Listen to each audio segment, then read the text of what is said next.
Hello, everyone. We're going to go ahead and get started. I'm calling this meeting to order at 9:20 a.m. And we will be kicking off with the officer reports. So for the chair's report, it's been an interesting year. We managed to get ballot access for our presidential candidate who is with us today. That was a very difficult task. But we managed to pull it out by the skin of our teeth. And in the past few years, we've been slowly ramping up the professionalism of the party. Hopefully, you can see the results here today. And thank you. And we're going to continue on. I would say that the things that we could work on a little bit better have been communication. We're not the most communicative.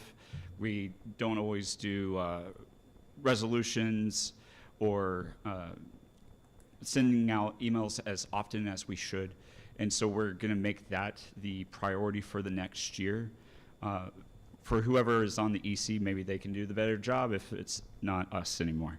In any case, that's my report, and we'll move on to our Vice Chair, Patrick Merritt.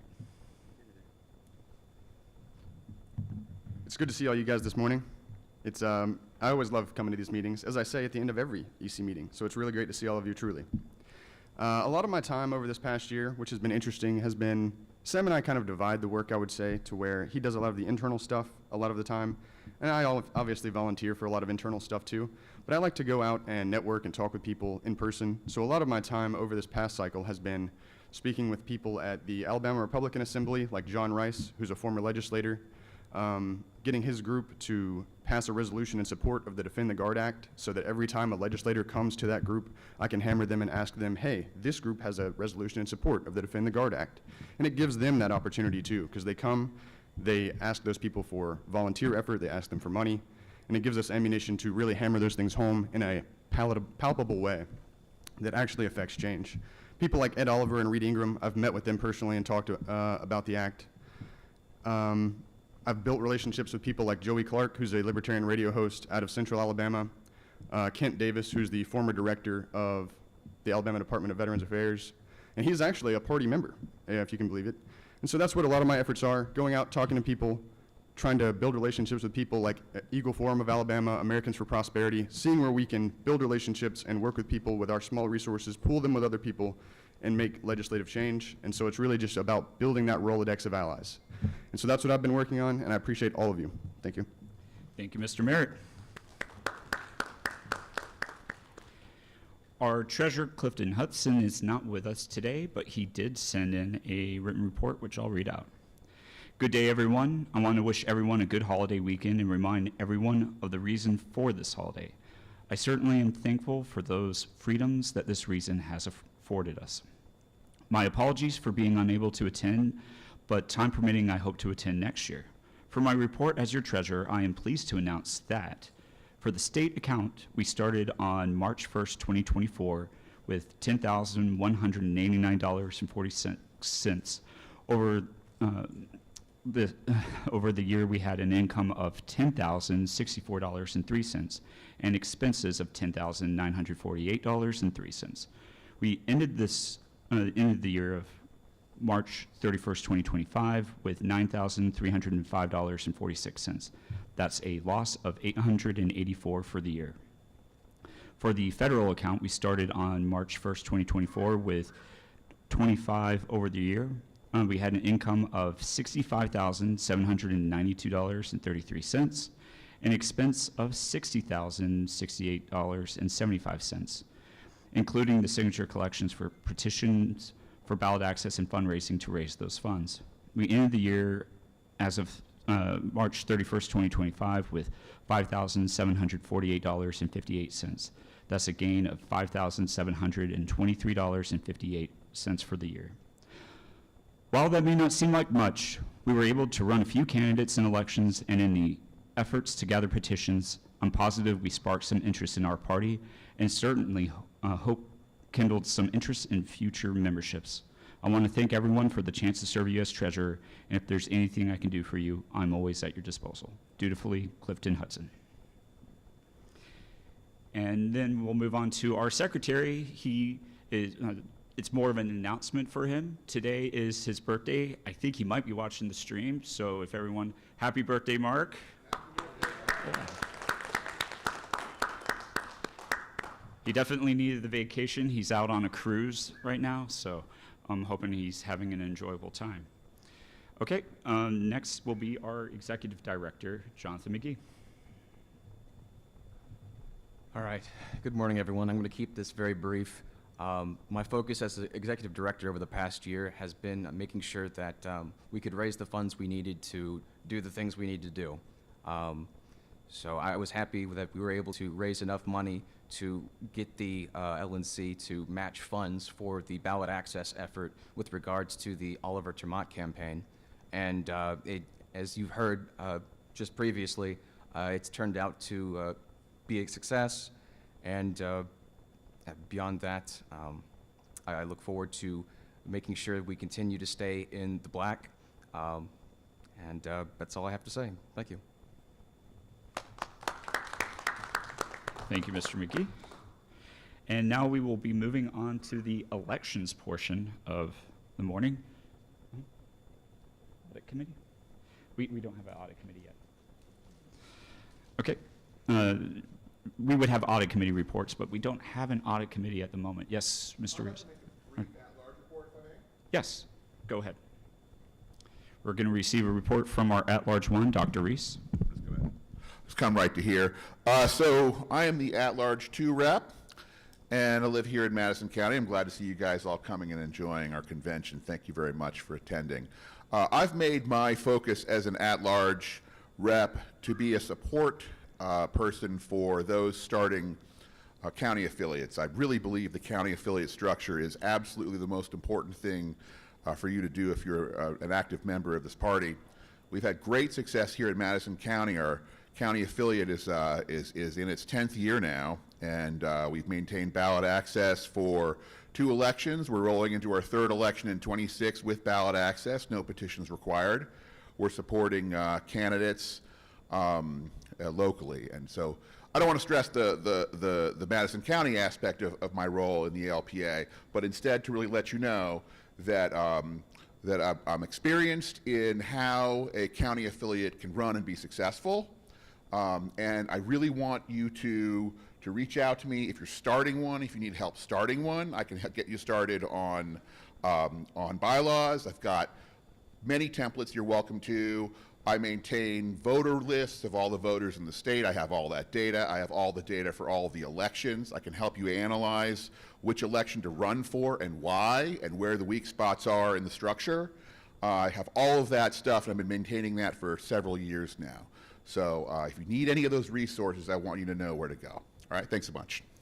Thank you very much, Dr. Reese. And real quick, and also before we kick off the elections, just a quick announcement. Over to the side over here, we've got a branded wall for photos. Anyone who wants to take a photo, please do. Probably not during the elections, but maybe afterwards. My wife, Julia, will help and take your photo if you're interested.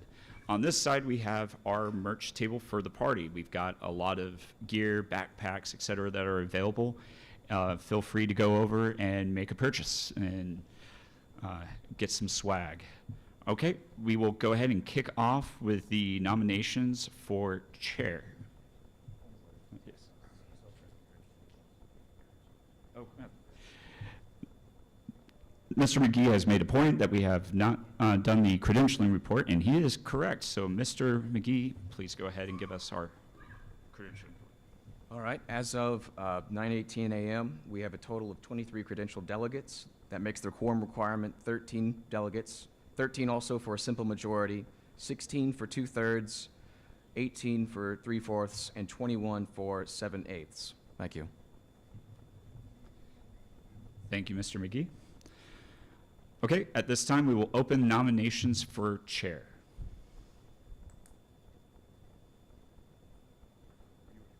Mr. McGee?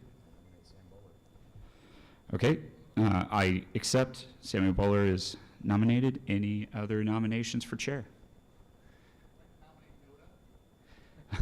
Noda is on the ballot already. Thank you, Mr. Reese. Okay. Not seeing any other hands raised, we'll go ahead and close the nominations for chair. And the way that we're going to be doing it is my brother over here will be printing the ballots. I'm the only nominee on that one. No, it was Noda, the little checkbox that's at the bottom. It was a joke. Okay. So he's going to print off all the ballots real quick and then provide them to everyone to fill out. Just hold on for a moment. We're going to stand at ease for a few minutes. Thank you.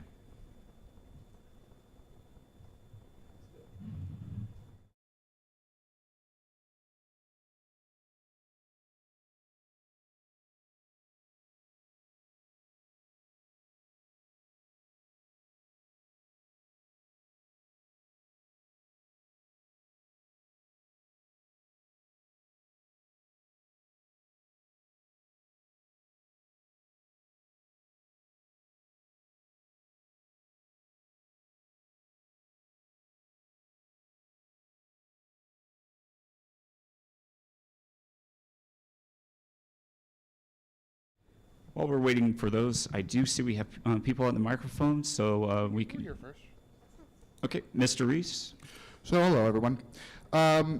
Unfortunately, I have some wrench throwing to accomplish here, which is predominantly a motion to suspend the rules to reconsider something previously adopted, directly regarding elections, which would be to reconsider the subsection F of Proposal 4, which would require that all ballots be signed by delegates, which would, in my opinion, directly remove the ability for people to vote their conscience rather than having to apply to some degree of public pressure, as all their votes, perhaps only known by the Secretary to begin with, will be known by name for all offices in which they vote for.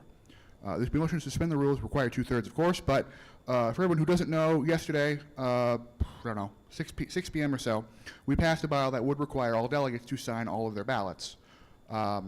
I think it should be considered by the entire body of people who will be voting for offices rather than just the small portion of people who are interested in bylaws, which would of course be me and some others, but probably about half the people in this room were here yesterday. So I think it really should be reconsidered. I'd strongly suggest that be done.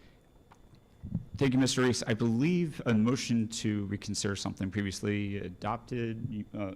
This is, you don't have to be on the prevailing side of that Suspend the one. rules. Yeah, you do, but he did vote for the final. Oh, you did vote, motion, so you were, his- okay. his motion is in order. Okay. The motion is in order, and so that is the question before us.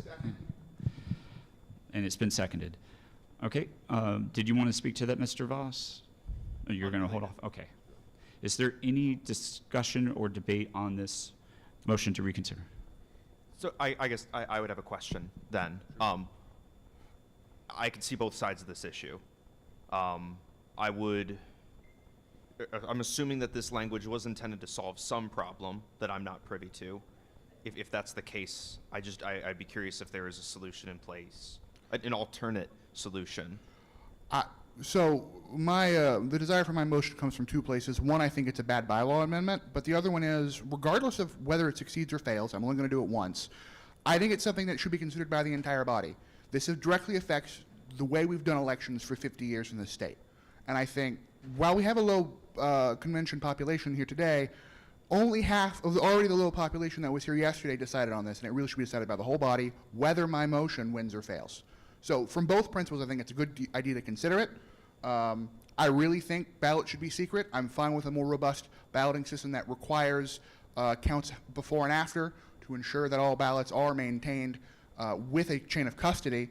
But I don't think people should be required to sign their name to what they vote for when it comes to private elections, secret elections, like officers, which we've had problems with in the past of people looking over shoulders and trying to see who's voting for whom. And there was a couple of occasions, years ago, mind you, where people were kind of crotchety about people not voting for people they thought were their friends because people voted their conscience. And admittedly, it's unlikely for this to come up unless there's an audit. But if there's an audit, all the information is going to be required to be released, including names of who people voted for whom. And even if it's years after the fact, that can affect friendships, work relationships, party relationships, stuff like that. And I really do think it's important, I'm speaking on my own issue here again, to keep stuff secret. But it's up to the body, but I want the whole body to decide that question. So, but as far as your question, I rambled a little bit, I'm sorry. There is no issue that I know of lost custody of ballots. I think this would cause more issues to an existing problem I have seen than solve any issues that I have seen in the past, if that answers your question. And I would like to ask our parliamentarian, Mr. Seebeck, on one of the points that he made, which is that all of those signed ballots would be made part of a report available to the entire delegates versus the audit committee just reporting whether the count was correct or not, or updated numbers. The ballots themselves as signed would be, Here. the intent is that the ballots as signed would be kept as a matter of record within the state party in case there was a request by a member for an audit of the ballot for down the road. But it would not be disclosed otherwise to all the members. That would probably include having the person making the request signing an NDA to have them.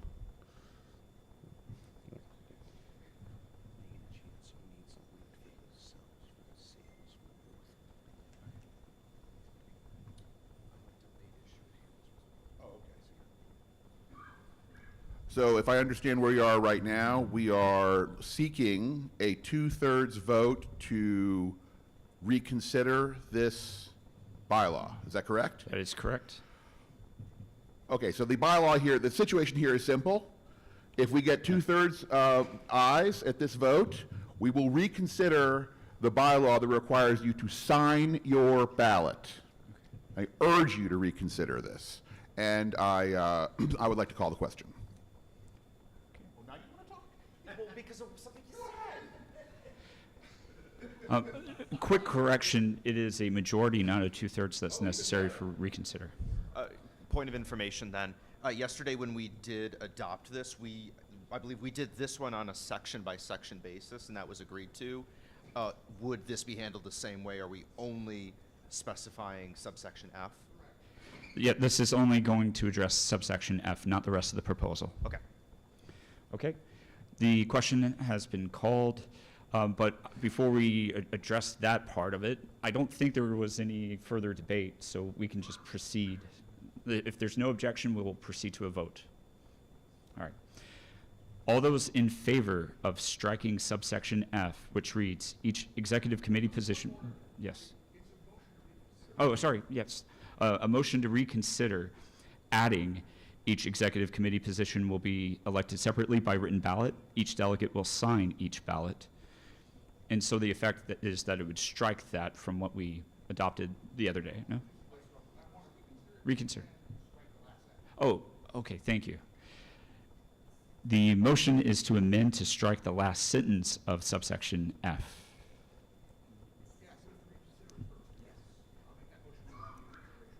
I got you. Okay.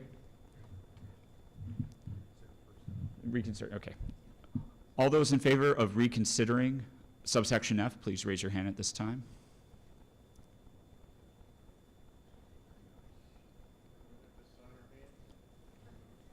(16) in favor. All those against? I see 0 against. Any explicit abstentions? I see 1 explicit abstention. 2. Okay, Mr. Reese. All right, now that we're reconsidering it, I would like to move to strike the last sentence of subsection F, which reads currently, each executive committee position will be elected separately by written ballot. Each delegate will sign each ballot. That would strike the last sentence, so it will read only, each executive committee position will be elected separately by written ballot. Okay, thank you, Mr. Reese. Second. And we have a second. Is there any discussion or debate on this item? Mr. Reese? I already elaborated most of my thoughts. I think it's bad. Ballot should be kept secret. Admittedly, there's an audit committee. There may be an NDA. There may not be. It's easier for everyone involved if we just don't sign our ballots and we operate a different system using convention rules to secure our ballots. That's how almost every other party in each state does it. It's how National does it. It works fine.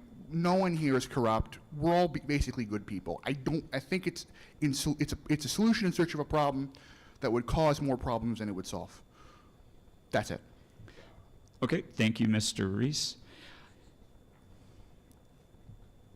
I don't see anyone else wanting to do debate or discussion, so we can go ahead and proceed to a vote on this amendment. All those in favor, please raise your hand at this time.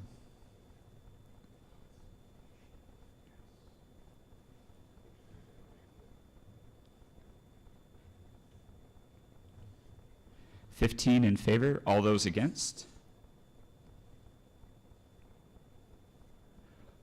4 against. Any explicit abstentions? Oh, were you a no?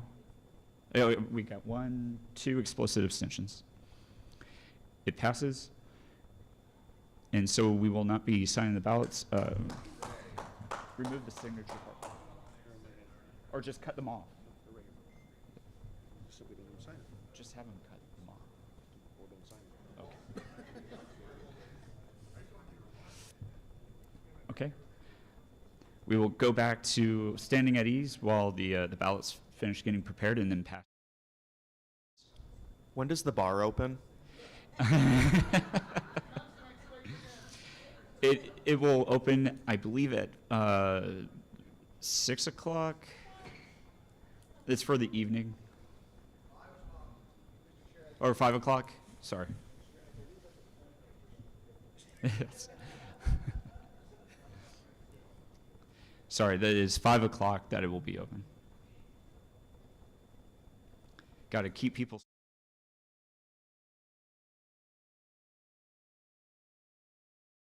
Dr. Reese.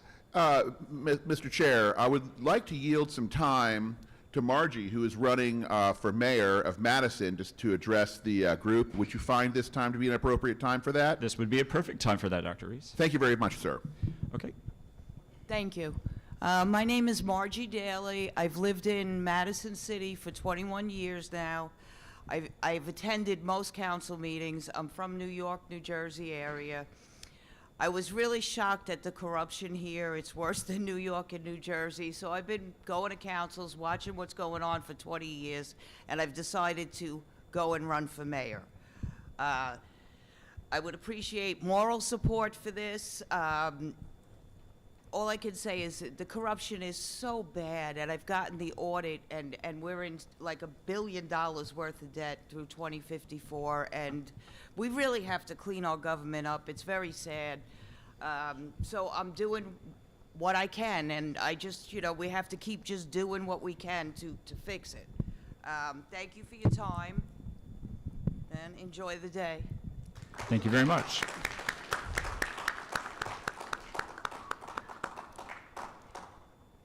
And I believe we have the ballots ready.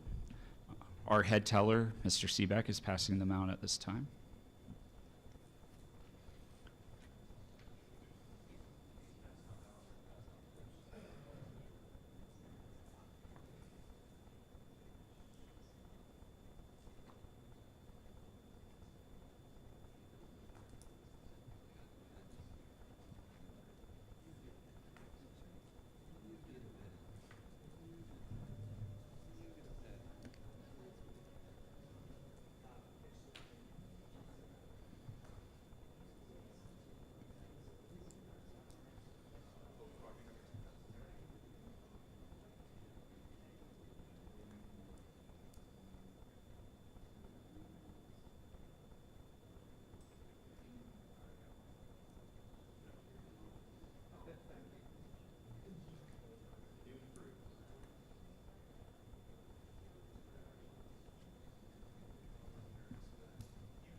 When you've completed your ballot, you'll bring them up to our head teller, Mr. Seebeck, and before voting, we'll give it a nice wash shuffle.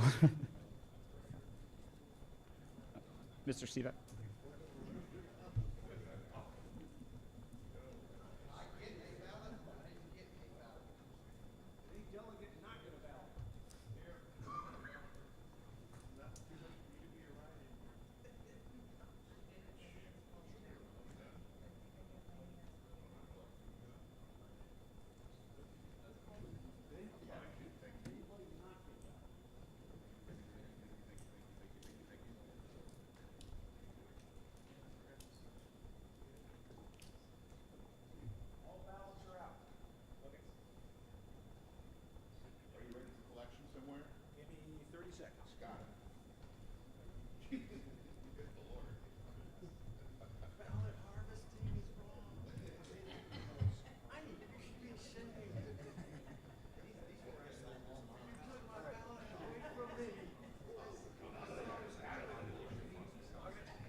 Mr. Seebeck is ready to receive ballots. Please bring them up to him.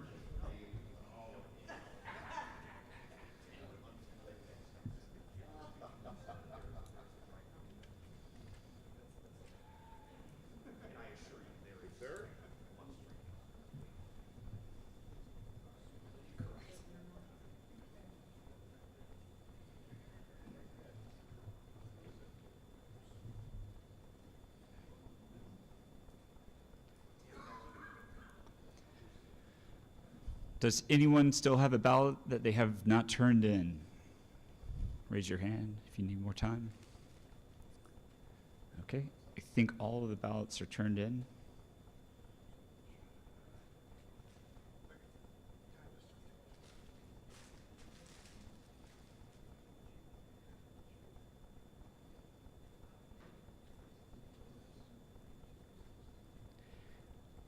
And because I was the only candidate for chair, we will go ahead and proceed with opening the nominations for vice chair, because if Noda wins out over me, I don't think I want to be involved anymore.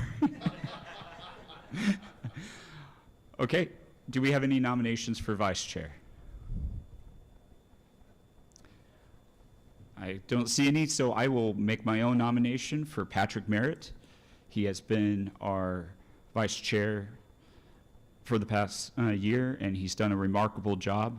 And if you like me and want me to do a good job, if I get elected as chair again, I would love to have Patrick on board with me. Thank you. Any other nominations? Hearing and seeing none, nominations for vice chair have been closed.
Okay, we have the results in for the chair race.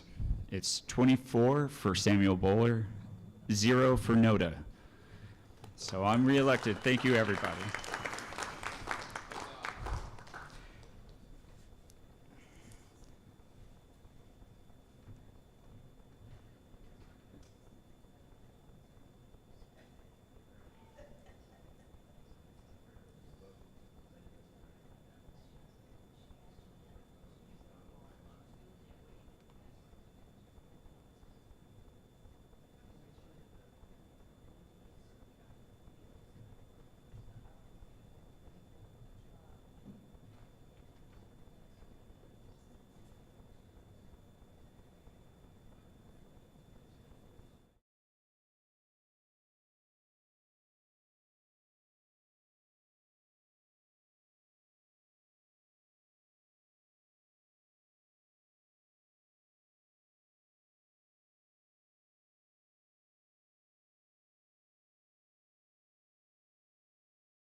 treasurer.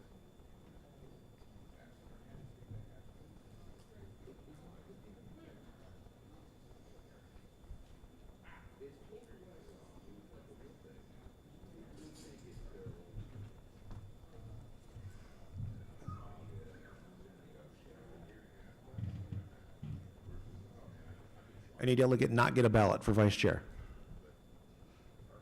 Okay. Oh, you got one.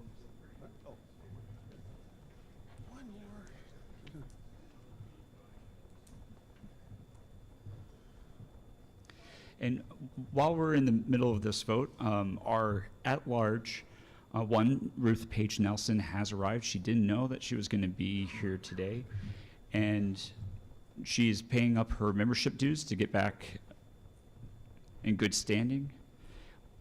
She's not on our delegate list at the moment, so if someone would like to make a motion, so moved, to add her as one of the delegates, it's a 2/3 vote. All those in favor, raise your hand. Or actually, maybe just, is there any objection? I hear no objection. That way I don't have to count all those hands, because it was pretty much everybody. Thank you.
While we're waiting for the ballots to be tallied, a quick announcement that I wanted to make. We're working on improving our voting system to include a fully made ballot and having the nominations done ahead of time.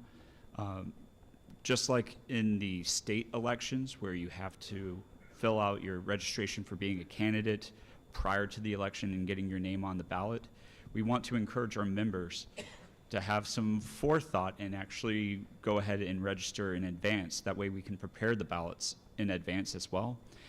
Now, the question you may be asking yourself is, we'd like to do waterfall elections, so if we have a single ballot, how would that work?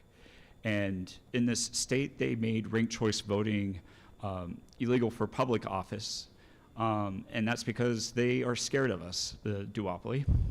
And so we're going to do it in our party, regardless.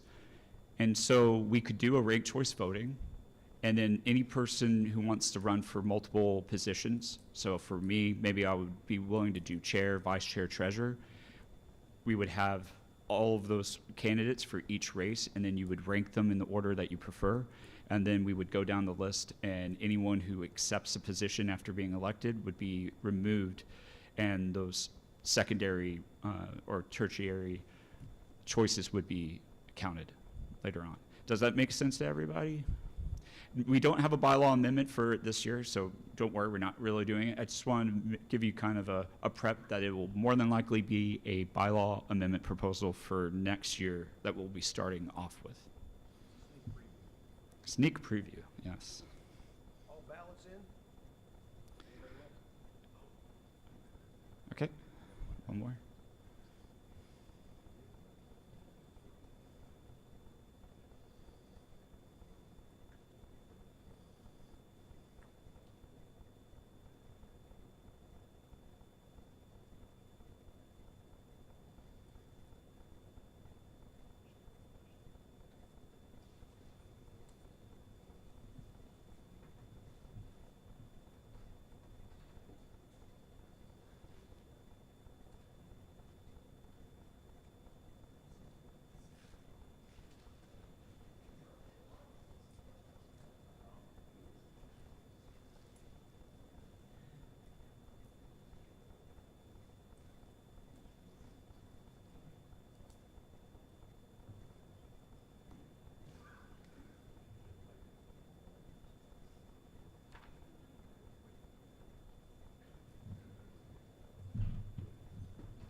Did I get you the ballot?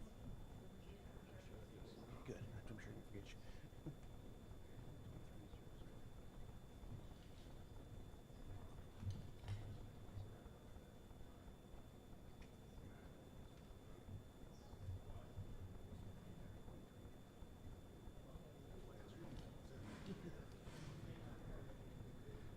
Okay, did everyone get their ballots in? Just wanting to check on the number. Okay, well, if there's no one else, the ballots have been tallied, and there are 23 for Patrick Merritt and 0 for Noda.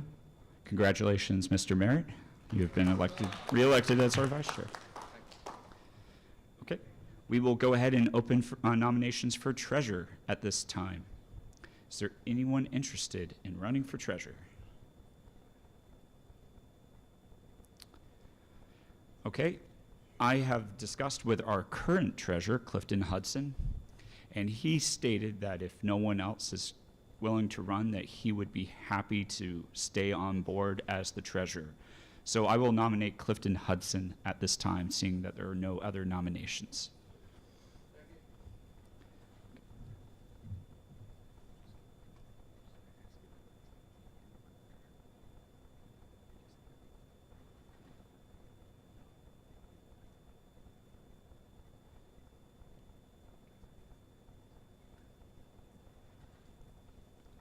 Okay, seeing no hands raised or anything, we will close nominations for treasurer at this time.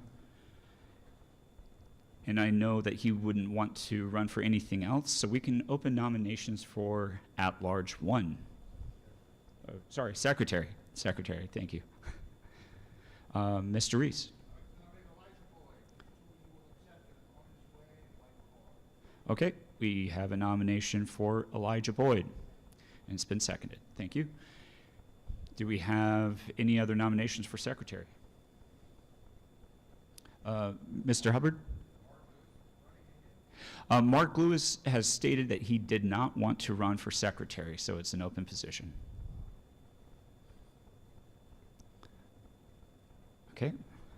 Seeing no other hands raised for secretary, we've got Elijah Boyd as our nominee, and we'll close the nominations.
Okay, the ballots for treasurer being passed out at this time.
Hmm?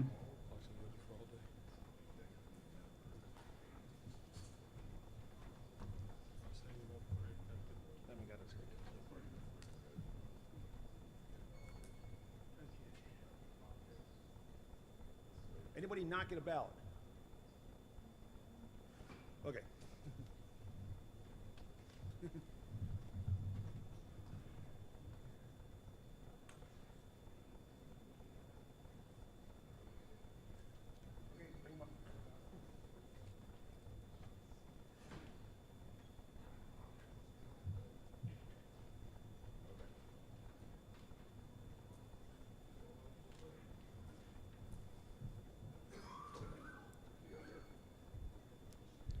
Are there any ballots for treasurer left out there? I see Mr. Voss.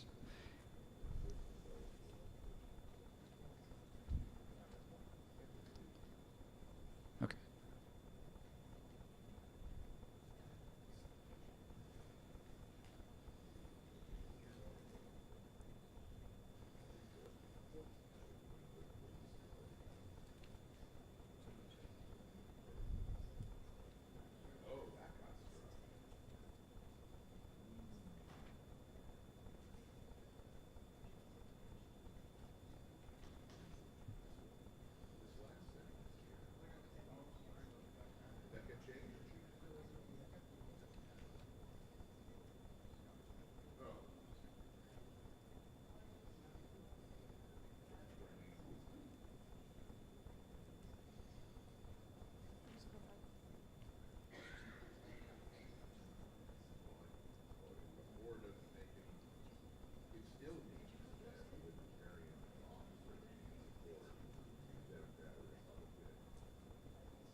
Okay, are there any other ballots left for treasurer? I think we have them all in at this moment.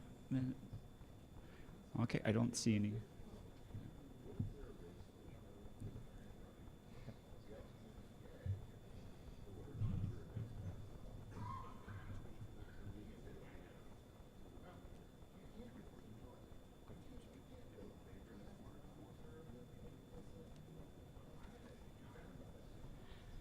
Okay, we've got the results in.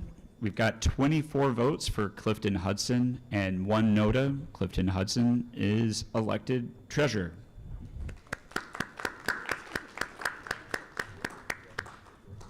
The secretary ballots will be going out shortly.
Last call.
We have our results in for the secretary race.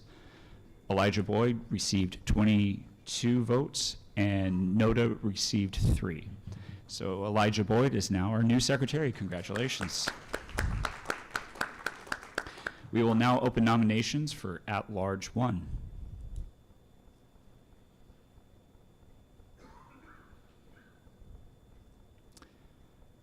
Any nominations?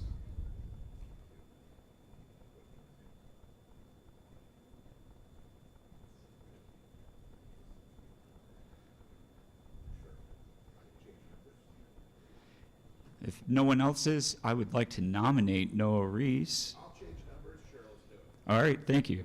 It's been accepted. Any second for it? Seconded. Okay, thank you. Any other nomination? Huh? Any other nominations at this time? Seeing none, Noah Reese is our... No, do not.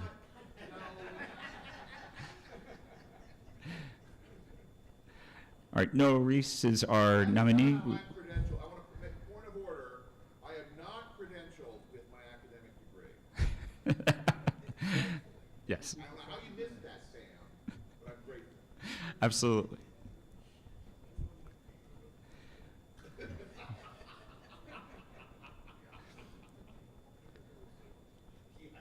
All right, we're closing nominations for at-large 1.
If you've got any at-large 1 ballots, please turn them in at this time.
Your ballot.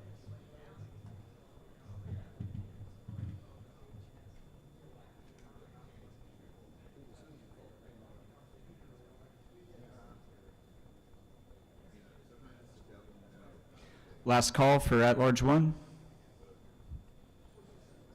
Okay.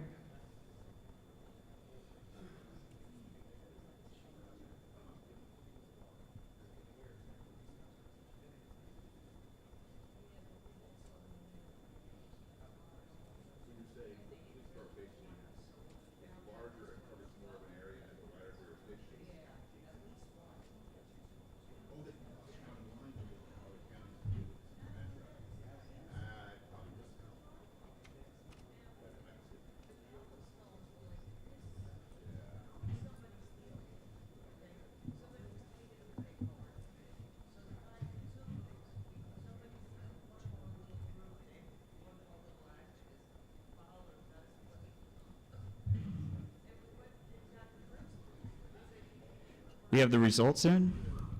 There are 23 votes for Noah Reese. There are 2 notas and 1 blank ballot. Congratulations, Dr. Reese. We will now open nominations for at-large 2. Do we have any takers? Oh, Ms. Jennings. Okay, we have a nomination for Ruth Page Nelson for at-large 2.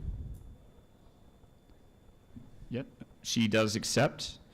Okay, well, do we have any other nominations before we close it out? Hearing and seeing none, the nominations for at-large 2 are now closed.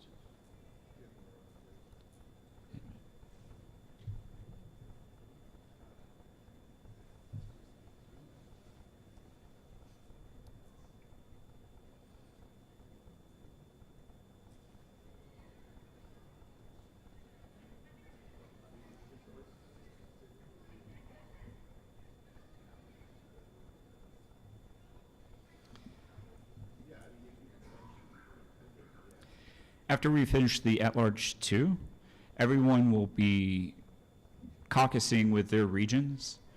We'll set up Region 1 in this corner, Region 2 in that back corner, Region 3, and Region 4. If you need help knowing what region you're in,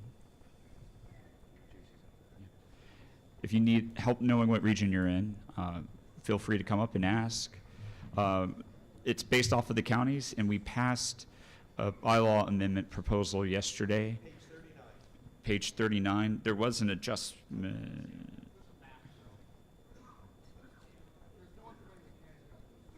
Okay.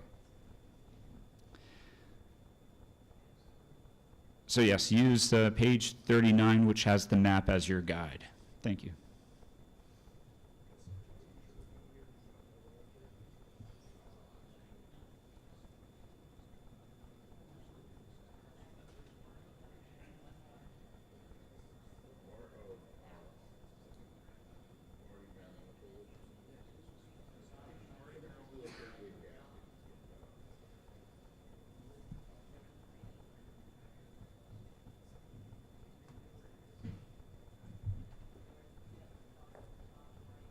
Hey, Sam?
Any other ballots for at-large 2 still out there?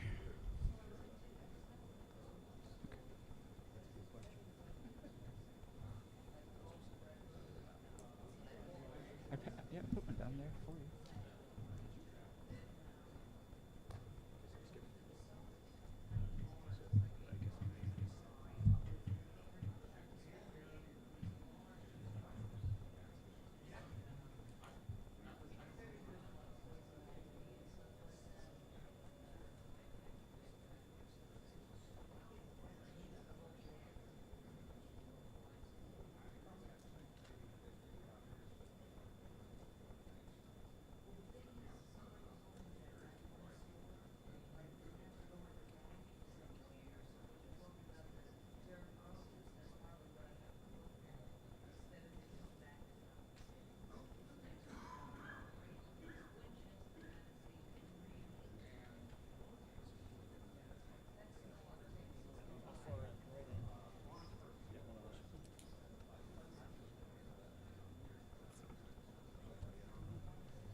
Okay, we have the results for at-large 2.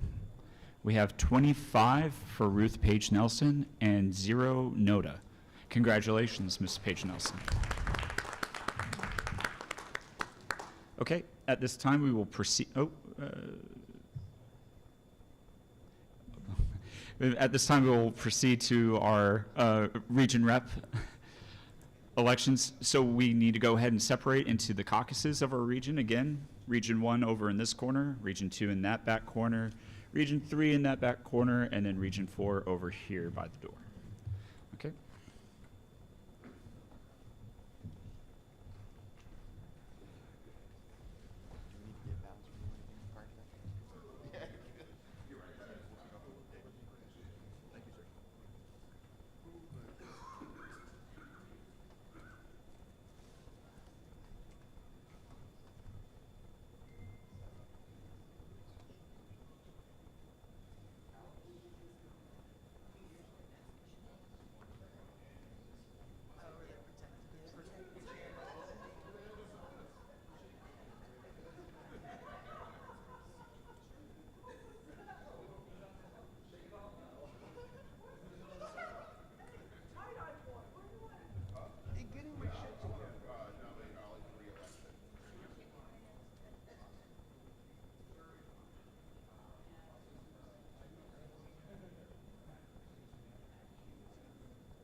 So we need somebody else.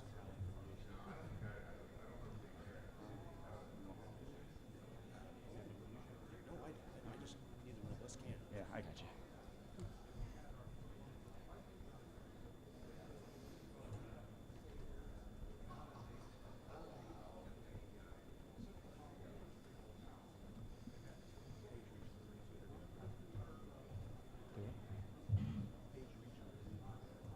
Okay.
Yeah, but there's no caucus to elect him, because Johnny Cochran said that he'd be willing to be nominated again for Region 2.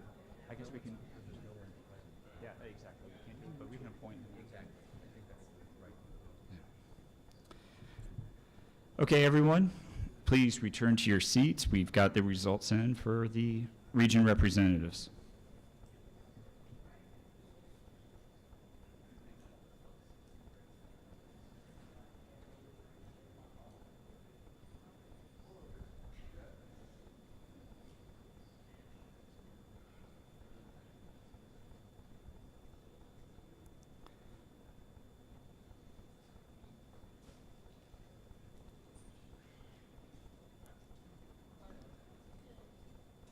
Okay. For Region 1 representative, Ollie Reese got 11 votes. Noda got 0. Ollie Reese has been reelected for Region 1 rep.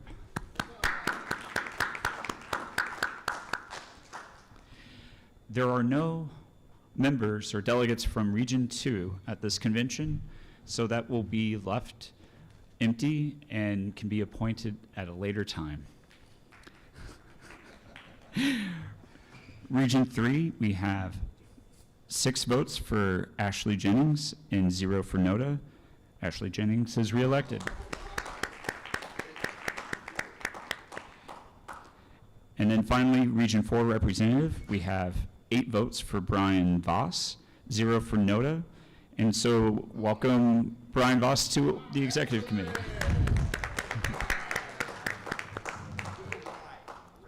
It's Brian with a Y. Yep.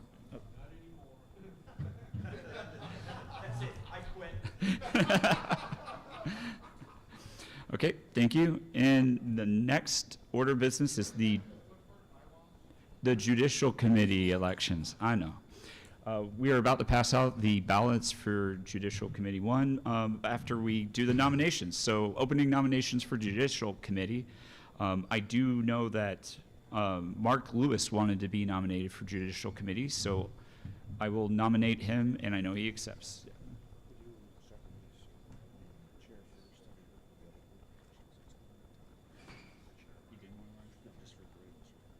I retract that because we are doing it in a numbered fashion, and this first one is for the chair of the Judicial Committee, and Mr. Lewis did not want that. Okay, Mr. Reese? Okay.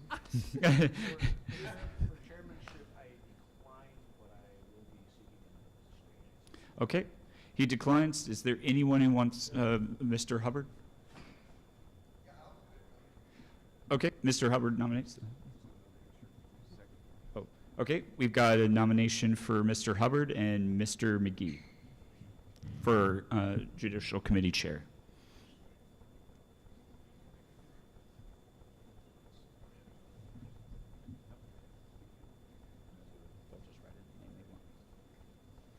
Go ahead and pass them out.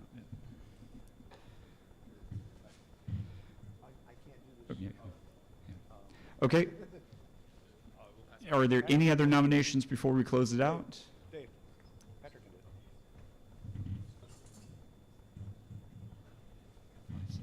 it. Okay.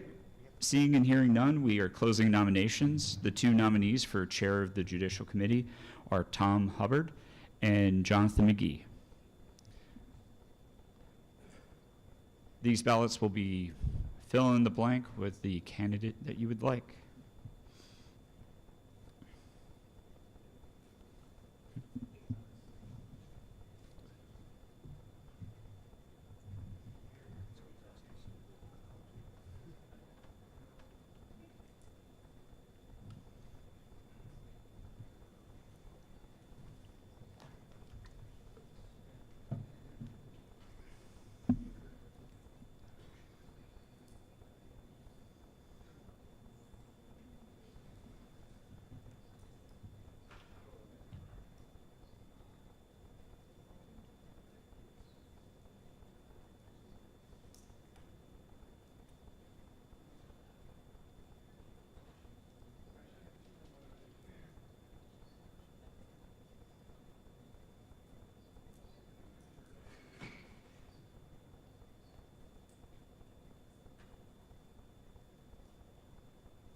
Once you filled out your ballot, please bring it up to me, not to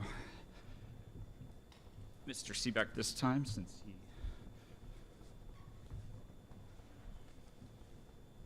will be running. Okay.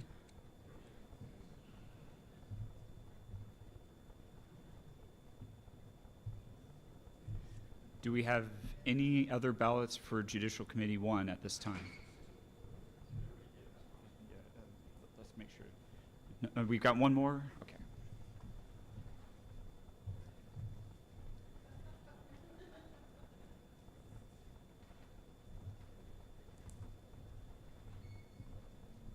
Okay. Last call.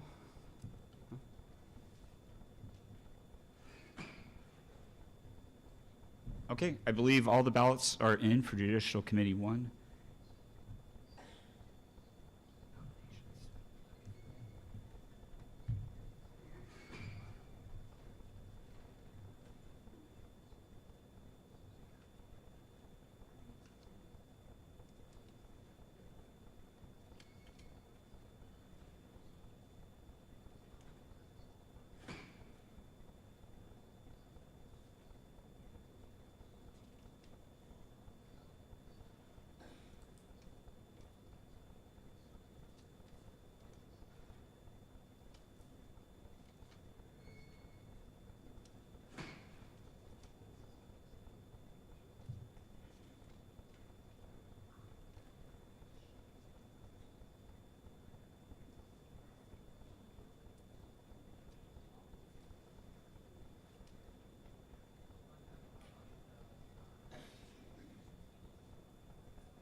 Okay, the results are in for the Judicial Committee Chair. We have 11 votes for Tom Hubbard, 10 for Jonathan McGee, and 1 for Noda. Congratulations, Mr. Hubbard.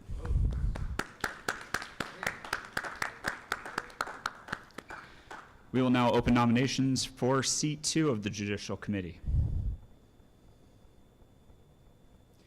Mr. Merritt. I'll nominate Mark Lewis. Okay, thank you. And I know that he does accept to be on there, so I'd like to nominate the only tie-dyed member of the Judicial Committee, Mike Seebeck. okay, thank you.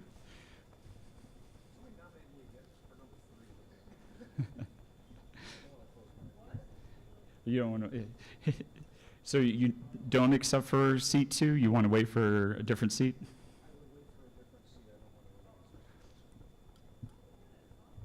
Okay. Okay, because there's a declination, we've got Mr. Lewis for seat 2. Any other nominations for seat 2 at this time? Uh, Mr. McGee, do you accept the nomination? Mr. McGee would also like to wait. Okay.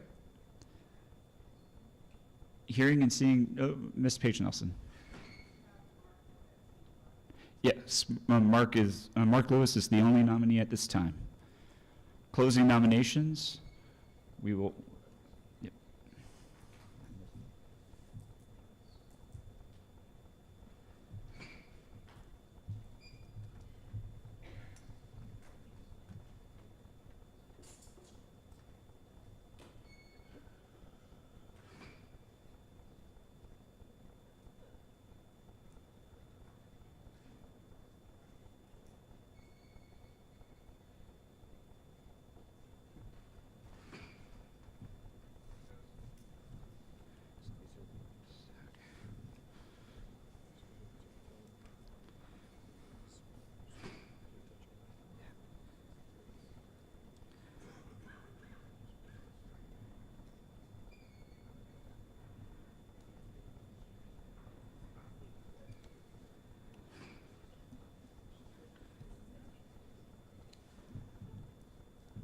All right, please bring your ballots up once you have them ready to me.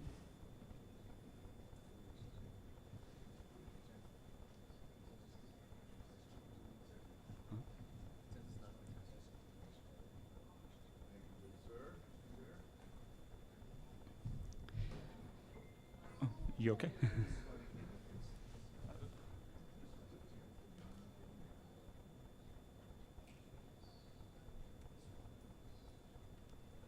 Okay, and while these are coming in, we'll open nominations for seat 3. Yes, you didn't get one.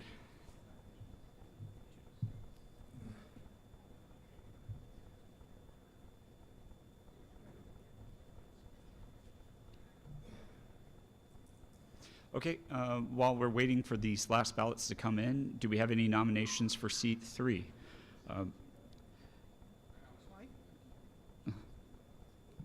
Okay, this time I'm nominating Mike Seebeck as the only tie-dyed member of the Judicial Committee. Okay. Do you accept? Okay, we have Mr. Seebeck for seat 3. Mr. Hubbard?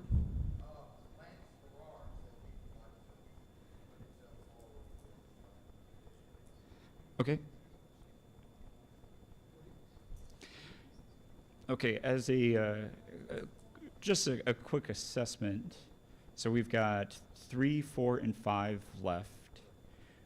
We know that you, Mr. McGee, and Mr. Farrar are 3 people who still want to run for Judicial Committee. Do we have any?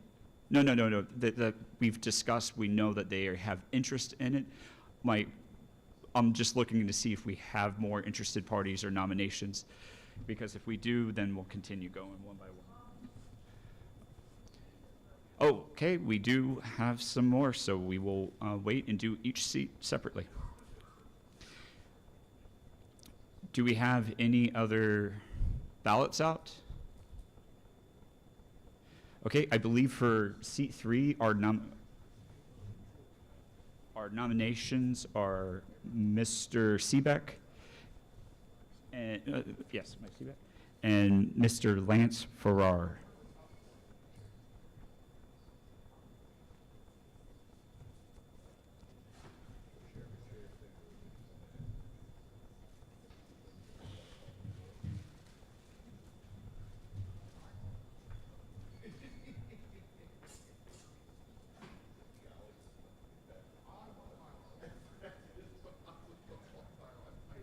Okay. Yes, the Judicial Committee 3 ballots are being passed out at this time. Are there any Committee 2 or seat position 2 left? No? Ms. Paige Nelson? You have a question? Okay. Can you kind of say it loud?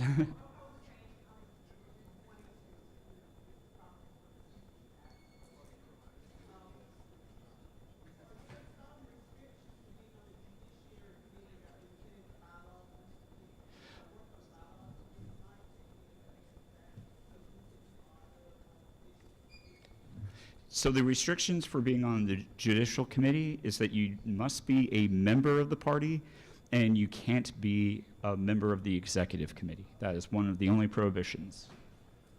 I believe that's the only criteria. Okay. I believe all the ballots for seat 2 are in at this time, so we will go ahead and proceed with counting.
I'll take 3 if you have any more votes for 3.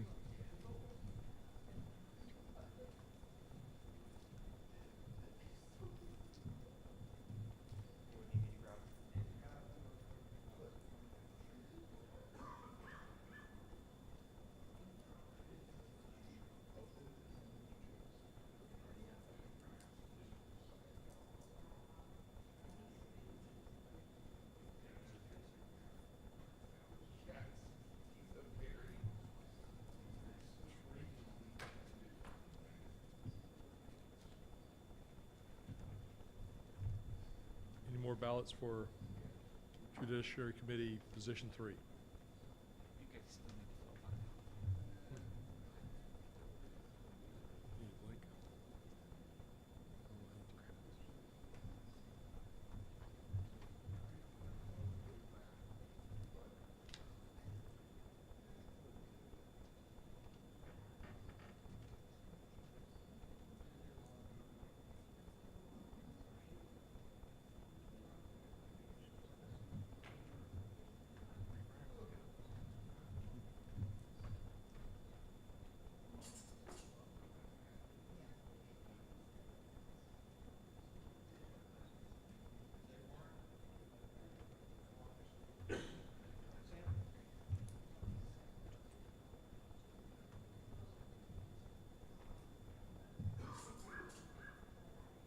Is that for Judicial Committee 3?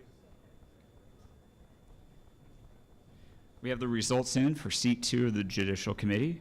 We have 23 votes for Mark Lewis and 2 for Noda. Congratulations, Mr. Lewis. Are there any other ballots for seat 3 out there? I know I need to do.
Okay, everyone, the results are in for seat 3 of the Judicial Committee. We have 16 votes for Mr. Seebeck. We have 8 votes for Mr. Farrar, and we have 0 nota. Congratulations, Mr. Seebeck. Now opening nominations for seat 4 of the Judicial Committee. Mr. Seebeck? Mr. McGee has been nominated, and he accepts. Ms. Seebeck? Jason Ganella is also nominated.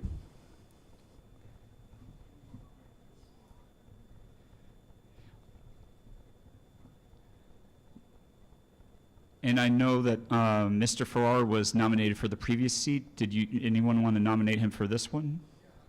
Okay. Thank you, Mr. Hubbard. Mr. Farrar is going to be nominated again.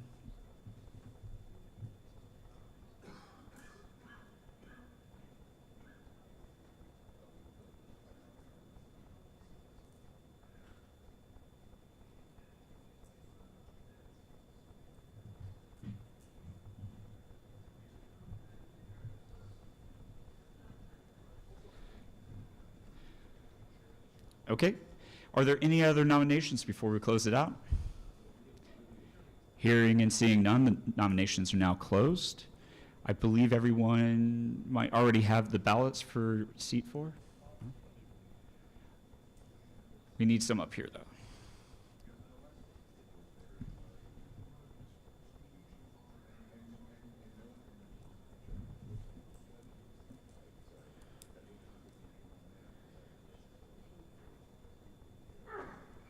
Thank you. Okay.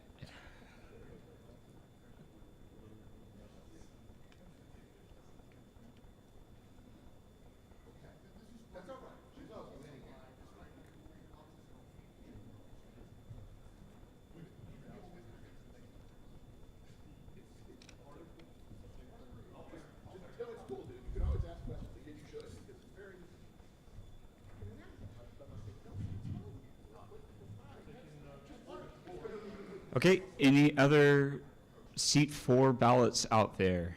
Raise your hand if you're still working on it. Otherwise, okay. We'll hold off a little bit longer.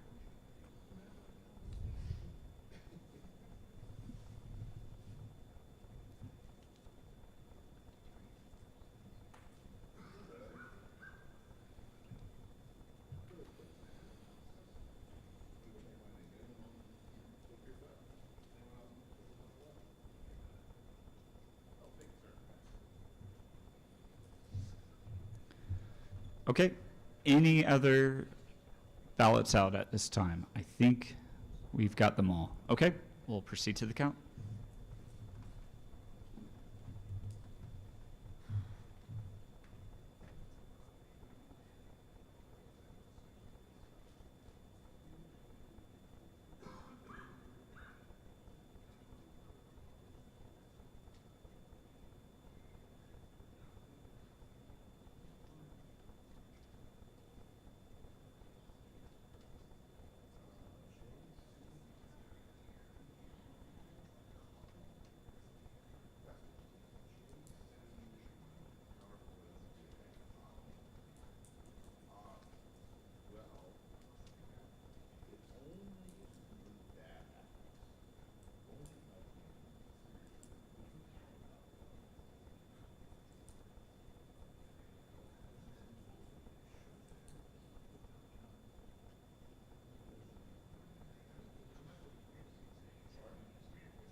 Okay, the results are in. We've got 10 votes for Jonathan McGee. We have 5 for Jason Ganella. We have 6 for Lance Farrar and 1 for Noda. Congratulations, Mr. McGee.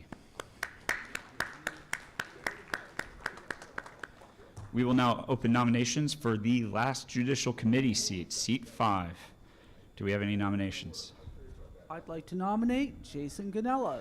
Okay, thank you. And I'm sure he accepts. So, Mr. Ganella and Mr. Hubbard, Lance Farrar, okay.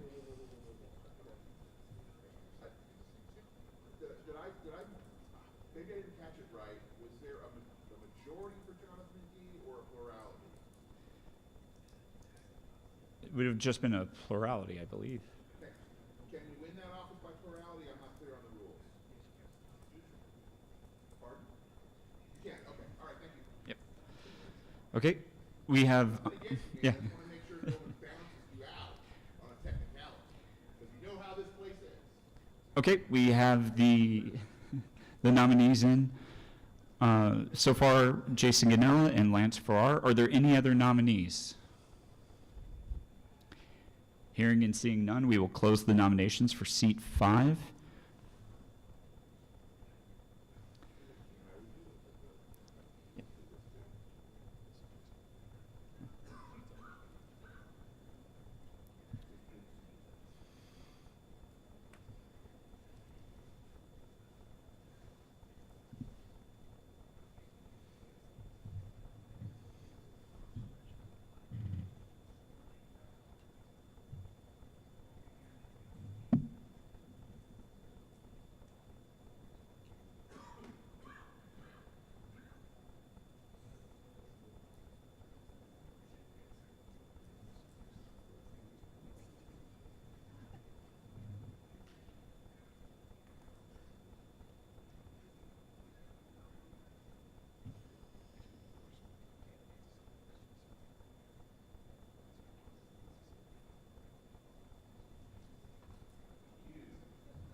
We are receiving seat 5 ballots right now. Are there any still out there? Raise your hand if you need more time.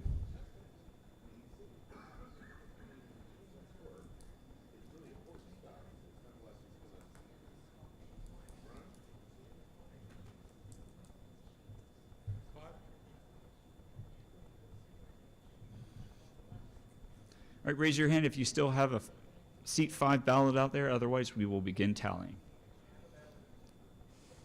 Oh, we do have one.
Sivak.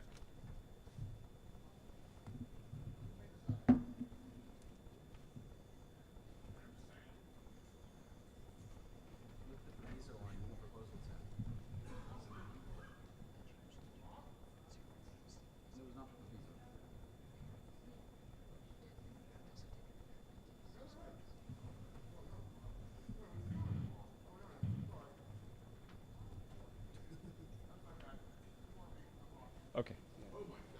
Crisis averted.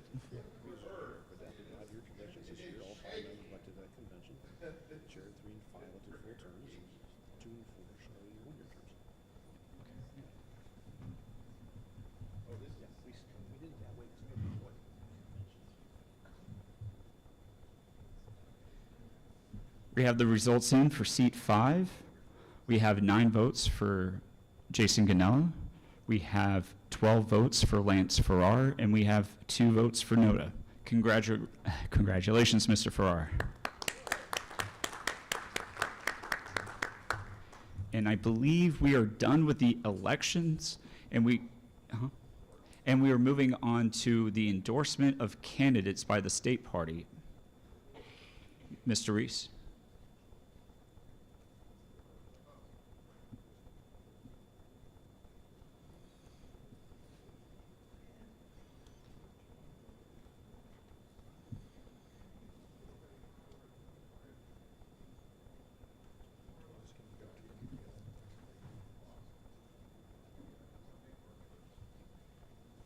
Mr. Sivak. Yes. Okay, there we go. 2 endorsements. One for Madison Mayor, Ms. Margie Daly, and second for Hartselle City Council, Mr. Jason Ganella. Okay. Oh. Can you go up to the microphone so we can hear it and put it on the record? Hello. All right. So this is a technicality, but I am the king of technicalities, so here I am. In Article 8, so this is all, I think, either last year or the year before, we changed how we did endorsement of local candidates. We are required for local affiliates to endorse local candidates before the state can. The Madison County already endorsed Margie like 3 or 4 months ago. I'm pretty sure Morgan County still exists. So for us to endorse a candidate, the county would have to endorse them first. You can read Article 8 if you'd like. It is in Section 1, and then follows up. Now, if we were to endorse a state party candidate, that's cool. But for the state level, it's county first. That's my understanding of reading that bylaw. I think y'all should both run. If I may speak for Y'all are a second. great, but that's that. Okay, Mr. Ganella. As chair of Morgan County Libertarian Party, I can assure you that Morgan County Libertarian Party heartily endorses me for city council. Okay. Thank you for your point, and thank you for the clarification. Okay. I believe those are the nominations at this time. Do we want to have the candidates speak to those nominations any? Or I know that Ms. Daly already has spoken, but you can again if you would like. Mr. Ganella, did you want to speak?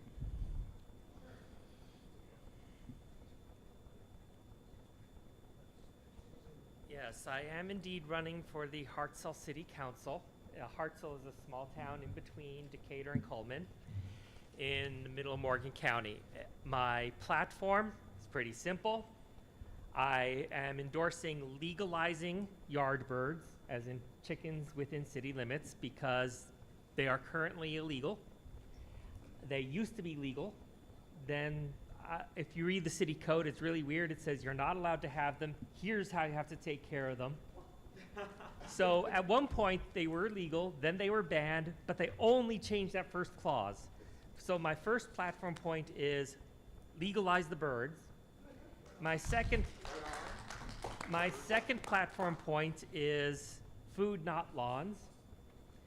Although gardening is legal in Hartselle, I want to heavily encourage it because the last 5 years of price shocks and food shocks and shortages, I want to make sure my people are fed.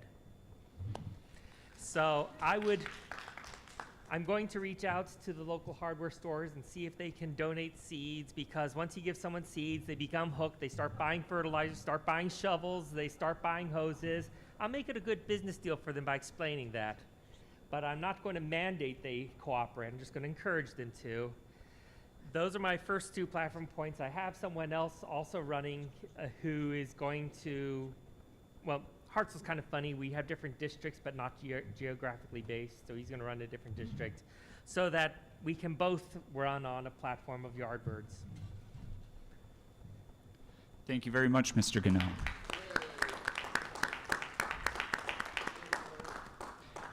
We'll go ahead and kick it off with Ms. Daly. You want to give a speech? Yeah, you already have it, but you can do it again if you sure? I'm sorry. Okay. Well, we'll go ahead and open up the vote on this, but we can just see if there's an objection. Mr. Reese has something.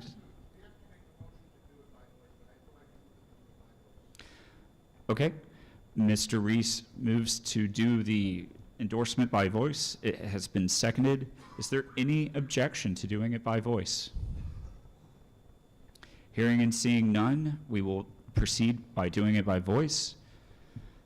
All those in favor of endorsing Margie Daly, please say aye. Aye. Congratulations, Ms. Daly. And then for Mr. Ganella, all those in favor for Mr. Ganella, say aye. Aye. Thank you. And congratulations to the both of you.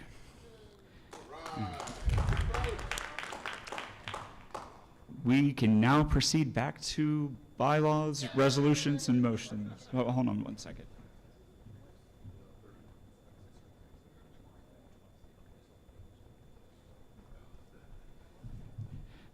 And just to make everyone aware, we will be taking a break at 12 for lunch. We've got 29 minutes.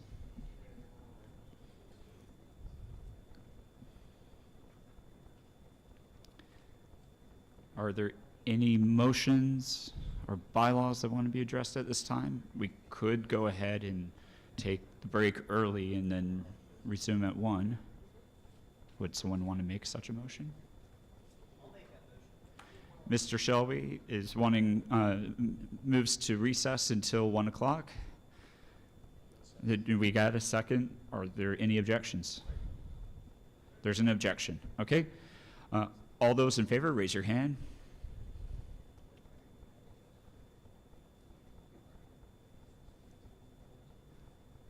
$11 in favor. All those against? 3 against. Any explicit abstentions? 1. Okay, it passes. We are now at recess until 1 p.m.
I would like to introduce Mr. Chase Oliver. The very first time I met Chase was when he came and visited us at the Baldwin County affiliate. We had a lovely breakfast in Fairhope, and it was a pleasure getting to know him and meet him. And then the next time I saw him was at the National Convention when he was running for the presidential nominee. And that was a very interesting nomination process. I think it was one of the longest nights ever from what I hear, but it ended up working out, and we have Mr. Chase Oliver. He is a Atlanta activist who forced Georgia's 2022 U.S. Senate race into a runoff. I believe that was Herschel Walker and Warnock. And he is a former HR recruiter. He champions criminal justice reform, LGBTQ rights, and a non-interventionist foreign policy. Please welcome up Mr. Chase Oliver.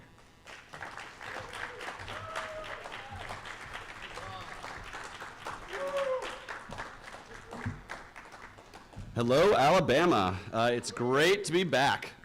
So first, thank you guys for having me out here. This is not my first Libertarian Party of Alabama convention. I've been to several of them now, and all of them have been great. This is a beautiful room we're here in. Lots of folks that I'm happy to see again now that I'm back down here in Alabama. I've been to everything from NBC suite ballrooms here to Afro Man concerts to mountain lodges, presidential debates, and everything in between in Alabama. So Alabama, just like the folks in the state, is very diverse, very fun, and a great group of people to get to know. So I thank you so much for having me out here. Now, you may be thinking, what has Chase been doing since November of 2024? What have I been doing since the presidential campaign? First, I would not be where I was and not be doing the work I am if I didn't run for that office, and if I didn't have lots of great people who helped me do that. There's a few of the folks who are here in this room who worked on the campaign as volunteers. Of course, Mike Termott, my running mate, is also here today. I'm so thankful for Mike Termott as a running mate. He was a fantastic VP candidate, and I hope if you haven't gotten to meet Mike, get to know him, get to love him. He's a great guy. And thanks to Mike and campaign volunteers and the work that was done, I got to travel all over the country speaking the libertarian message and hearing from folks just like yourself about what's important to them, what's important to their family, and ultimately have a discussion about removing government intervention from their lives so they have more control over their own individual lives. And that message, when I got to speak it to people, was very well received. Now, I wish I had gotten to speak it to more people. I wish we had fundraised 10 times the numbers we did. I wish we had gotten more votes. That's the wish of every Libertarian presidential campaign since the founding of our party, is that we wish we had gotten more votes. We wish we had won the race. But in lieu of that win, what I learned is that a lot of people really, really don't realize how much government is invading their lives until you sit down and explain it to them. You sit down and you go over how much they're being taxed, how much they're being mandated, and how much they're being controlled by the government. And so what I did throughout that campaign was try to reach through and break through to as many people as possible. And we got over 600,000 votes. And, I've heard online people say, Chase got 5th place. What does that mean? Well, Harry Brown in 2000 also got 5th place. He got 5th place behind Ralph Nader and Pat Buchanan. And I will still say, and I'll go to my grave saying that Harry Brown was one of the best communicators of liberty we've ever had. And so, I'm proud to have 5th place because I'm sitting right in the same place that Harry Brown did this time 25 years ago in the 2000 election. And I want to keep moving our party forward. That's why, since the election, I have not disappeared. I have not fallen away. I've stayed extremely involved in the Libertarian Party. Because that's one of the things that when I talked to libertarians at our national convention, when I was earning those delegate votes, and when I was traveling across the country speaking to affiliates in Alabama and elsewhere, one of the things I heard from people is, we don't want you to leave after the campaign. We don't want you to go away. Stay involved. Because we've had candidates who come here, they get our nomination, they don't win the election, and then they leave. They don't do anything, they don't stay involved. Well, I'm staying involved in the Libertarian Party. I'm staying involved as a member of my state party's executive committee. Now, I ran for chair of my state party. They determined that the guy who was already running for chair was good. Let's not change a horse midstream. Did I let that deter me and say, well, I'm just not going to be, if I can't run the whole thing, I'm not going to do this? No, I jumped right in and became a member of the executive committee. I now work with a great group of people. There's a couple of them right over there, our Georgia contingent here at the LP Alabama Convention. And we're working hard to spread liberty in the Peach State. And we're doing it in a way that involves cooperation, working together, listening, having open debate, and not making it about personality or caucus, but making it about getting things done and spreading the message of liberty.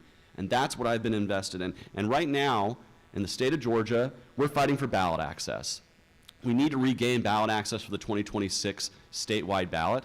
And so what myself and dozens of volunteers and hopefully hundreds of volunteers over the course of this next year and a half, we're looking to gain or get over 70,000 signatures by July of 2026. Now that seems like a tough road to hoe, but if we work together, we organize ourselves, that's something that can be done. And when we gain 70,000 signatures plus, that means we're touching hundreds of thousands of voters. We're getting in touch with so many people letting them know there's another option on their ballot if they can just sign this petition and help make it happen. And that's the kind of outreach we need to be doing as a party. In fact, right now, as I'm joining you guys today, there are libertarians who are in Hartwell, Georgia right now at the Cars and Guitars Festival. I heard it's an awesome festival, right? But they're out there with clipboards getting the petition signatures we need so Georgia voters have a libertarian option on the ballot. And that's the kind of energy I want to keep bringing to the Libertarian Party. Again, I'm not fading away. I'm not just going to write a book. I'm not going to, I'm not going to leave, or I'm going to stay deeply involved, because that's what we need to be doing as former candidates, is staying involved, making sure that we keep going to the meetings, we keep help growing, and we keep communicating outward. So that's what I'm up to. And in fact, I'm coming to places like the LP Alabama. I'll be at Ohio's convention in August, and I'm actually even heading to the UK to argue in Cambridge. And they invited me to come out because they saw my campaign, they saw that I was passionate about individual liberty, and they cited my work with Stopping Cop City in Atlanta as a reason to invite me. I will be arguing the motion that the Founding Fathers would be disgusted by the American government they see today. I am totally in favor of arguing in favor of that motion, because there are so many things our government does that would be sickening the Founding Fathers. And that's kind of what I want to talk about. Where are we at in this moment in time, post-2024, with this election, where we're at, where our government's at? I kind of want to go over what I call the good, the bad, and the ugly. Now, to keep things ending on a positive note, I'm going to just move the good to the end part of this speech. So we're going to talk about the bad and the ugly first. The bad. Well, the first bad thing we see is coming out of the economic policy of the Trump White House. The first bad that I'm going to put on my list are the tariffs that are being unilaterally imposed by a president who has declared unilaterally that there's an emergency in the economy that just allows him to set trade policy and set Congress aside. Now, what is that doing to all of us? That's going to make the things we buy more expensive. Because when you add a cost, what does a business do? Do they eat the cost like Trump wants them to? No, they pass the cost on the consumer. We libertarians know this. This is why we fight taxes all the time. Because when we lower taxes for doing business, those businesses can lower prices for consumers like you and me. And so these tariffs are the first bad that I'm going to put on this list, because they claim it will raise revenue, it will cost us jobs, it will cost us businesses, especially small businesses. I've already talked to people who work for an art supply store who they're struggling with the margins before the tariffs. But now with the imported materials they have to bring to make their business run, they either have to raise prices or go out of business. And the raising prices themselves might create enough competition to have them losing out on their business. So these tariffs will kill small businesses in this country. And small businesses are the engine of our economy. So if we really want to make America great, we need to reduce, remove, and end tariffs and lower the taxation on the cost of doing business and make starting a business less expensive and less cumbersome. That's something we can do to respond to these bads of the tariffs. The other bad I really want to bring up is the big, bold, beautiful bill. That's literally what it's called. The big, bold, beautiful boondoggle is what I call it. It's a spending bill that increases spending, that increases the budget, and that increases the deficit. This is not economic good sense. If you need proof of that, look who's arguing against it in the House and the Senate. You have Thomas Massie pretty much standing alone, and you have Rand Paul and a couple of others in the Senate talking about how much of a waste of money this is going to be. And are they given any due respect by their party leaders? No, they are ignored, and they are told, you know what, we don't need your vote, we'll get the vote without you. And because of that, I guarantee you Thomas Massie standing up to this bill is going to have the MAGA spending millions and millions of dollars to try to primary him and remove him from his seat in Kentucky.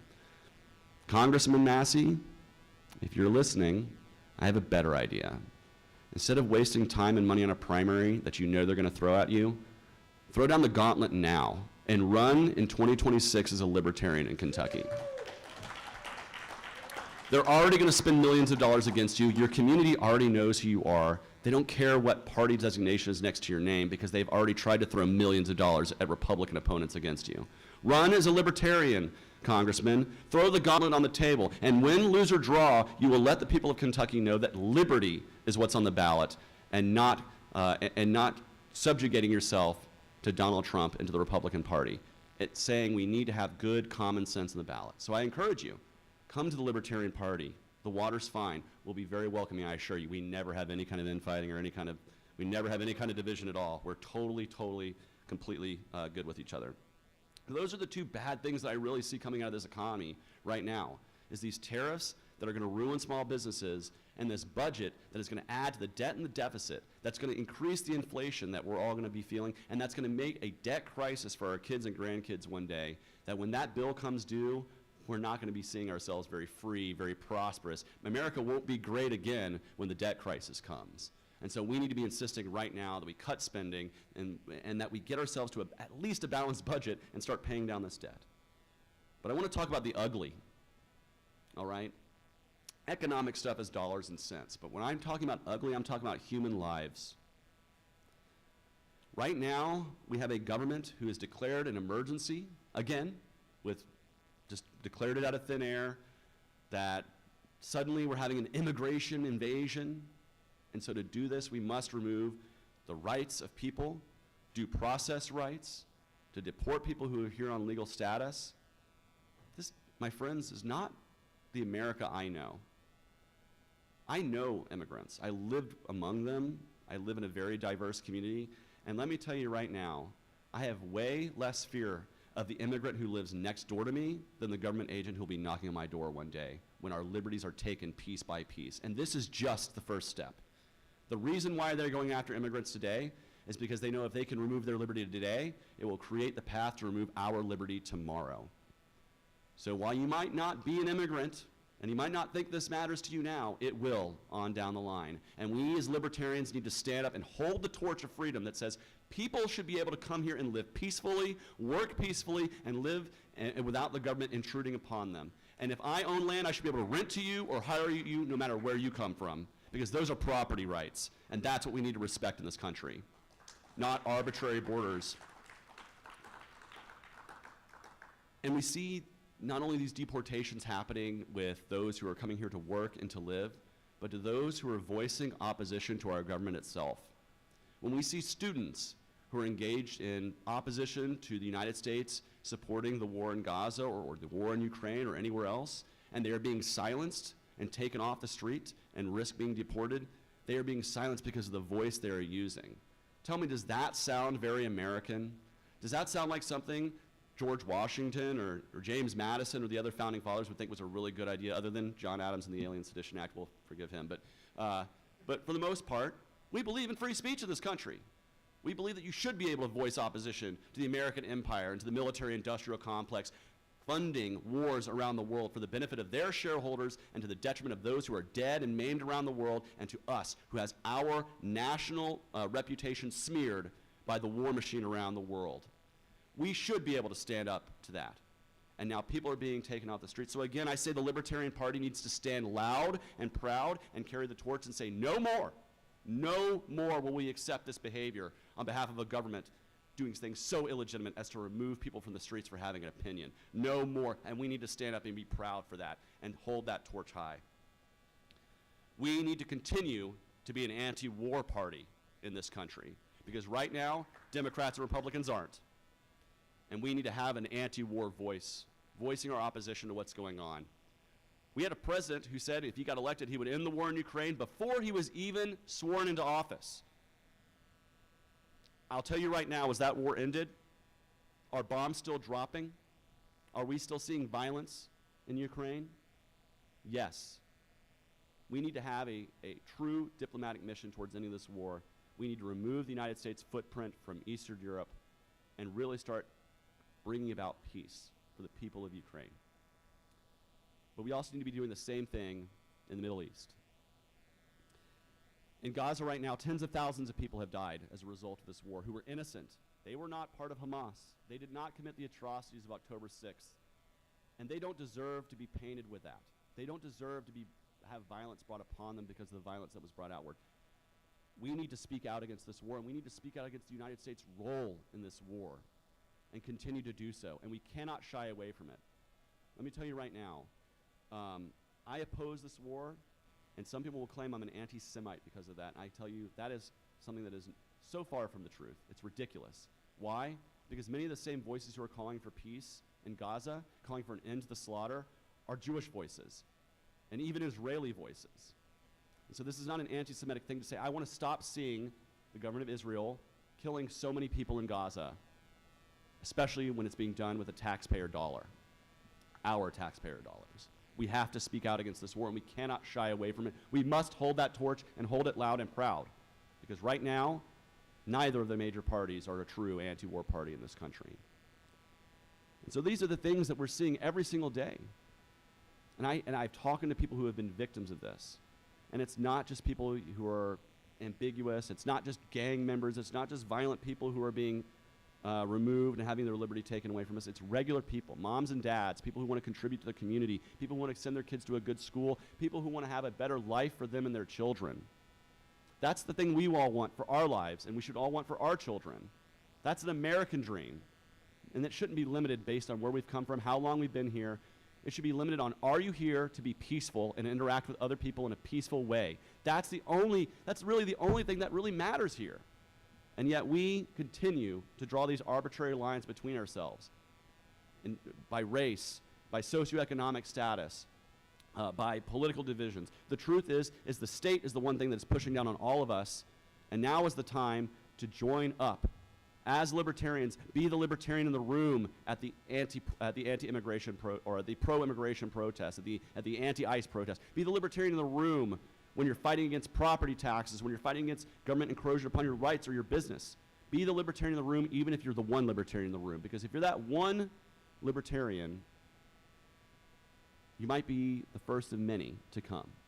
But if you don't get in that room and you don't put the message of liberty forward, it will never be heard. It will continue to be drowned out by the statist voices.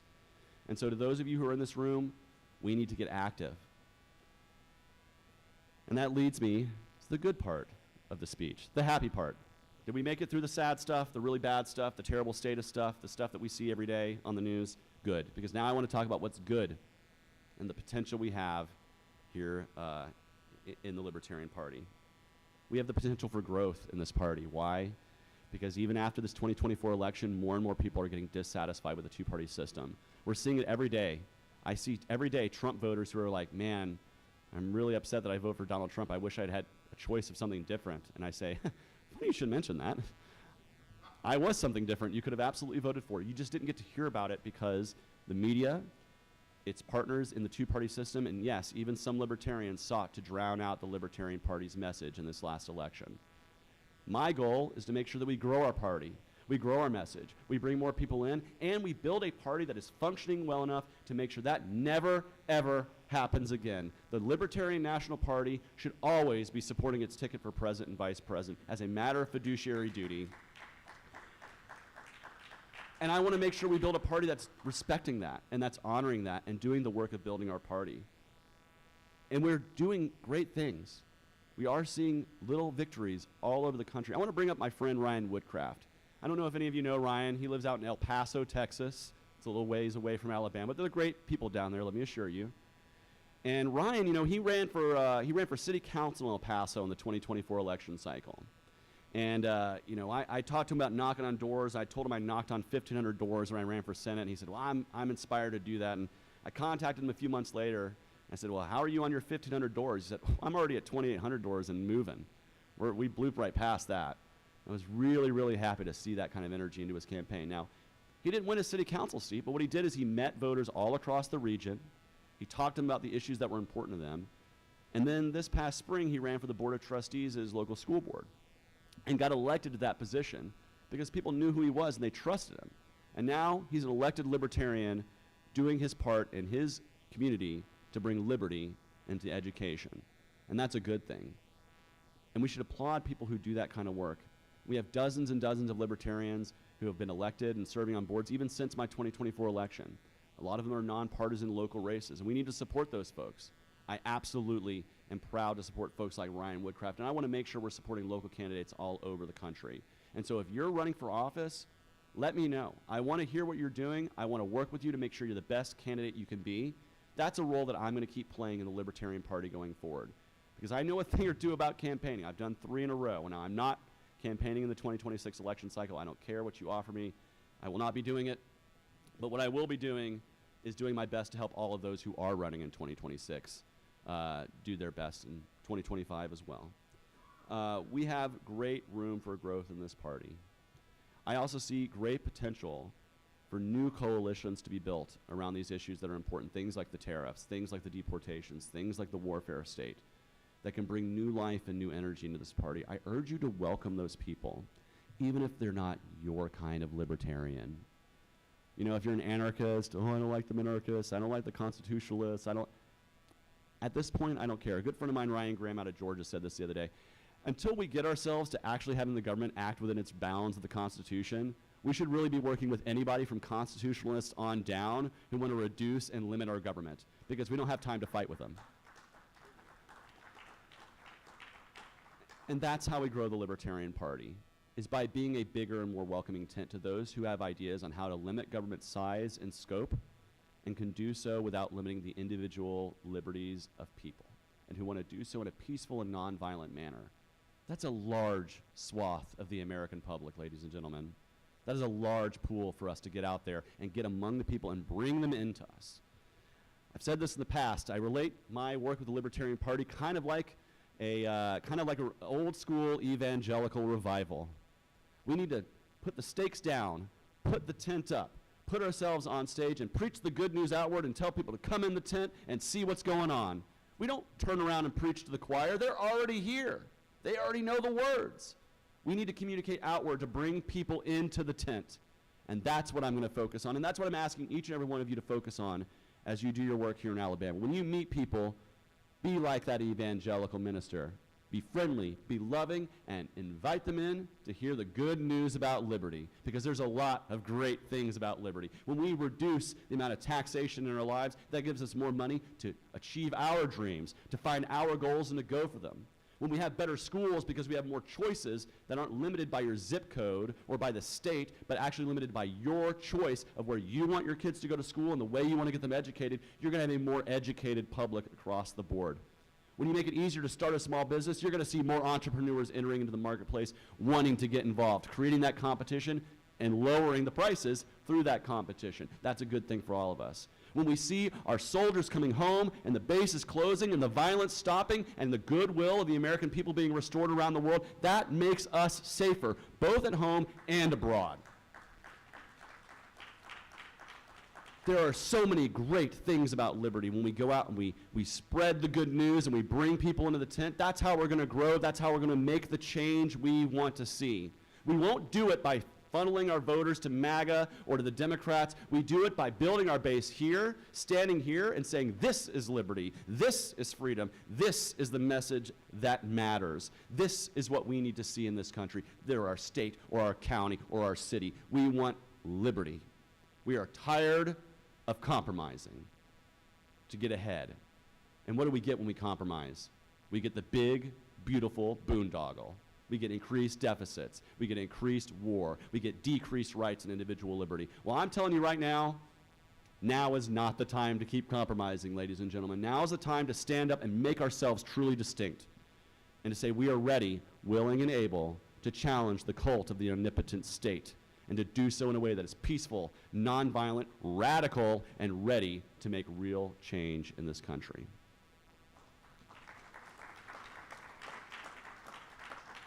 Now, I'm a bit of a pop culture libertarian, ladies and gentlemen. I always say that if you want to get your kids into libertarianism, do not hand them a book on economics, hand them the Hunger Games. Because Katniss Everdeen will teach them how to stand up to an omnipotent state and stand up to the fascism and communism and those governments that exist in the world. and that you'll actually get our libertarian viewpoint across a lot better using pop culture and art as a way to communicate than thick economic tomes. Now, there are people who are great economists who do a great job of communicating those things. Mike's one of them. Mike's an economist. He could talk to you all day long about economics. But the average person isn't. We have to be able to communicate ourselves outward in a way that is attractive. And so that's why I encourage what I call pop culture libertarianism. Get involved with communities that are involved in fandoms and different arts and different musics and genres and whatever it is, and start relating about how that's libertarian. And I'm going to do that right now. There's a little show on Disney Plus, free plug for them. It's called Andor. It's a Star Wars television show. Just had its series finale. And you may think, oh, Star Wars, that's kid stuff, that's silly stuff. But it's really about a group of freedom fighters in this show organizing the beginnings of the rebellion that fights back against the statist empire. These are individuals from disparate parts of the galaxy that are doing their own individual things, but that is slowly but surely forming a true alliance that is in rebellion to statism. And that's the power of freedom. Freedom is something that just appears out of nowhere because it is the natural state of things. And so this line I'm gonna read from, it is a character named Nimic. It is his manifesto on freedom. And tell me if you don't think this sounds like something we need to embrace. There will be times when the struggle seems impossible.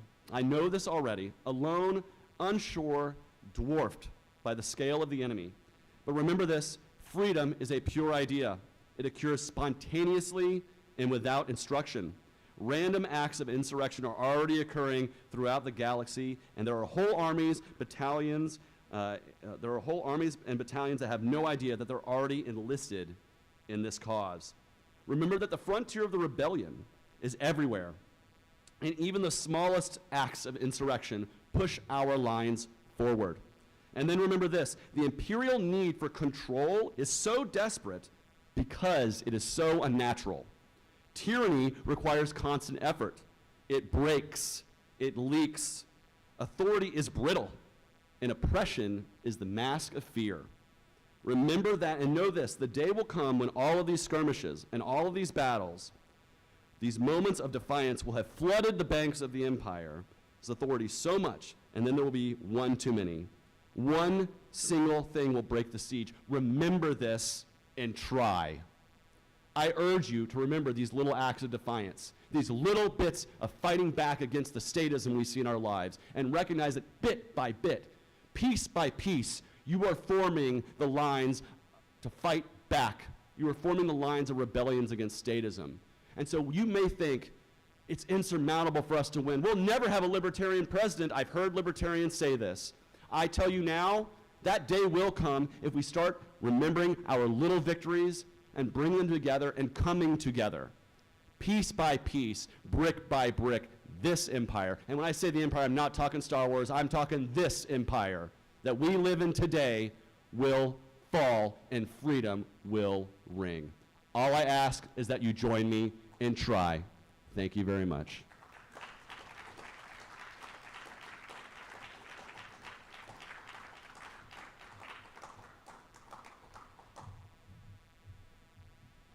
Thank you very much, Mr. Oliver.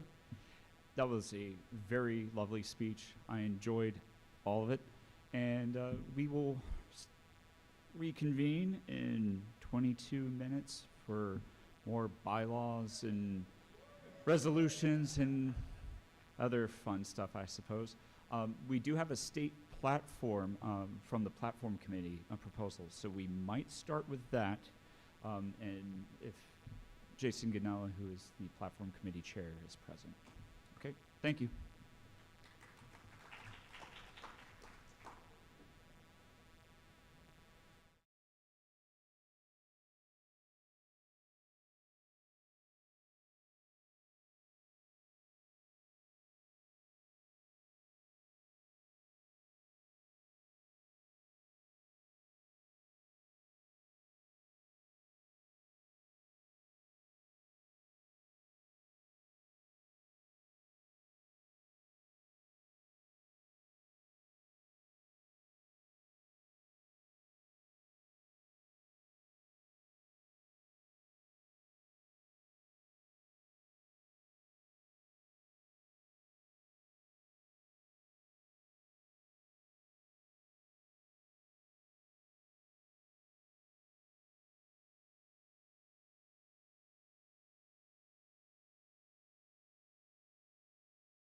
We are resuming, everyone.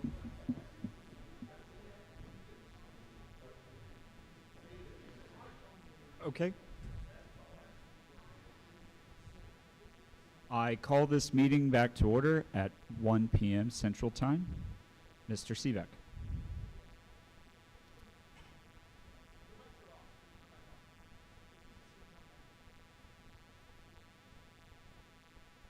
There we go. Mr. Chair, move to suspend the rules to have the platform committee report heard for the next 2 hours. The bylaws had a couple hours last night, and in light of that bylaws changed to make sure that we have this, it's best to give them some equal time. Okay, thank you, Mr. Seaback. We have a motion to suspend the rules so that we jump straight to the platform committee's report for 2 hours. It's been seconded.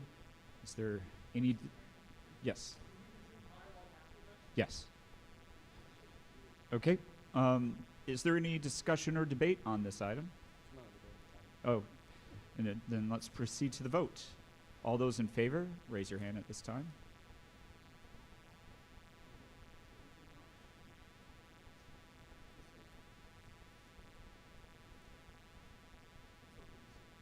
$18 in favor? Oh, 19 in favor, sorry. And then all those opposed? I count 0. Any explicit abstentions? Also 0? Okay. I would like to welcome up our Platform Committee Chair, Jason Ganell.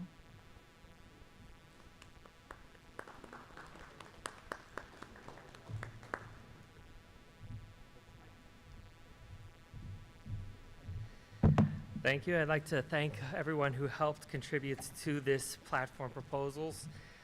Starting a platform from scratch is not necessarily easy. The form of the proposals are the first 4 proposals provide the framework, and then every proposal after that is an individual plank.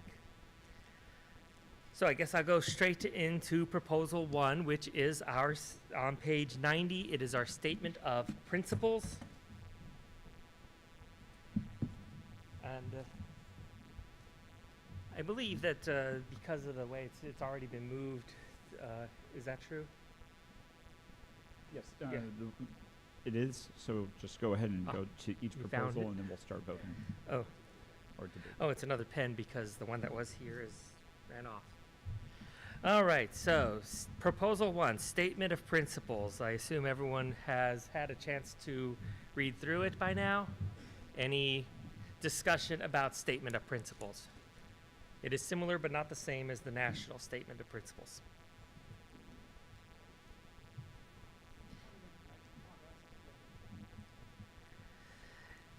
How does it differ? It's a few wording issues here and there. It's not a major difference. I'd have to pull up the nationals to compare it explicitly.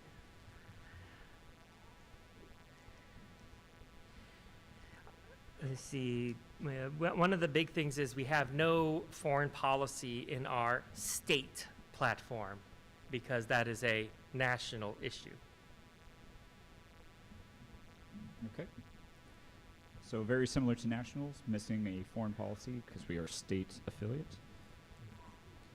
If anyone wants me or Mr. Ganella to read it, just raise your hand or shout it and we can accommodate. Otherwise, are we ready to, is there any discussion or debate on proposal number 1, statement of principles? Hearing and seeing none, we'll proceed to a vote. All right. All those in favor of proposal 1, statement of principles for our platform, please raise your hand at this time.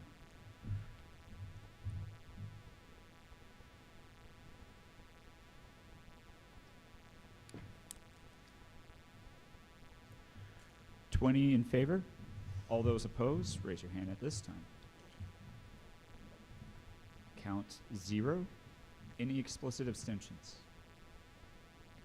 I see 2 explicit abstentions.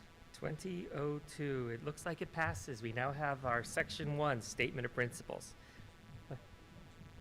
Okay, sorry. Oh, you're fine. Go ahead and proceed with the next proposal. And I'll remember next time to let you decide if something's passed or not.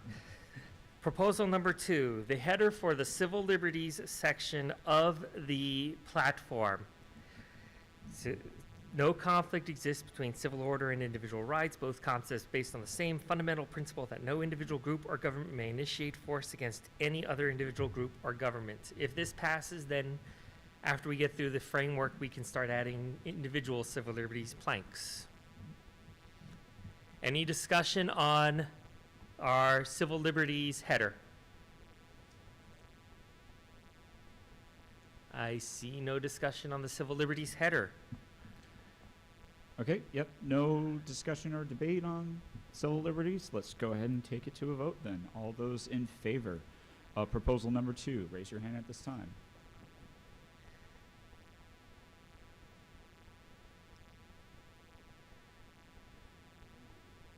I count 20 ayes. All those against? None.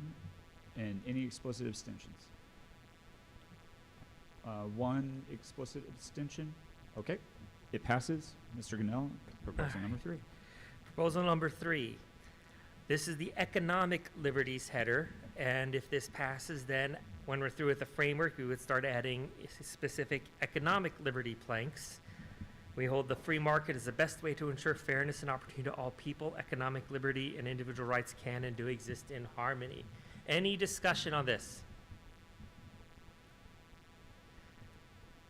Hearing Yes. and seeing no discussion on this proposal, we can go ahead and take it to a vote. All those in favor of proposal number 3 on economic liberty, raise your hand.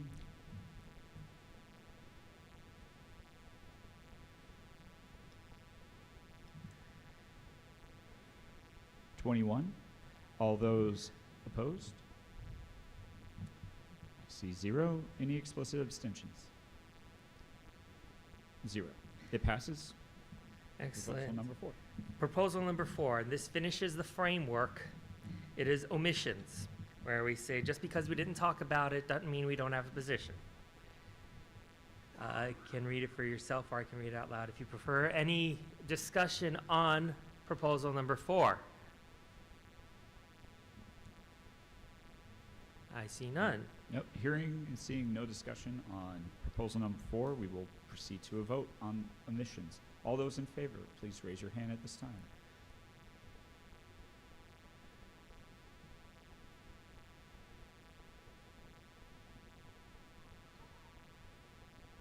(19). All those opposed?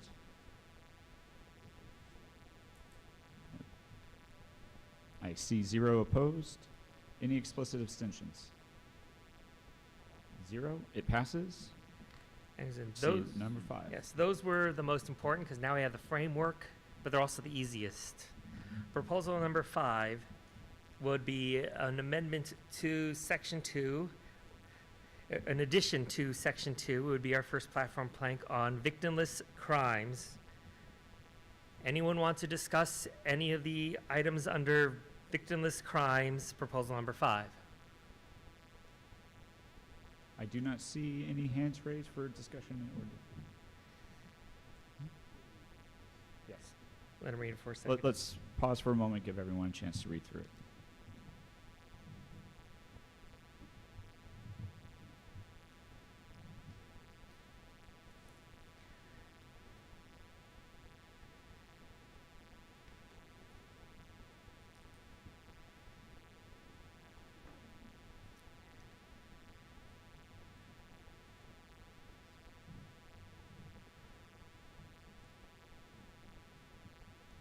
Okay, Looks I like think enough time has gone by.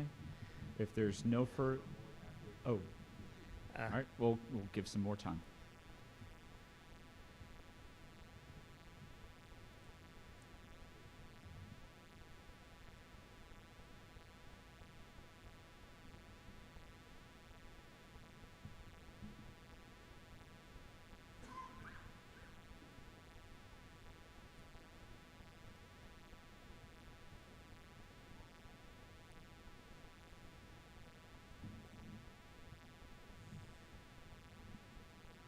you got it.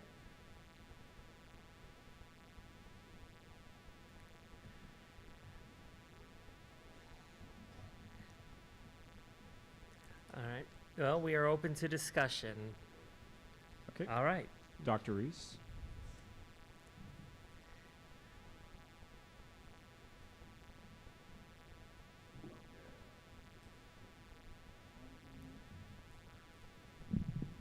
There, sorry about that. Okay, so here I am going to expose my minarchist leanings. And it regards Section I. I think we need to be a little careful about removing all laws regarding disposal on any private property. That means that I could contract with all of the nuclear facilities and petrochemical facilities and just have them dump as much as they want on my nice little 1 acre property just a few miles from here.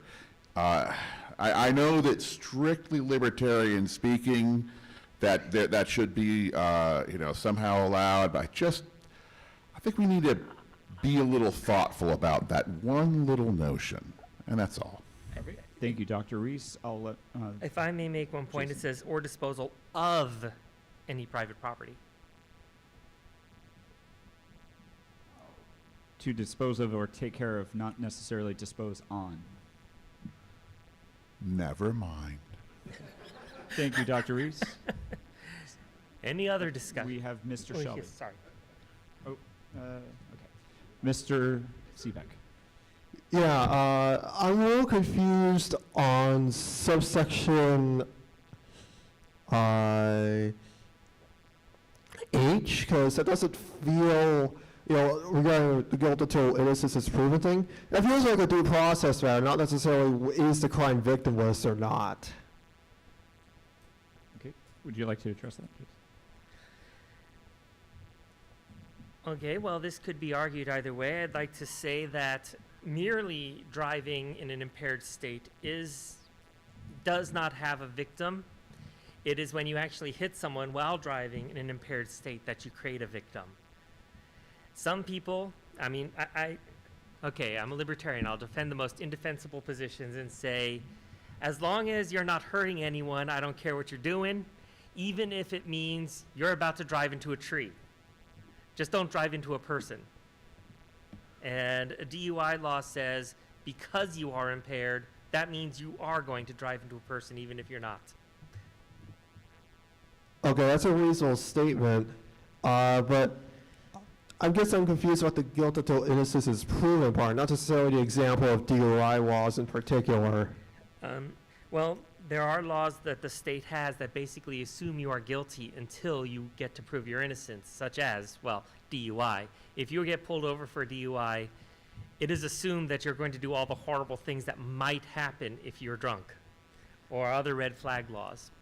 Yes, and to add on to that, red flag laws, for instance, when it comes to guns, where a report against a person can have the police come and take away their weapons before they have a chance to defend themselves with due process.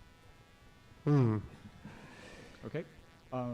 Food for thought for sure. We're going to go ahead. Mr. Shelby was next, and then I think we have Mr. And actually, I would like to touch on the DUI law thing. So you're punishing recklessness. You're not punishing the lack of conduct. If I had a gun and started shooting it in this room, should that be legal? Even if I don't hit anybody or damage any property, because it's the same theory. You're shooting randomly while driving your car, and you're not going to get pulled over unless now the DUI checkpoints. I agree. Those are bullshit. I agree with that. But you're pulled over because you're weaving, you run a stop sign, you're doing something that's dangerous. I don't really think that falls under victimless crimes. Now, there are things pertaining to DUIs that I think we should oppose, such as if you fail to submit to fail to admit to a breathalyzer, your license is automatically suspended, administratively suspended for, I think, 90 days. Now, when I initially read that, I assumed we were talking about the suspension of a license prior to any finding of guilt. But if we're talking about DUI laws in general, I don't necessarily think that's wise or a good look for the party, or even necessarily consistent with libertarianism, unless we're looking at just anarchism. So I understand where you're coming from. I don't really think having that as one of the examples in repeal of all laws that presume guilt until innocence is proven, I just don't think that needs to be included there. I'm all for it. The red flag laws, I agree with. Thank you, Mr. Shelby. And was there a motion to amend attached to that at this Sure. time? Yeah, there'll be a motion to delete the portion referring to DUI laws. I mean, frankly, really delete everything after until innocence is proven. I'm not sure why we need specific examples. I mean, if we want to have a plank or a point on red flag laws, I wouldn't oppose that. But narrowing it down to just those very two specific things, I don't think is necessary. So I would move to amend to remove everything after proven in subsection H. Okay, we have a motion to amend. First, do we have a second? Okay, we have a second. So we have a motion to amend to strike such as DUI laws and red flag laws. Any person out of the microphone needs to be speaking to this amendment, not the proposal at this time. Mr. Seebeck. I was going to speak to the main, but what I'm going to say applies to the amendment too. So, I was on the committee. We put this in for a very simple reason. DUI laws, red flag laws, they actually criminalize risk of harm, not actual harm. And that is the big difference. Criminalizing risk assumes you're going to do something wrong, whether morally or legally, without actually having done it. And I can tell you point blank, having been accused of a DUI once at a DUI checkpoint when I hadn't had a drink in 3 months, it turns out that they were rubbing alcohol in a breathalyzer to produce false positives. I can tell you point blank that those types of laws do go fishing for people to create crimes that may not necessarily exist. That's why this is in here. Because let's face it, if it's not really a crime, there's definitely not a victim. So I would argue against striking this because it's in here for a very specific reason, and that is not to penalize risk. Okay, thank you, Mr. Seebeck. Are you speaking to this amendment? Yeah, Okay. the red flag laws and DUI laws, I don't even think they're in the same category. Red flag law is just totally unconstitutional. It's like you're saying, oh, I don't like him, he's got dangerous guns, ooh, go take him away, and the person doesn't even know about it. So, I mean, yeah, that definitely needs to be left in there, but I don't even think there's an argument to be made for that. But maybe some people do, but anyway, Okay. but yeah. Thank you, and it's Jeffrey Johnson? Right. Yeah, thank you. Which of you were? I was here first. Ollie Reese. Hello. So I am in favor of this amendment, and I'll explain why briefly. I'm going to go on a brief tangent as to the history of immediate risk, which is a long-standing history in English common law dating back to statute in Northampton. It effectively reads that when you're conducting an action which has such immediate risk to your fellow human beings, it should be considered the same as immediately causing risk to human beings. And I'll raise this example, which a friend of mine likes to use, which is waving a hurling ball of flaming cats at people while riding on horseback. Are you inherently going to hit people with your giant ball of flaming cats? No. But if you're riding through a crowd with a giant ball of flaming cats, the risk of hurting someone is very high. And I think that is fair. Immediate risk is a fair enough assessment to consider an act violation. If someone's pointing a gun at you and they haven't shot you yet, can you shoot them first? The answer is obviously yes, right? There is a degree at which immediate risk to someone's bodily person should be considered the same as a NAP violation. DUI law is an extension of this. I admit it's a broad one, but it's the vast majority of car crashes are caused by DUI laws. Now, DUI checkpoints is a good argument. We don't have to have those, but if someone is swerving on Memorial Parkway, driving at 80 miles an hour in a Ford F-250, that's causing immediate harm to pretty much everyone on the road, and I don't think it's necessarily a violation of the NIP to arrest them and put them in the drunk tank so they don't hit someone, because I think that is an immediate risk from my point of view, from my interpretation of the non-aggression principle. So I'm in favor of this amendment. That is all. Okay, thank you, Mr. Reese. Mr. Conkle. I just want to make a quick note, thought. If it's okay to drive drunk, is it okay to fly a plane drunk? Okay.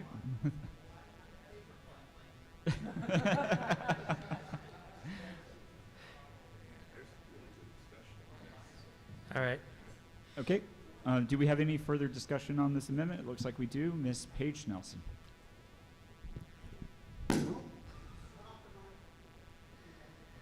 A real dry mic drop moment.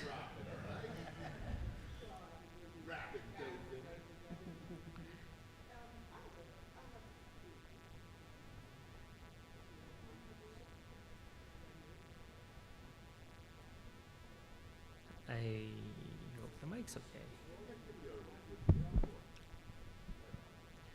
Bruce, I give you a gift. Let me drop it again. Woo-hoo! Okay. All right. I have an example of that I'd like to bring out because I did some activism down in Dothan, and there was this one lady, a police officer. She was fired because she went to a scene where a lady was huffing, and she had pulled her over. So her supervisor showed up and told her to go on home. They didn't arrest the lady. The lady left the scene, and she went down to a supermarket with poor judgment, and she pinned a man up to the wall and killed him. So at what point, as Ollie was stating, do we decide immediate risk? Because that's an issue when you say they didn't do it yet. I've been on the freeway in Atlanta several times, and you'll see this car that's going this way. They are losing control, and you see that they're drunk or what have you. What do we do? When do we as a party say we do agree with that some of this has to be judged at a certain point? So that kind of blanketing the DUI expression was concerning to me. I'm all for red flags not being anything there because, you know, you always go down the road and see the black people with their car all jacked up and all the stuff on the side of the road. These red flag laws are crazy. But at some point, it becomes obvious that this person is not going to, it's not going to be but a few minutes before this becomes a nightmare. I mean, this happens all the time. So where in the party do we say, hey, we do agree with a certain level of this? I was in one of them wrecks up in Atlanta on the freeway, 4 cars, one hanging over the wall. This fool was just driving like this. Next thing I know, they hit the wall. They're coming back this way. I T-boned them. My truck is torn up. We got 4 cars in a wreck. It could have been instant death. And I know it's about, this is not about me, but where is that, where do we draw the line as a party? I can easily answer that question. We Thank draw you. it right now when we're discussing this platform. Thank you, Ms. Paige Nelson. Did you want to address Mr. Seebeck? I would like to ask a further question regarding that. That's how do we know the murder and the non-sobriety were ever connected? What if the murderer would have murdered his, their victim at an alternate time where the murderer was perfectly sober? Just a thought experiment to consider. Okay, thank you, Mr. Seebeck. Mr. Ganella, did you want to? Okay. No? Mr. Reeves? I'm going to say one more thing because I just thought of it. I don't think it'd be a good look if people say that we are the party that wants to legalize drunk driving. So let's not do that. All right, well, That's it. we have a motion to strike the everything after that comma. Okay. Is there any further debate or discussion on this amendment to the proposal? Hearing and seeing none, we will proceed to a vote on this amendment. All those in favor of striking such as DUI laws and red flag laws, please raise your hand at this time.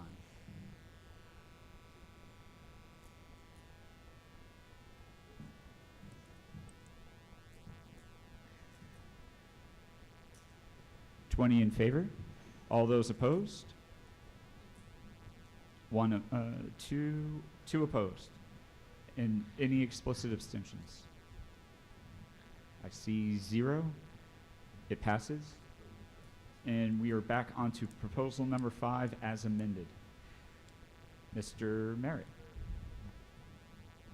Yes, I'm looking at subsection C, and I think I would like to move to amend it to end after the second comma, essentially striking everything after the second comma, and then also remove the word sexual. Because if you're allowing any consensual activity, that includes all that. So just makes it more broad, I would say.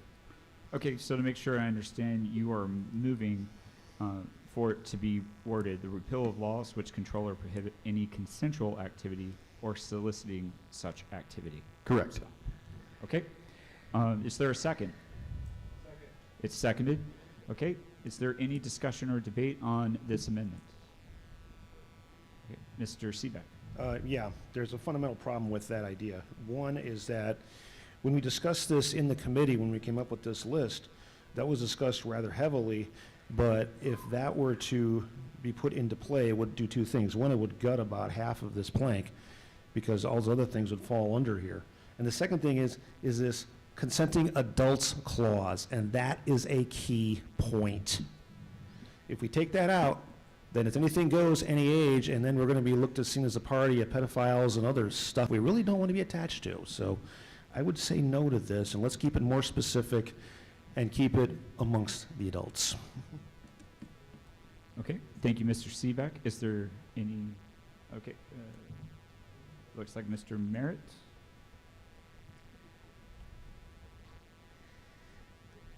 Yeah, can I amend my own amendment?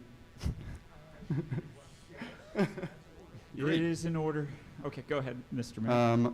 We'll do consensual activity among consenting adults and keep everything else the same the way I had it prior. Yes, it will need to be second. So making sure I understand it. So you are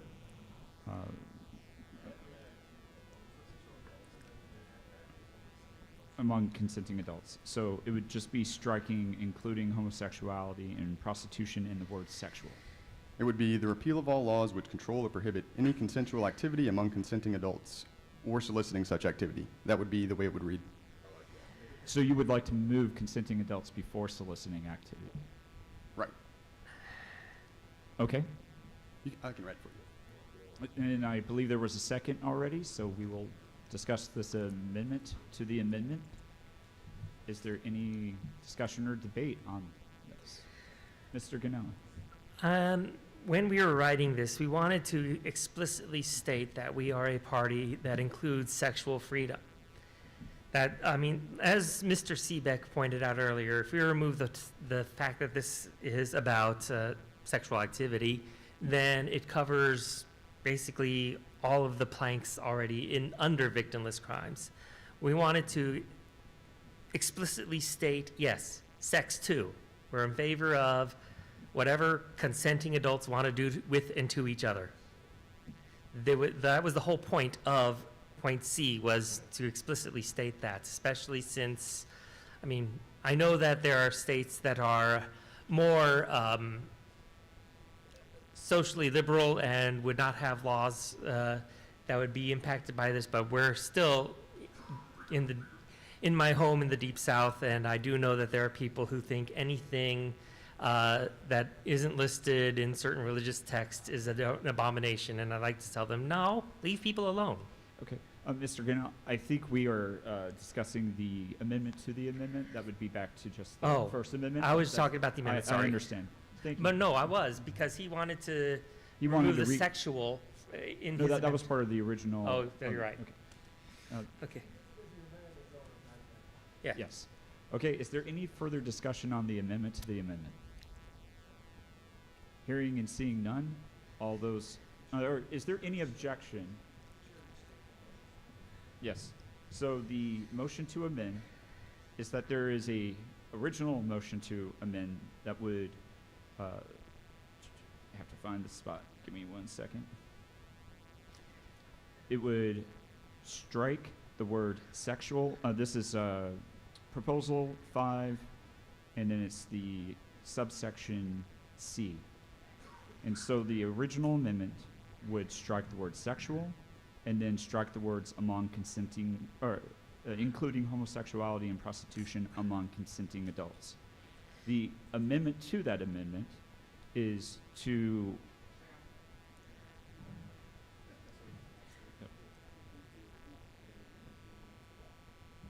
okay, and so the amendment to the amendment would be to insert among consenting adults after the word activity. Is that it? Okay. Yep.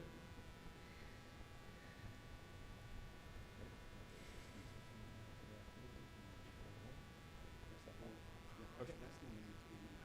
Yes. So the amendment to the amendment is to bring back the among consenting adults in a different place. Is there any discussion? Yes. Point of order, just so we're clear, we're saying the amended version of the amendment would basically read, the repeal of all laws which control or prohibit any consensual activity among consenting adults or soliciting such activity. Just so we're clear? That is correct. Okay. Okay. Ms. Page Nelson? No, we are on the amendment to the amendment at the moment, and we are about to do that vote, but I'm going to ask for objection first. Yes. This is just bringing back the words among consenting adults to Mr. Merritt's amendment. Exactly. For that, yes. You know, once we dispose of this amendment to the amendment, we'll be back on it, and there can be more discussion. Okay. I'll just do a quick. Is there any objection to the amendment to the amendment? You're objecting?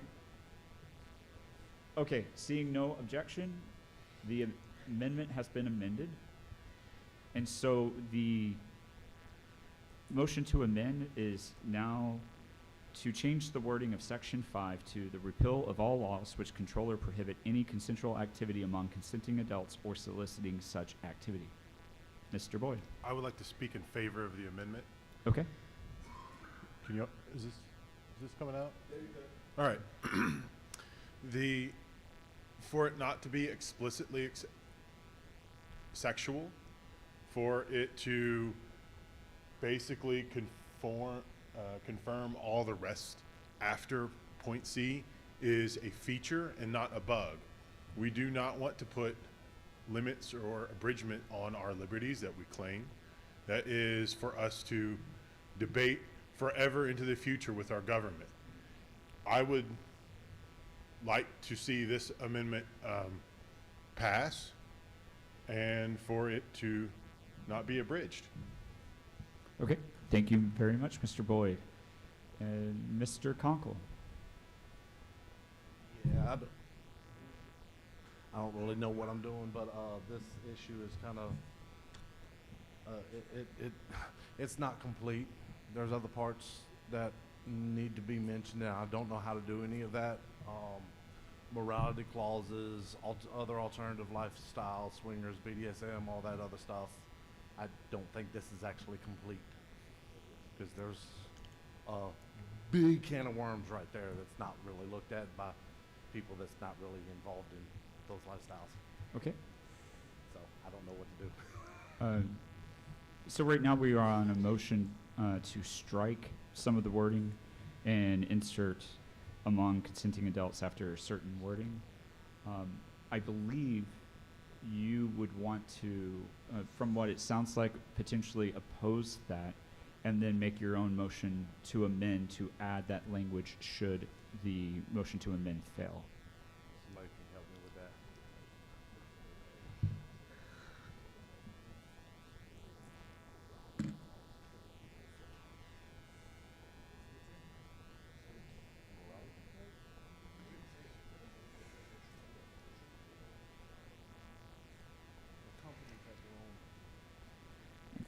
Because the present motion to amend is to strike language, and you are wanting to insert new language, not adjust which words are being striked, it won't be germane at this time, and it can be brought up afterwards. Okay. Okay. Any further discussion? Mr. Johnson? Okay. All right. If there's no further discussion on this amendment to the proposal, we'll go ahead and get to a vote. All those in favor, please raise your hand at this time. Of the amendment.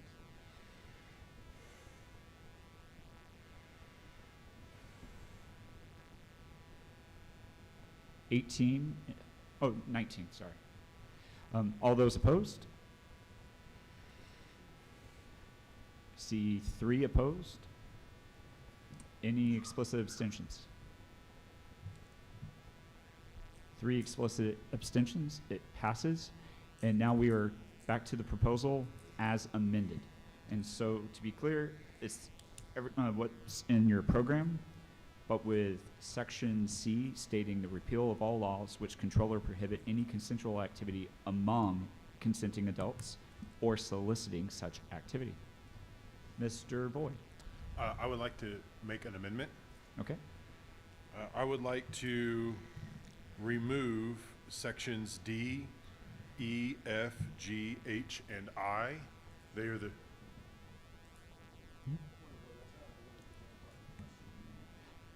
Oh, no, We we already finished. finished that one.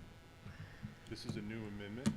That amendment is finished. Yeah, the point is not well taken. The amendment in regards to subsection C was just passed. That was the last vote.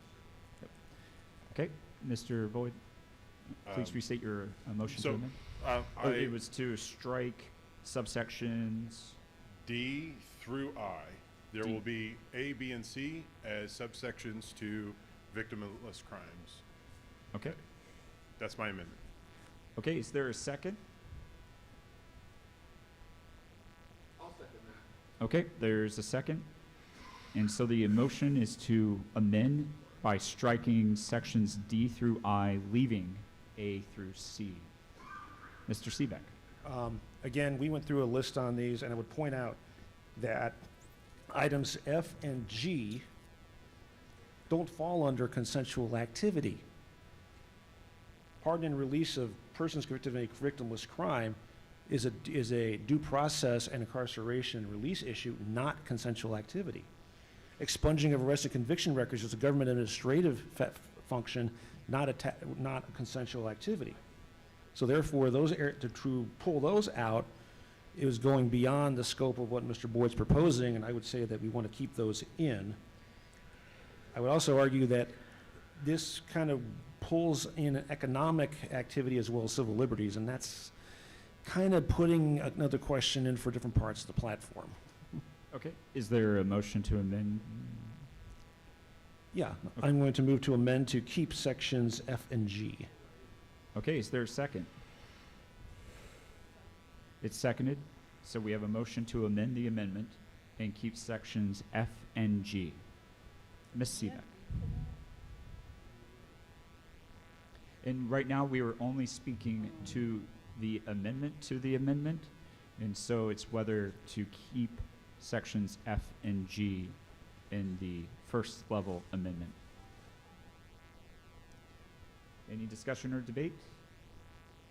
All right, I will do a quick check. Is there any objection to bringing back sections F and G to, okay, there is an objection? So we will proceed to a vote. All those in favor of amending the amendment by bringing back sections F and G, please raise your hand at this time. This is an amendment to an amendment, and so the first level amendment is to strike D through I, and the amendment to the amendment is to bring back F and G. And we're voting on Bringing back F and G to the amendment. So if this motion passes, then the amendment would then be to strike D, E, H, and I. Okay? All those in favor, please raise your hand at this time.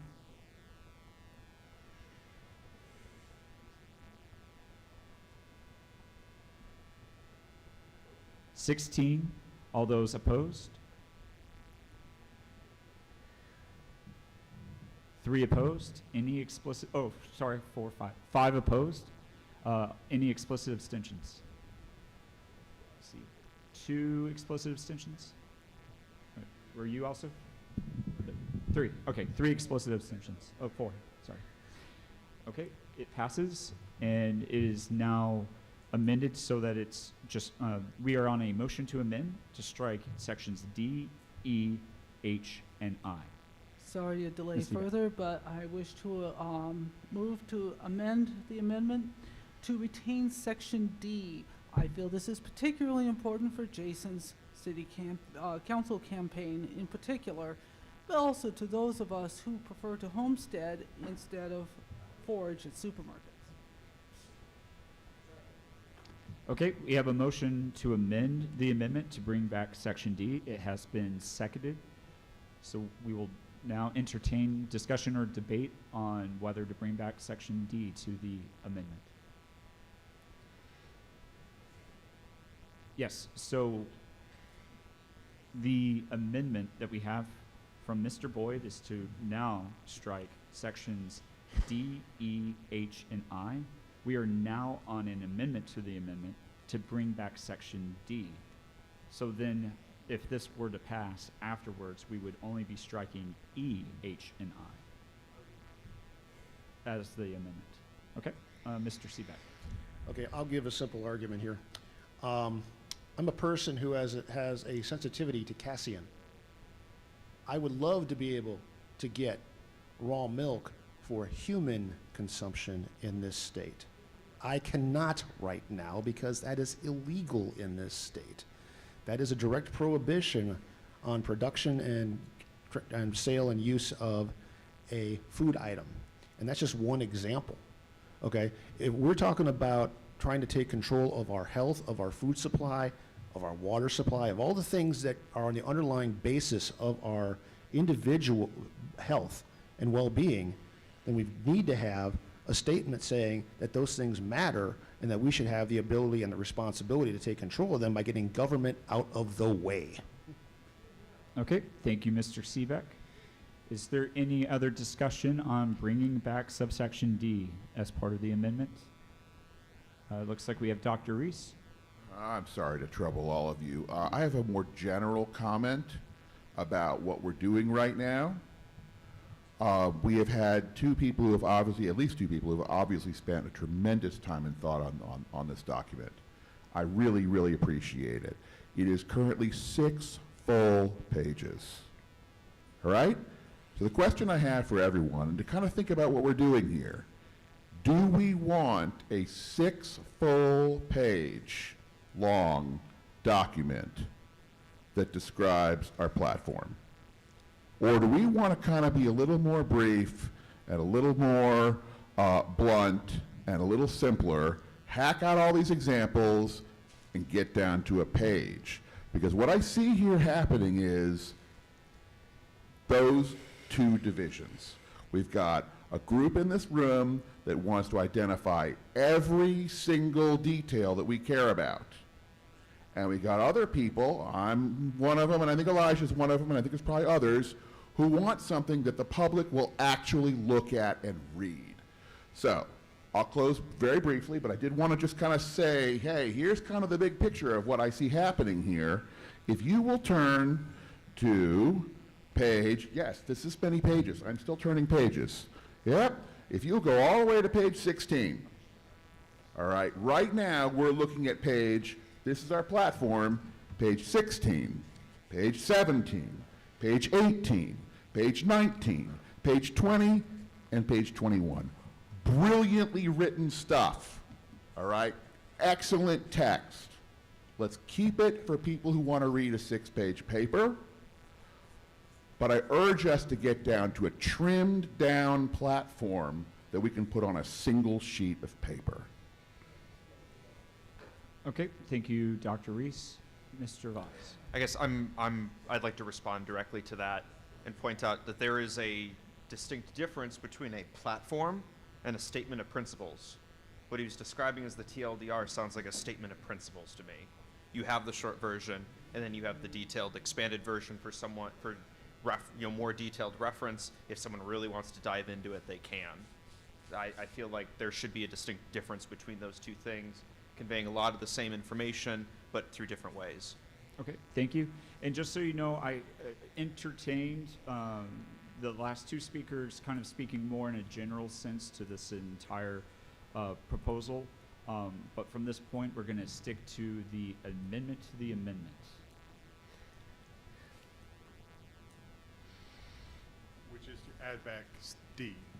Yes, it is to add that back subsection D to the first level amendment that was yours. I would like to oppose Okay. adding back subsection D. Okay. Because of being explicit means that we are committing ourselves to a game where we have to go then and define everything explicitly that we think is a freedom, and everything not defined is not a freedom. And I say, nay, everything is our freedom, and we will talk about the things that we won't allow instead, like starting wars or taking people's money or property. Okay, thank you, Mr. Boyd. Mr. Johnson. Yeah, this is in regards to the alcohol drug part of that. I'm not sure if it fits in here or somewhere, but I do agree with the thing to keep parts of the thing short, but also we need something in election years especially. We can show how we are differentiating ourselves from a Republican or Democrat party. And under this section, or somewhere for somebody smarter than me to where it needs to go, I would put something like we support abolishment of the State Alcohol Beverage Commission as an example of this, and in general reduction of these government agencies. But start with that, because I think that hits people agree with that. The state doesn't need to be in the business of selling alcohol, and I don't know where that fits in the platform. I don't know if we can get it in this convention, but by next year maybe figure out is it from an advertising and campaign viewpoint. People nod their heads like, yeah, we shouldn't be doing that. That's something that needs to be in there somewhere, I think, explicitly somehow. And I don't know if that's just marketing or bylaws or whatever. Mr. Chair. Okay, thank you. That's Mr. actually under Johnson. Proposal 13. Yes, I was about to ask that. We do have other proposals that are addressing things like repealing certain organizations, public organizations, and so I imagine there was one for the ABC I board. apologize for not doing my homework. No, you are fine. Thank you very much, Mr. Johnson. Mr. Sivak. I would like to just point out that questions about the length of the platform are irrelevant because the platform is already an order of magnitude shorter than what you typically see in other parties. Just looked it up. Republican Party's 66 pages, the Democrats have 92 pages worth of platform. 6 is rather a breeze by comparison. Okay, thank you, Mr. Sivak. Is there any further discussion on the amendment to the amendment, which is to bring back subsection D? Hearing and seeing none, because we know there is opposition, we will proceed to a vote. All those in favor, please raise your hand at this time. Bring back Okay, D. this vote, if it prevails, would take the first order amendment to strike subsections E, H, and I. If this fails, we would be striking D, E, H, and I. So if you want D to stay in, you would want to vote in favor. Okay? All those in favor, please raise your hand.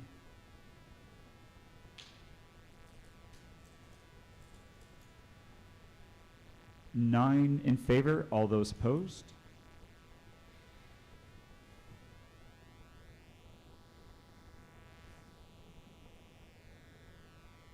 $12. Any explicit abstentions? Oh, did I not get you two? Yes. 14. Any your explicit abstentions? Okay. You are. Any other explicit abstentions? We have one explicit abstention, and there were 14 against. The amendment to the amendment fails, and so it is still so the first level motion to amend is to strike sections D, E, H, and I. Mr. Sivak. Yes, just to expand on Dr. Reese's comments earlier, the national platform is 15 pages when you print it out. Okay. The fact of the matter is that the white space in the document is not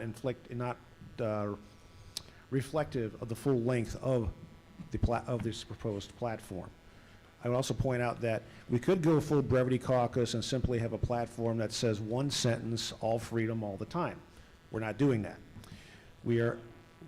Because part of the role of platform is to add detail to what we stand for, not only for the public to understand what we stand for, but also so our candidates can point to it and say this is what we stand for as well. It is as much of a marketing tool for our candidates and our party as it is for our own statement of what we believe in. Yes, there are details in here, but I would point out this is the first time we've done this. There will be ample opportunity down the road to fine-tune this. It's always a work in progress.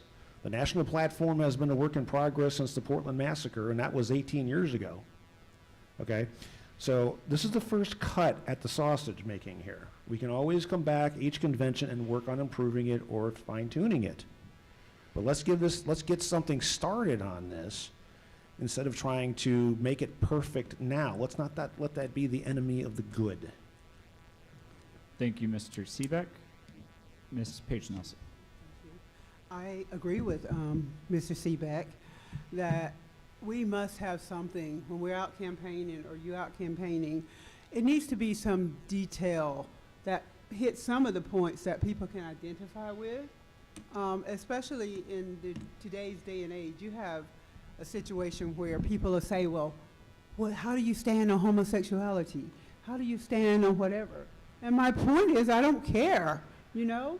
But they want us to actually say it. And they'll get you in debates or what have you, but it's easy if we have something that goes in. Just a little explanation of where we stand on various things. For instance, the one of standing on the corner. Like, we can sit here and debate for all day, but out went 2 of those at once if we were to have approved that. And one was the suspicious of standing on the corner. Do you know how many times the police just roll up and jump out and start beating up people? And then they'll say, oh, we thought they were the robbers or something. So I think those are the kinds of things that actually touch people. And it's good that I applaud all the work in the platform, on this platform. And I agree with having some detail left in. So unless you explicitly can show opposition, I would say leave it all there. Okay, thank you.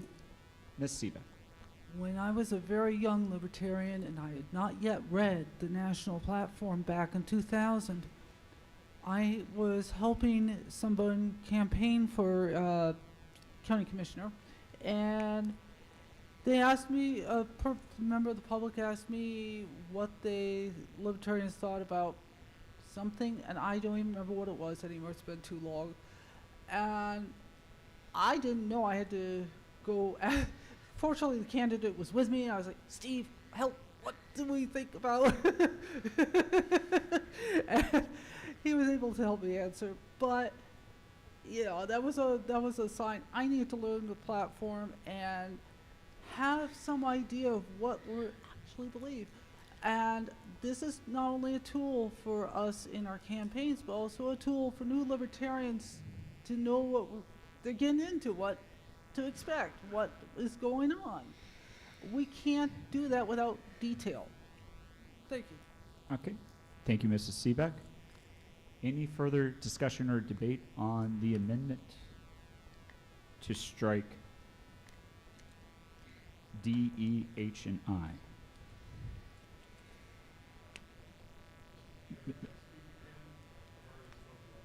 Yes, you can speak again.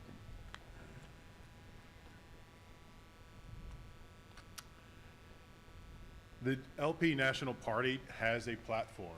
We are not needing to oppose that in any way, nor do we explicitly need to adopt it word for word verbatim. We should be brief in our LP Alabama platform, or we should focus solely on the differences between our national and things that would make it easier to talk about libertarianism in the state of Alabama. Now, the many pages, the detail, the fine, I understand that there's a lot of work in here. And Mike, your emotional appeal does not work on me because you ruined one of my bylaws so we could adopt just normal general things at our last convention and be just bland like everyone else.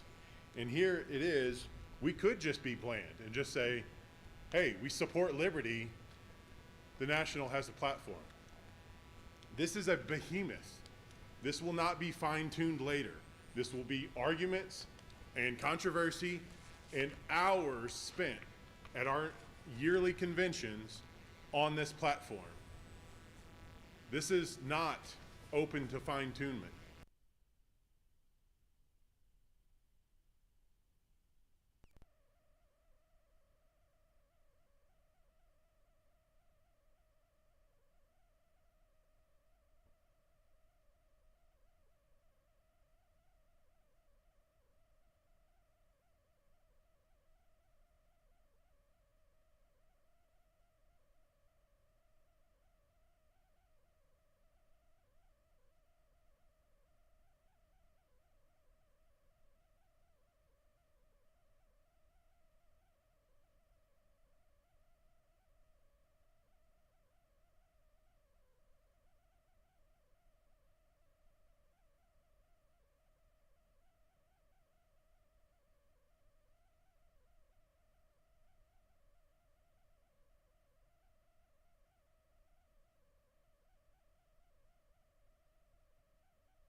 All right. If you're opposing, stand up. When I point at you, say one number, starting from 1, proceeding onwards. All right. If you are in agreement, please stand.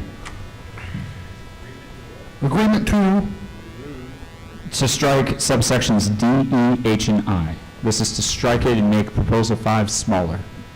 1, 2, 3, 4, 5, 6, 7, 8, 9. All right. That's 9. 10. 11. Sorry, you're in the dark. All right. If you're in opposition to the amendment, please stand. 1. 2, 4,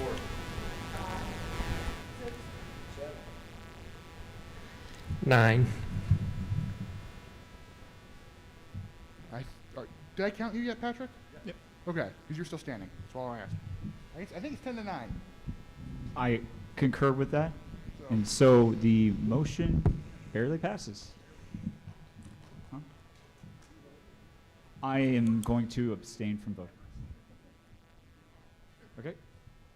We will now address Proposal 5, and it now has subsections D, E, H, and I removed. Yep, yes, that's what I was trying to state. It's the proposal number 5 as amended is where we are at this point, and the amendment was to remove D, E, H, and I. Mr. Merritt? Oh, no, we're not on the amendment to do that. We're at the proposal. I was just saying that that's how it has been amended. So if you want to speak to proposal number 5, do so at this time. Well, so I don't know if it's necessarily germane, but I would just say the national platform serves a lot of what we're trying to lay out here, and I think the purpose of us initially even saying we're going to have a state-specific platform was so that we can just define things more from an Alabama perspective rather than trying to reinvent the wheel and make our whole own, because we could just keep the national platform if we're going to like do all of this. So I think that the real idea behind it last time when we made the decision was to speak to Alabama-specific issues and what we disagree with in Alabama and what we would promote in Alabama as far as changes. And so I think that maybe that's the scope that we're missing here, is that we're trying to reinvent the national platform as opposed to make an Alabama-specific one that simply kind of adds to that in itself. Okay. Since we've had several people kind of speak to this at this point, and my job as chair is to help facilitate people to do whatever they want to do, whether I agree with it or not, Parliamentarian Mr. Seebeck, can you correct me? If someone was wanting to essentially dispose of the rest of the state platform, they would be able to do a motion to postpone indefinitely for the remaining proposals of the platform report, and we would still have the ones that have been passed so far, which are the statement of principles and I think 1 or 2 others.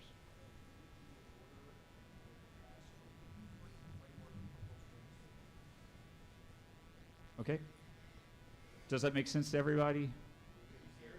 So if you are against having this state platform, or especially as long, you can make a motion to postpone indefinitely this proposal along with remaining proposals. Yes, state your point.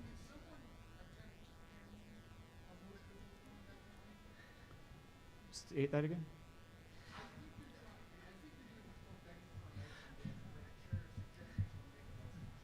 No, I am not asking for someone to make this motion. I'm stating that there have been several people who have spoken to this, and so when they did, I could have said, is this what you're trying to do?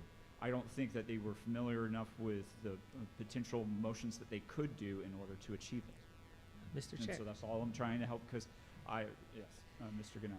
If we are going to go down that route of the motion you were talking about, we'd have to do it after we finish Proposal 5. Okay, the question has been called and seconded. Is there any opposition to calling the question at this time? Hearing and seeing none, we will move to a vote on proposal number 5 as amended. And so again, that's proposal number 5 on page 92 with subsections D, E, H, and I removed. All those in favor of proposal number 5 as amended, please raise your hand at this time.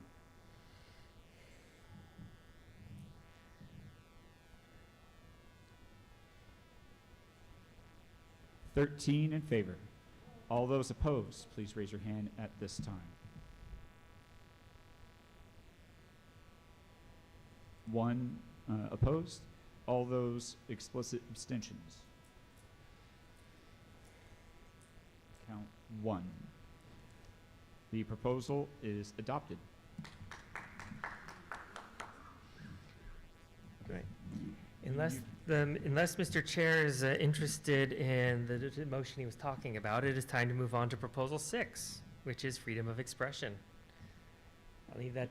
No, I mean, I wasn't making the motion. I was only trying to help the people Okay. who sounded like they were opposed to it. All right. In They that would- case, But if they want to, they would need to walk up and make Yeah, a motion. Go ahead to proposal number 6, Mr. all right, I'm moving on to Proposal number 6, freedom of expression, which has 6 subplanks in it. Any discussion?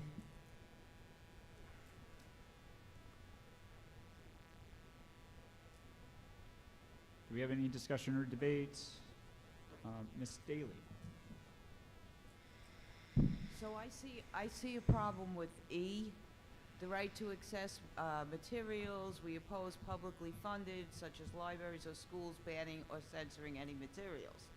But they may have sections for age appropriate. You know what, I'm not sure that that encompasses everything that we need to. There have to be sections in the library that are not age appropriate, you know, for certain books, which we've had this thing going on in Alabama about certain books in the library, you know, generally. And now we went through all this where now it's going to be, there's gonna be an age section. So do we cover everything in here is my question.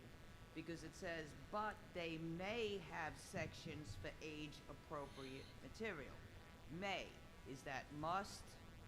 You know, should we change that word? I'm not sure. Thank you. Thank you, Ms. Daly. Mr. Ganelli? As much as I am embarrassed to say this as committee chair, I would like to propose an amendment. And I would like to insert the word institutions after publicly funded. Okay, it's been seconded. The motion on the floor is to add the word institutions after publicly funded in subsection E. Yes.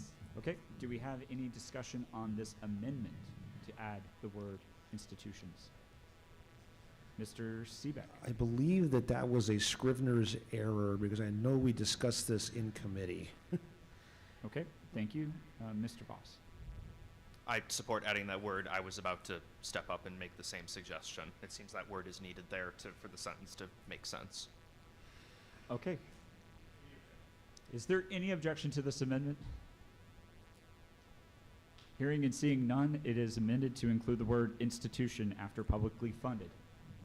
Is there any further discussion or debate on this proposal as amended?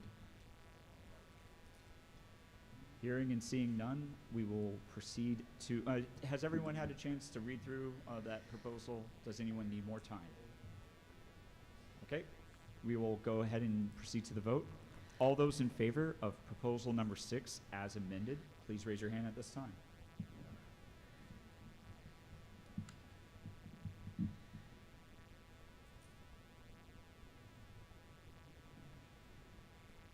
(21) in favor. All those opposed?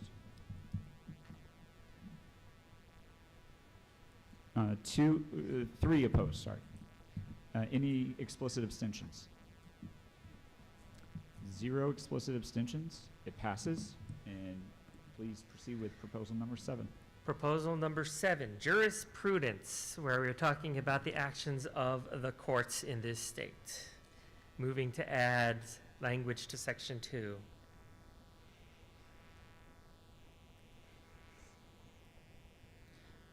I'm going to give everyone a moment to read through. Mr. Boyd? I oppose this proposal as I oppose most of the remaining proposals for our bylaws, or our platform. just registered my complaint. Okay, thank you, Mr. Boyd.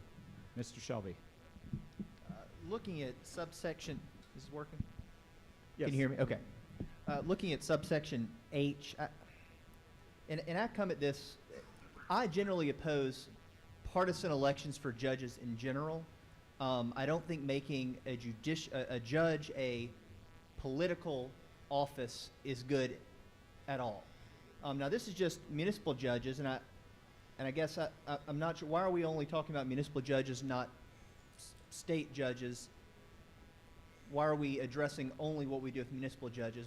Is there a point in here that favors any kind of either election or appointment of state judges? I don't think there is. I mean, I would move to strike subsection H.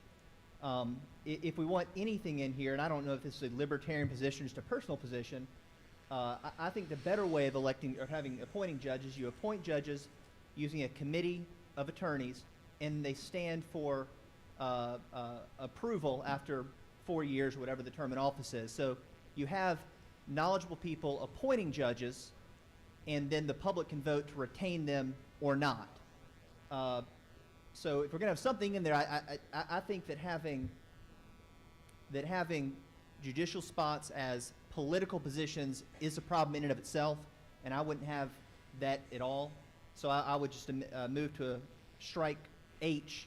Now, if we want something regarding judges in there, I can provide language, but I think just removing H in its entirety would be simpler, because I don't think there's really a libertarian position on how judges gain office.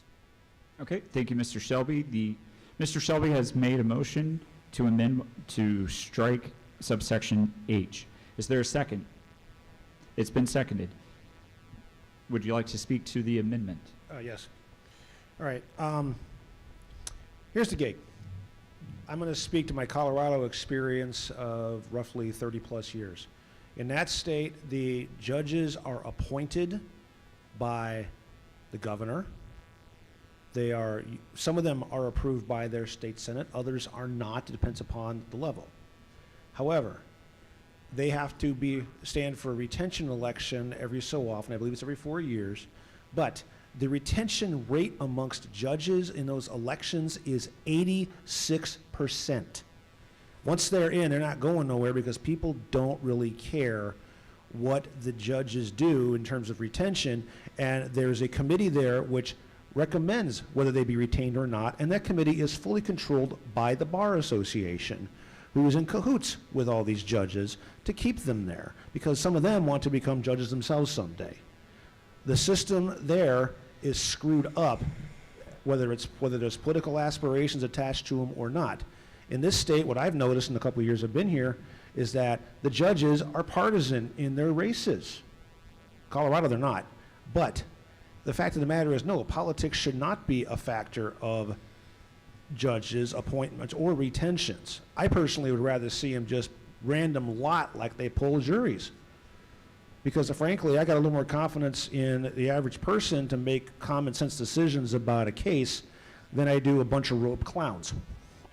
So I guess what I'm saying here is that I'm kind of speaking a little bit in favor of striking H, but I'm also speaking a little bit against it, because while there's a better way, I also don't think that we're not going to necessarily arrive at it here. Okay, thank you, Mr. Seebeck. Ms. Paige Nelson. Thank you, Mr. Chair. On Section 8, I am against it being removed. I want it to remain there. And the reason is, I believe everything should be the choice of the people. Appointment has traditionally meant disappointment, especially if you are of a certain race. You have to realize that when things are established, the established people are not going to ever admit that they're doing something wrong. So if you get something going down the wrong track, it's going to be hard to turn it around if it's appointed. So always, I think the people should be in charge of whomever is going to be in charge of the people. Secondly, now this just, has an amendment been proposed on this, right? Okay, so we're discussing that. I have something else to propose later, but I'll yield. Okay, thank you. Mr. Seebeck. I do have to wonder, in the scenario of random selection, who would supervise that selection to ensure it's truly random? You know, for that idea. Off topic. Is that germane? I don't think so. Okay. Can you speak to the germaneness in regards to the amendment to remove subsection H, what you just stated? Oh.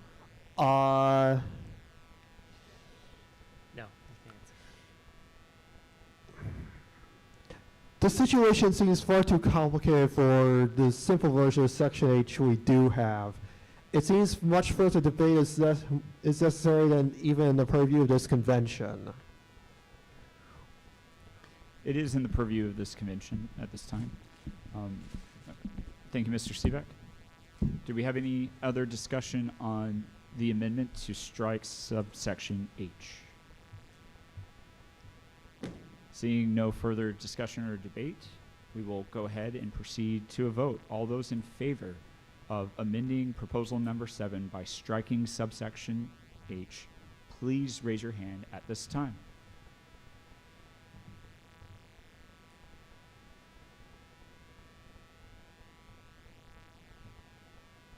I count 11 in favor. All those opposed to striking subsection H, please raise your hand at this time.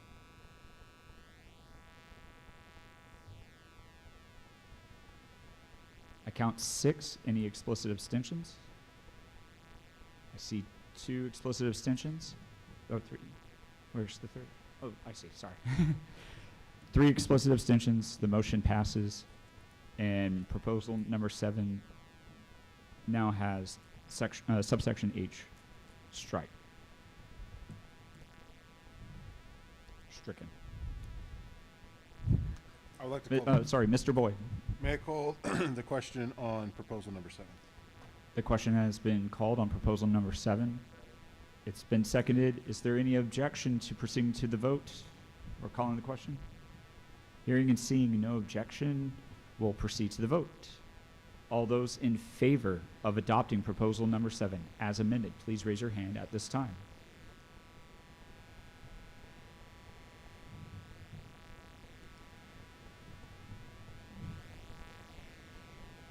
(18) in favor. All those, please lower your hands. All those opposed? 2 opposed. Any explicit abstentions? I see none. 0. It passes, and we can move on to proposal number 8. But Mr. Merritt first. Yes, I would like to. So I want to add some context before I make my motion, being that what I said before. Okay. So I would move to postpone the entirety of the document, indefinitely. I would move to propose, whatever, delay it indefinitely, postpone it indefinitely, with the context being, it needs to be Alabama specific. I think that was the spirit of what we were trying to do when we said we would make a platform. I don't think it was meant to reinvent the wheel and try and go over all of National's platform and make a better platform than that, because it's already had years and years of work done on it. And so I think that we postpone indefinitely, and then, because the platform committee is under the purview of the EC, at the first meeting, we make another platform committee, and they make a platform that builds on National's platform in an Alabama-specific way, rather than reinventing all of National's platform. Okay, there is a motion to postpone indefinitely proposals 8 through the remainder of the state platform report, and it's been seconded. Anyone want to speak to the motion to postpone indefinitely? Point of information, Mr. Chair. Yes, Mr. Boyd. How much more time do we have allotted to platform issues? We have about 44 minutes left. Okay, thank you. Yes, Mr. Voss. I think this is a good idea to postpone this indefinitely and reapproach it with this new idea in mind. I do not want to discount the amount of work that went into this. It is really appreciated, and I would love to channel that energy into focusing this a little bit more to make it more relevant to the Libertarian Party of Alabama. I agree that the platform on a national level has had unfathomable amounts of work put into it and refining it, and I don't think we need to try and reinvent that for ourselves. Okay, thank you, Mr. Voss. Ms. Paige Nelson. Thank you. I believe that time is of the essence in getting a platform out here that we're all speaking the same language. We're going to be coming up onto an election year next year, and we hopefully will have a lot of candidates out there.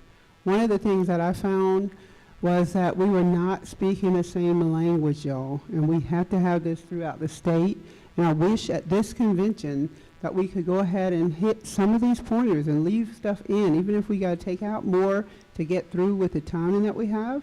I'd like to see a platform approved for the candidates for next year, which will start, you know, the campaign is going to happen. Next year is an election year for a lot of state and government, U.S. government offices. And we really could take things if we were all speaking the same language. And I want to definitely recognize all the work that went into this platform. And the people who were on it were just dedicated.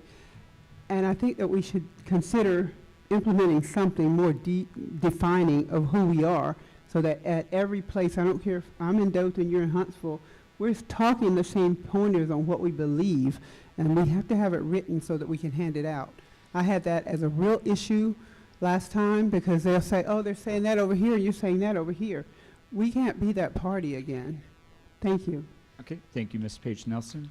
Mr. Seebeck. All right, a couple of points here. One, we originally, as a convention, approved getting this going a couple years ago. And we finally got it going and working on this.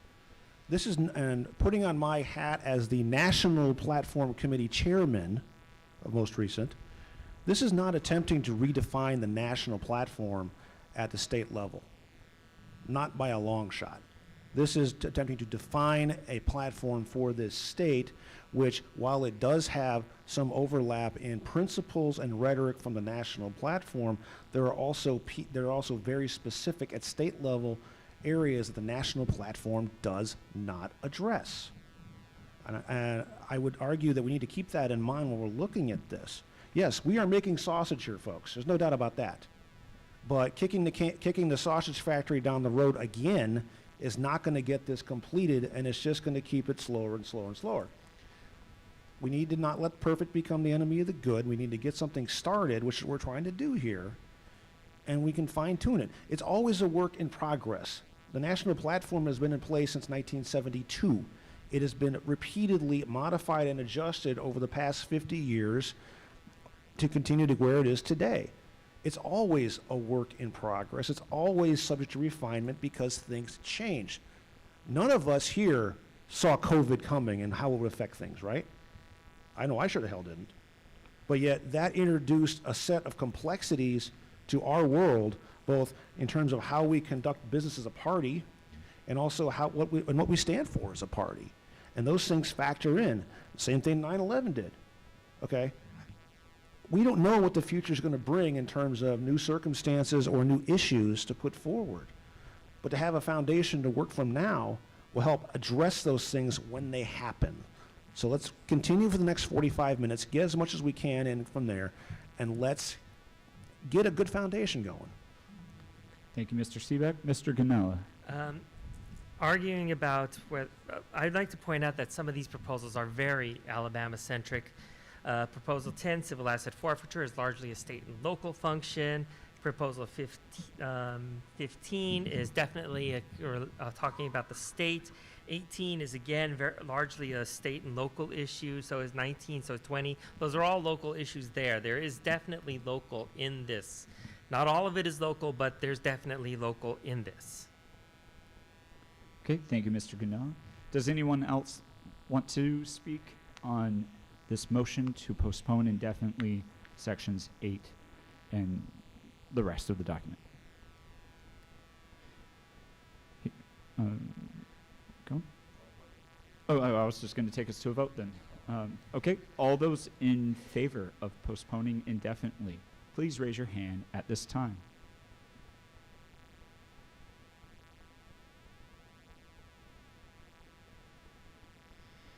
Ten in favor. All those opposed, please raise your hand at this time.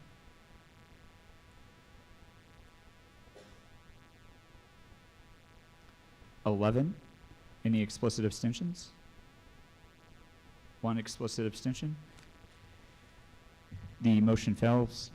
And we are back on proposal We have- 8, sorry. We Which finished is 7. where we would get to. Yeah. Mr. Chair, Mr. Boyd. I would like to make a motion to consider proposal 13 next in our 44 minutes remaining, or now less. time. Which proposal number? Number 13 is Substances. Yes, substances. Okay, we have a motion to suspend the rules and move over to proposal number 13.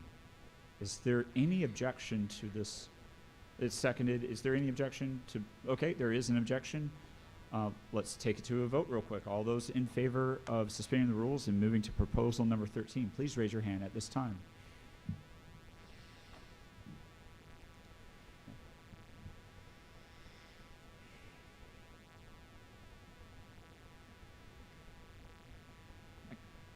$18. All those opposed, please raise your hand at this time. I see 1. Any explicit abstentions? I see 3.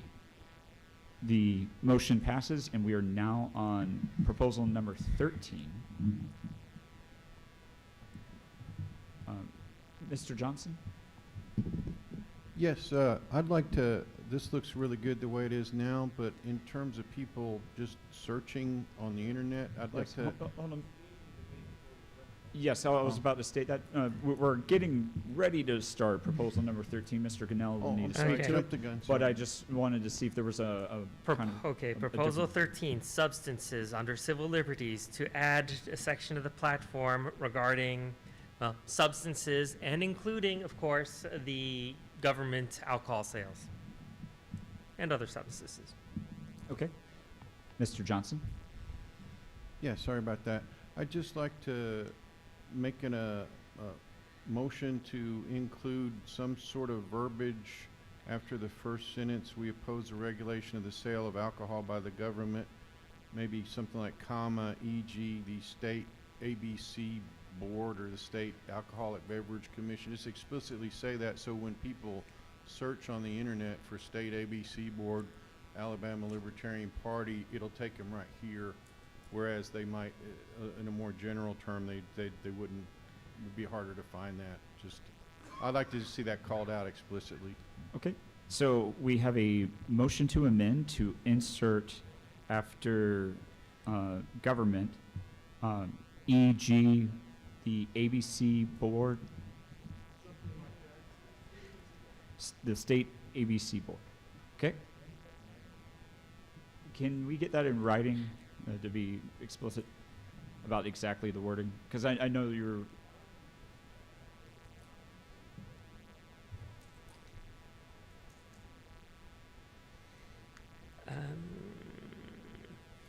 Okay, that is the motion on the floor, and I think, is there a second?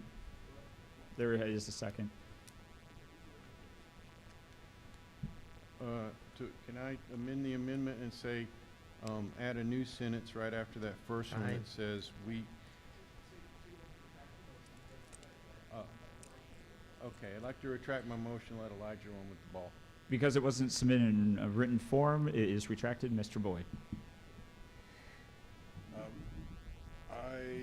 I don't have this written, and I would love anyone's input on the how the words fit together, but we should add, I propose that we add a line to say that we would like to abolish the Alabama ABC as part of this proposal. Okay, we have a motion to add a section or sentence in favor of abolishing the Alabama ABC. Point of information, I'm a little puzzled.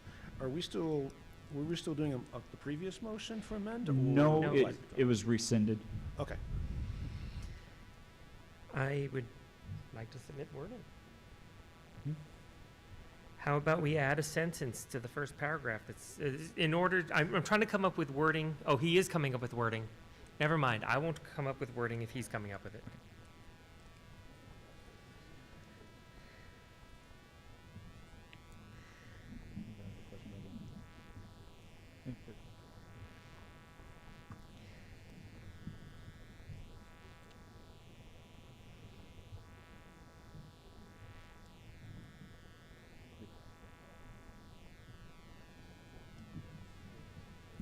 Mr. Chair, I have a request for information. Proceed. So I understand the libertarian perspective on that government shouldn't be involved in what goes into people's bodies and as consenting, free-acting adults. I understand that, but I think we can also understand that some people, especially with the nature of drugs and stuff, that they maybe get to a point where they're impaired physically for the rest of their lives. Is the libertarian perspective also that helping people, medical care and stuff like that, who have taken advantage of this freedom, is that also not the responsibility of government? And if so, then whose responsibility is it to take care of the wreckage caused by abuse of drugs and alcohol? Thank you. I believe that was more debate on the amendment that's coming up. Sorry, misunderstood. We'll wait until the wording comes in, and maybe one of the people in favor can speak to that. Thank you, Mr. Bowler. Dr. Bowler, actually, right? Have wording yet? Still wording. Yep. We'll stand at ease until the wording of the motion is finished.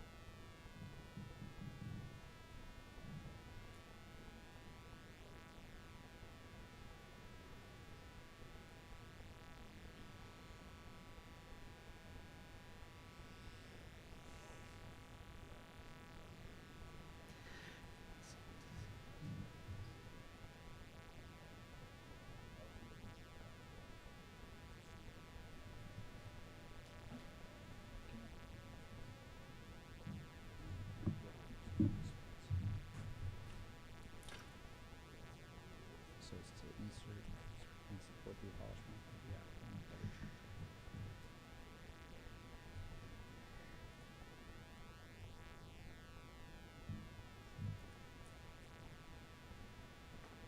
Okay, the motion to amend is to insert the words after of the sale of alcohol by the government, to add the words and support the abolition of the Alabama beverage control. Abolishment, sorry. Abolishment of the Alabama beverage control. Thank you. Is there a second to this motion amendment? It's seconded. Is there any discussion or debate on this motion? There were like 3 different people. I think this is a simple, good addition, makes it crystal clear, so it's pretty straightforward. All right. Thank you, Mr. Seebeck. Any other discussion? Hearing and seeing none. I'll first call, is there any objection to this amendment? Hearing and seeing no objection to the amendment, proposal number 13 has been amended to include the wording and support the abolishment of the alcohol beverage control after the words by the government. Okay. Anyone else want to speak to proposal number 13 as amended? Mr. Seebeck. Yeah, speaking in favor, if it's not obvious, it's very simple. Why do we need government permission slips for these things? Really, that's what it comes down. That's what it comes down to. And I want to point out that that last sentence of the 3, this is my wording, what an individual ingests, inhales, rejects, or otherwise intakes into themselves is none of the government's business. We took out the word damned business, but we left the rest of it. Okay. Thank you, Mr. Seebeck. Is there any other discussion or debate? Ms. Daly. I just want to mention that Alabama just, they're going to put state control over all CBD and 0.03% THC. So they're going to control that also. So we're only talking about alcohol here. Maybe we should add, no? Okay. Paragraph 2, we call for immediate end of the war on drugs and full legalization of cannabis and substances containing psilocybin or psilocin. Okay, but it doesn't say the government's in control, and they currently are, because they just passed that bill in Montgomery. Just my opinion. Okay. So, I didn't hear a motion to amend there, though. Okay, just making a statement, okay. That is perfectly fine. Mr. Shelby. And maybe there could be some clarity here, but is there a reason we're only calling for the full legalization of cannabis and substances containing psilocybin and the other one I'm not... Yes, the discussion at the platform committee, we decided to go for mentioning these in particular to avoid a long debate over legalization of recreational heroin. Well, but, I mean, doesn't that kind of run contrary to the next paragraph, though? Or do we, I mean, are we using this as an example, or are we using this as the only things we're advocating for the legalization of? These are the only things we're explicitly asking for the legalization of. I guess I would move to amend the second paragraph to state after, let's see, we call for an immediate end to the war on drugs and a full legalization of all currently illegal drugs. Of all current illegal drugs? Currently illegal drugs. Currently illegal drugs. Okay, so there is a motion to amend the second paragraph by inserting the words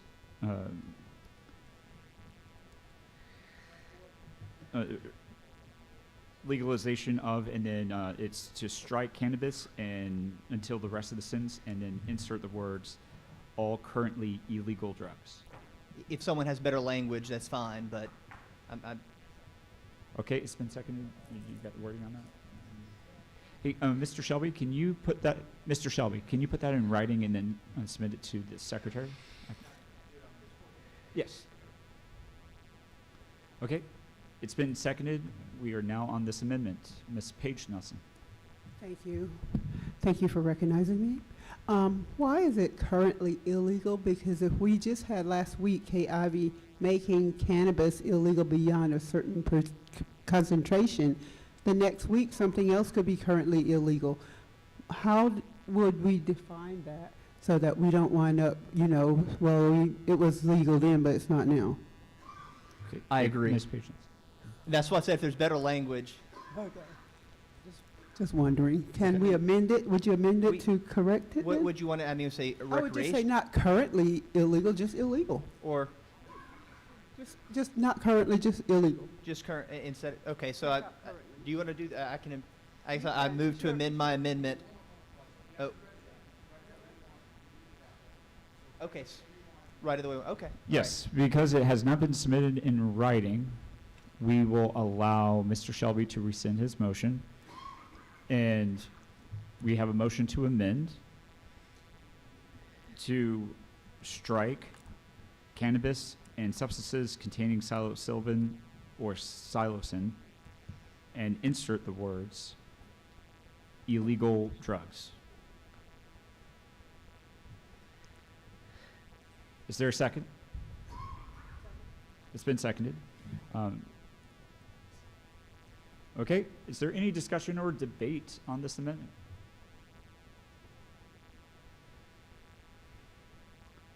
Mr. Boyd.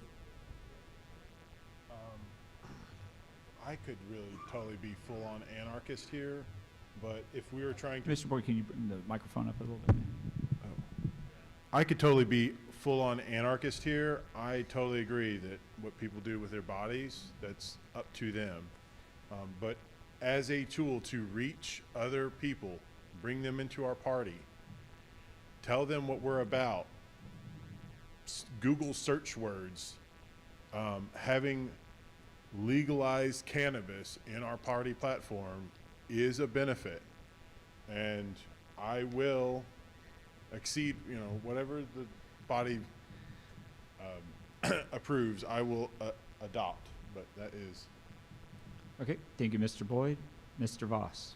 I agree with that wording. We're very widely known for calling for the legalization of cannabis, specifically among recreational substances. It's good to have that mentioned in writing because it is kind of on brand for us. And reaching people is a good idea. You know, lure them in with the promise of, you know, legalizing weed. And then, you know, once you've got them comfortable, tell them that, you know, heroin should be recreational as well as cocaine and whatever else, what other chemicals are invented in the next few months. Okay, thank you, Mr. Voss. Mr. Reese. 2 secs. I'm pulling up the writing. It's not there yet. All right, I'm going to suggest an amendment to the amendment, God help us all, of taking the existing language and appending to the end and all other illegal drugs. Friendly amendment? All right, cool. Wait, in all other.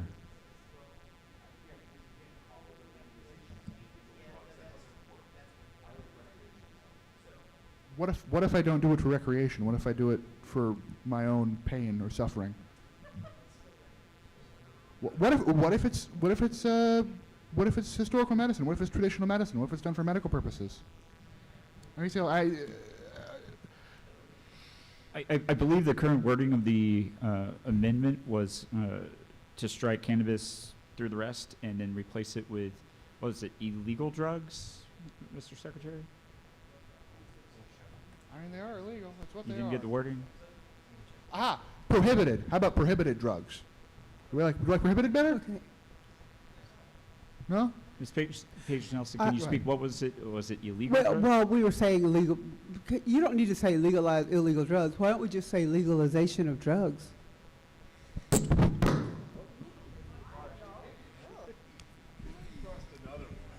Woo woo!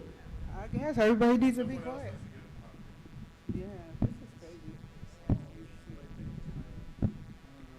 Yeah, what I'm saying is, do we need to say legalizing illegal, or just say we're for all drugs being legal, right? So we're just for the legalization of drugs. I think What about other drugs? What all drugs? maybe substances is better than drugs. It's just about drugs. What if we said just and for the legalization of drugs? Okay. I believe that is what the amendment is at this time, although it wasn't put in writing.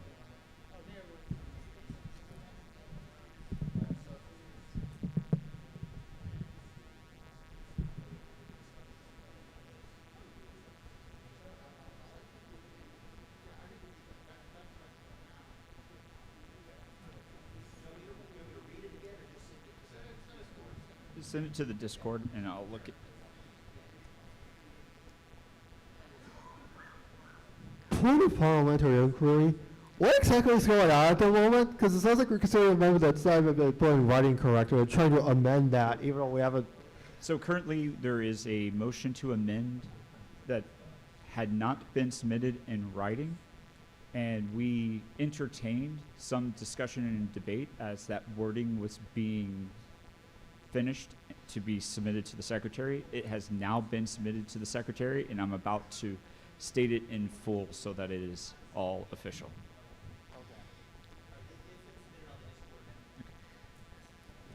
So there's a motion to amend platform proposal 13. We call for an immediate end to the war on drugs and full legalization of all substances, specifically prohibited substances such as cannabis and substances containing psilocybin and psilocin. A few adjustments to your wording, I think.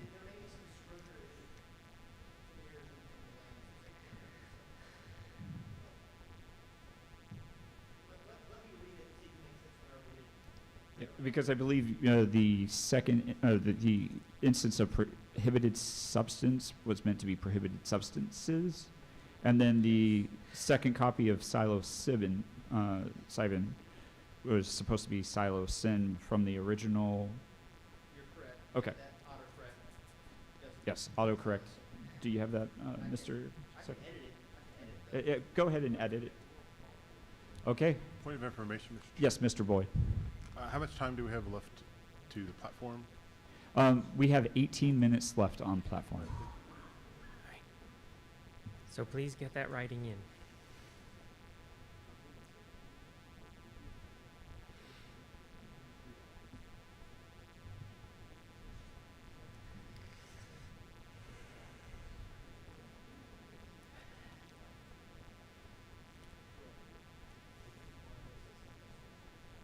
Mr. Chair, I have a motion.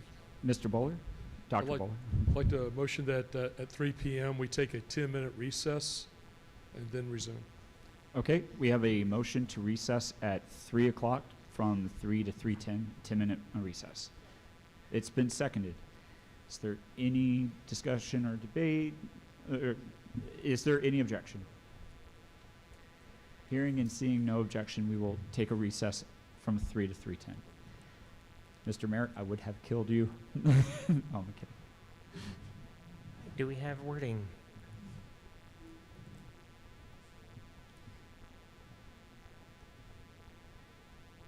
Mr. Chair, if they don't submit wording soon, I would like to object on the ground we don't have a worded amendment.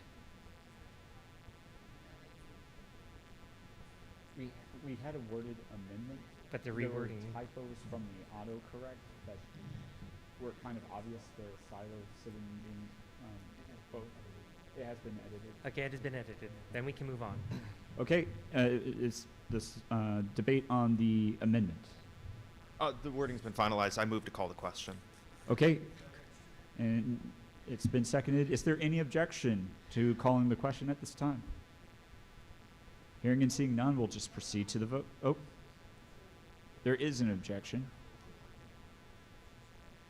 Mr. Shelby and Ms. Page Nelson, if there is an objection, we're just going to have to do the vote for calling. Okay. Well, no objection. We're going to the vote. All those in favor of the amendment, and so to be clear, what the amendment would do is change the wording of the second paragraph of proposal number 13 to read, "We call for an immediate end to the war on drugs and full legalization of all substances, specifically prohibited substances such as cannabis and substances containing psilocybin and psilocin." All those in favor, please raise your hand at this time.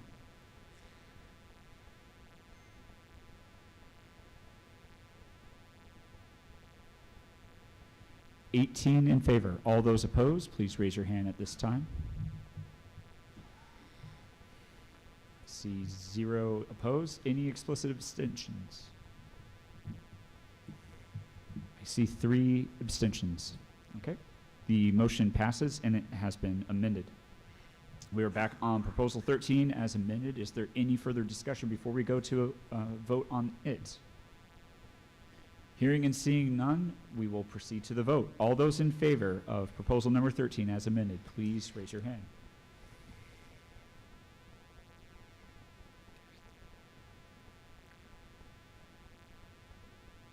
$19.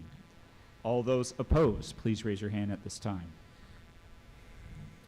I see 0 opposed. Any explicit abstentions? I see 3 explicit abstentions. It passes, and we are now on to proposal number 4. Or 14. Mr. Chair, I would like to Oh. propose that I would like to move that we suspend the rules and make our considerations of proposals 18 and 19 the next 2 topics. Okay, there is is there a second? Second. It's been seconded, so there is a motion to suspend the rules and proceed on to proposal 18 and 19. Because I believe we would have gone back to like 9 or something Yes, like that. the instead. reason is I want to put something in economics, and these are all state-specific questions. Okay.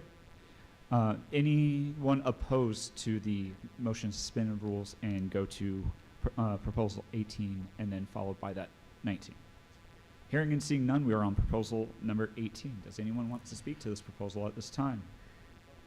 Mr. Gunnell, please go ahead. All right, yes. Proposal 18 is about land use. It specifically addresses zoning laws and building businesses, home farms, etc.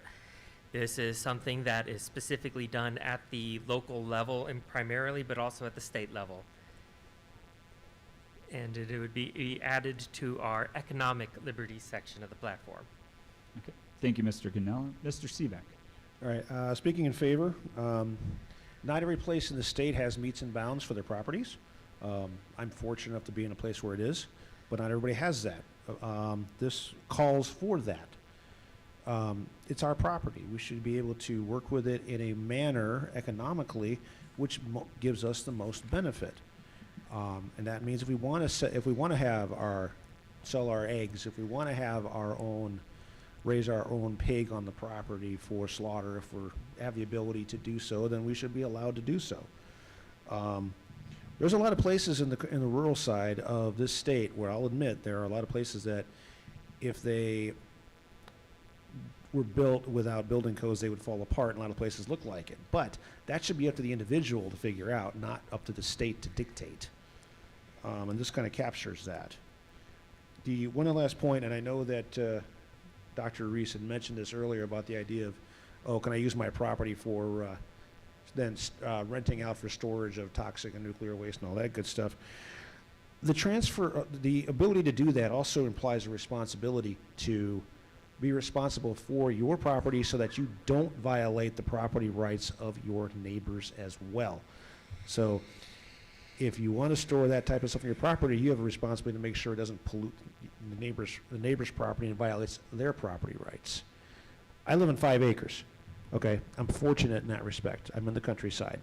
We have the space to raise poultry. We have the space to have a garden. We have the space to do all these things we want to do for our own well-being, for our own health, for our own economic and personal freedoms. This proposal would call for that extension to everybody in the state. And let's get this passed. Okay, thank you, Mr. Seebeck. Any further discussion, debate before we proceed to a vote on proposal number 18, land use? Hearing and seeing none, all those in favor of proposal number 18, please raise your hand at this time.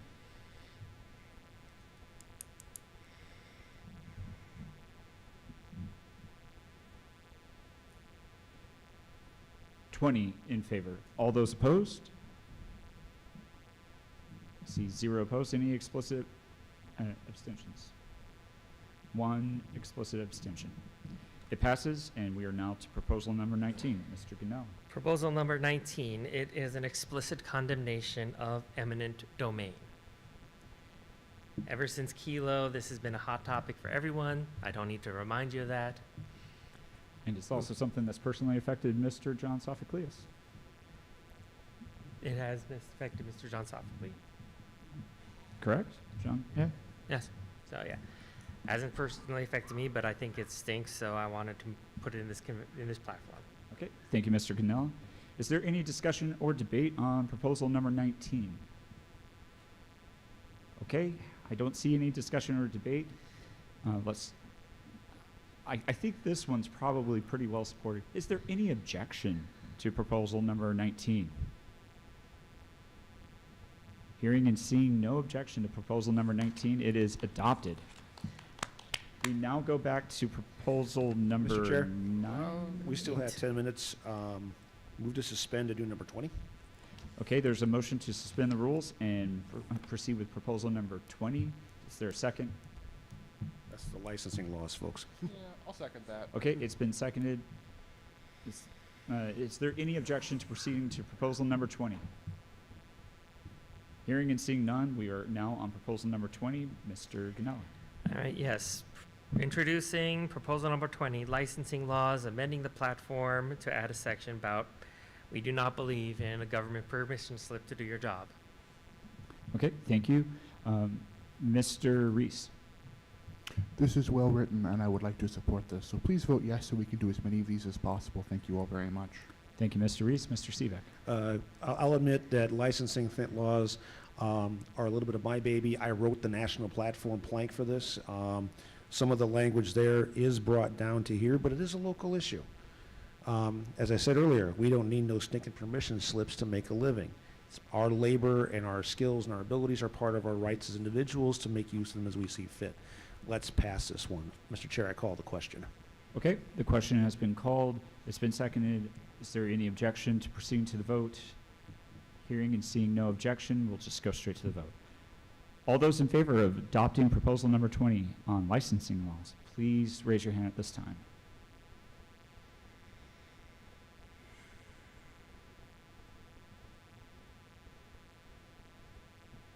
20.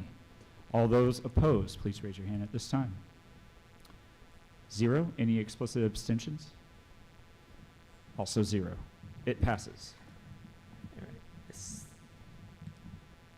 Were you going to make a motion to suspend the rules and go to a different one? Yes, I was. Okay. Move to suspend and go on to number 22. 21 and 22. No, There's just a, a no, just a 22. Oh, 22. Gotcha. Is there a second? It's been seconded. Is there any objection to proceeding to proposal number 22? Hearing and seeing none, we are now on proposal number 22. Mr. Ganella. All right, proposal 22 regarding foster care and adoption and how we support efforts in these areas outside of the government. Okay. A very short one. Hopefully you can all read it real quick. Mr. Seebeck. Yeah, real quick. My previous neighbors in Colorado came to the state twice to adopt children who needed good homes. We all know about how the system can be really negative towards foster care with CPS or whatever you want to call the government kidnapping agency, taking children from houses and causing problems. If we put this in, this is going to come across to the public as being very pro-family, which we should be, and a positive statement to say, look, we can do this without government getting in the way, and that is something which will be a big plus for us. Okay, thank you, Mr. Seebeck. Is there any further discussion or debate on this item? Hearing and seeing none, we will just go straight to the vote. All those in favor of proposal number 22 on foster care and adoption, please raise your hand at this time.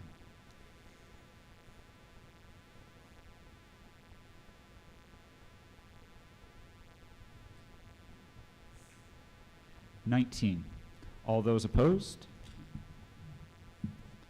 0 opposed. All those who would like to have explicit abstention? 1 explicit abstention. The motion passes, or proposal passes, and do we go back to proposal number? At this point, unless someone wants to suspend the rules, and assuming we have enough time, we go to proposal 8, law enforcement. Mr. Reese. You're moving to suspend the rules and take us to 10. Is there a second? It's been seconded. Is there any objection to moving to proposal 10? Objection. There is an objection. All those in favor of moving to proposal 10, please raise your hand at this time.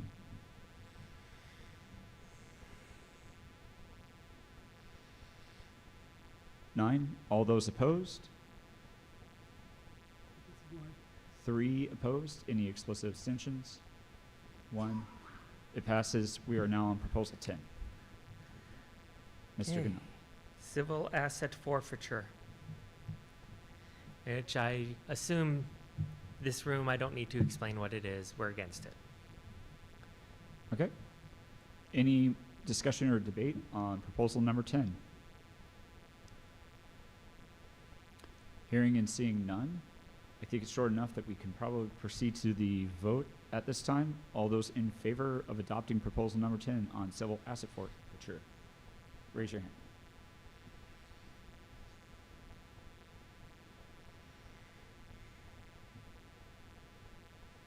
(21) All those opposed? 0. Any abstentions? 0. It passes, and we are now back to number 8. Proposal 8, law enforcement, a civil liberty plank. Well, I can read through it. We do not believe that police are a superior class. We don't believe in vague subjective crimes such as disorderly conduct. And we don't support and we oppose the use of extra force, essentially. Unnecessary force. Unnecessary force. Okay. Thank you. Mr. Seebeck? Quick and easy. There are 4 cops in my family, and they would support this because they could not stand to have abuse of their profession by bad apples. And this will go a long way towards calling for a cleaning out of those bad apples out of that bushel. So let's put this one in, and let's realize that just because you have the state sanction to commit murder if necessary, and a shield and a gun doesn't mean that you're special. Okay, thank you, Mr. Seebeck. Any other discussion or debate on this item? Ms. Daly? I just have a general question, because I know in the state of Alabama, we have sovereign immunity, and I was just thinking that might be something we could put it in this language. Read the next proposal. Okay. All those, is there any further discussion? Seeing and hearing none, all those in favor of Proposal 8 on law enforcement, please raise your hand.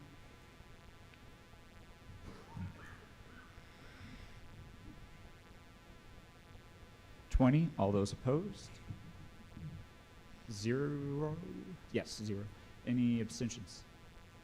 Also 0. And now we are on Proposal number 9. We've got 2 minutes, so we have to be quick if we want this one. Proposal 9, qualified immunity. We oppose qualified immunity. Okay. Mr. Reese. Okay, I'm going to have to propose an amendment because it isn't technically correct and it's going to bug me. I would like to strike which implies that government officials can do no wrong and. That's conjecture. It's not true they can do wrong. This just protects them from civil lawsuits in pursuit of their line of duty. They can have criminal charges. It's technically correct from a legal standpoint. Let's strike it and then vote yes. Thank you. Okay, there's a motion to amend. Is there a second? It's been seconded. So we have a motion to amend to strike implies that government officials can do no wrong and, which would then make it read, which protects them from personal liability. Okay, is there any objection to this amendment?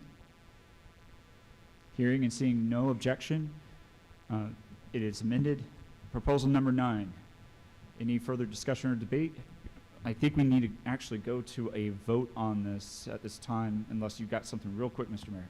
Okay, all those in favor of proposal number 9 as amended, please raise your hand.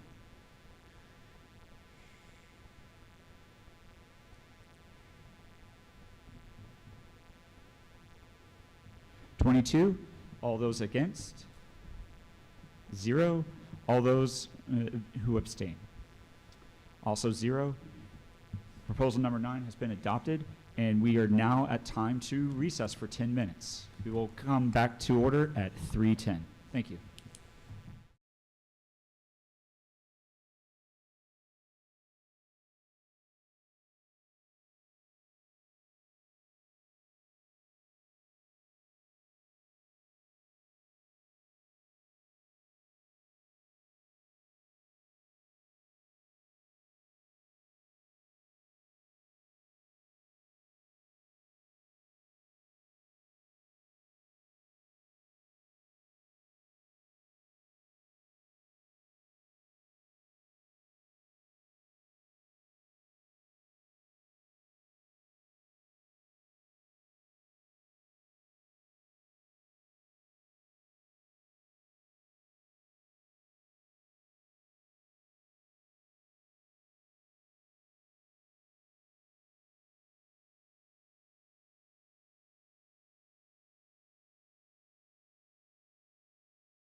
Okay. It's 3:10. I'm calling this meeting back to order. And I think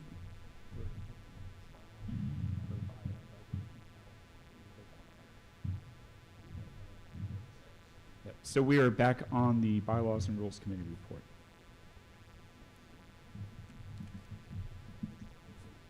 Mr. Seebeck. Alrighty, when we last left ourselves, we had just finished for lunch. So we are at proposal number 28, special conventions. A different order. Yeah, there was a, we prioritized them after we had to order them, so.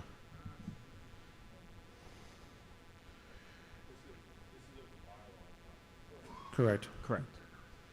Alrighty, this is proposal 28 regarding special conventions. At the last state convention, we had a part of this proposal, there was a sentence fragment there we had to fix, and there's some other minor details to sort out. So here's what we got. For Article 7, Convention, Section 6, I can talk too. In the event that there is an urgent situation in which items of business normally reserved for the annual convention must be addressed in between annual conventions, the executive committee by a 4/5 vote shall call a special convention, which shall include, add the word only, items of business specified by the executive committee, strike the word as, required to bring or keep the party in compliance with state or federal law, strike, or other urgent matters, including amendments to these bylaws, add, excluding articles regarding membership elections or special conventions. No changes to A, B, or C, or D. Add new section E, elections shall not be held at a special convention. And then section F, which was the sentence fragment from the previous convention, is stricken out. That is the proposal, Mr. Chair. I'd like to speak to it a little bit. Okay. Thank you, Mr. Seebeck. I'd like to speak to it. I'd like to speak to it. Okay, Mr. Seebeck. Okay. We discussed this in the committee. The idea of limiting it to specific items, just in case something really got crazy in terms of the state law compliance, if they ever change the election laws to screw us any more than we already are. And it was discussed about we don't want to use a special convention as a bludgeon to mess up membership elections or other special conventions, which is why that wording is in there. Also keeps the elections out of it. We want to keep elections at these conventions, not special ones. That's a takeover protection. At this point, I would also like to move to amend this, this proposal to, actually, wait. I'll withdraw that until I come up with some words. Okay. Thank you, Mr. Seebeck. Mr. Voss. I have a question about the inserted text.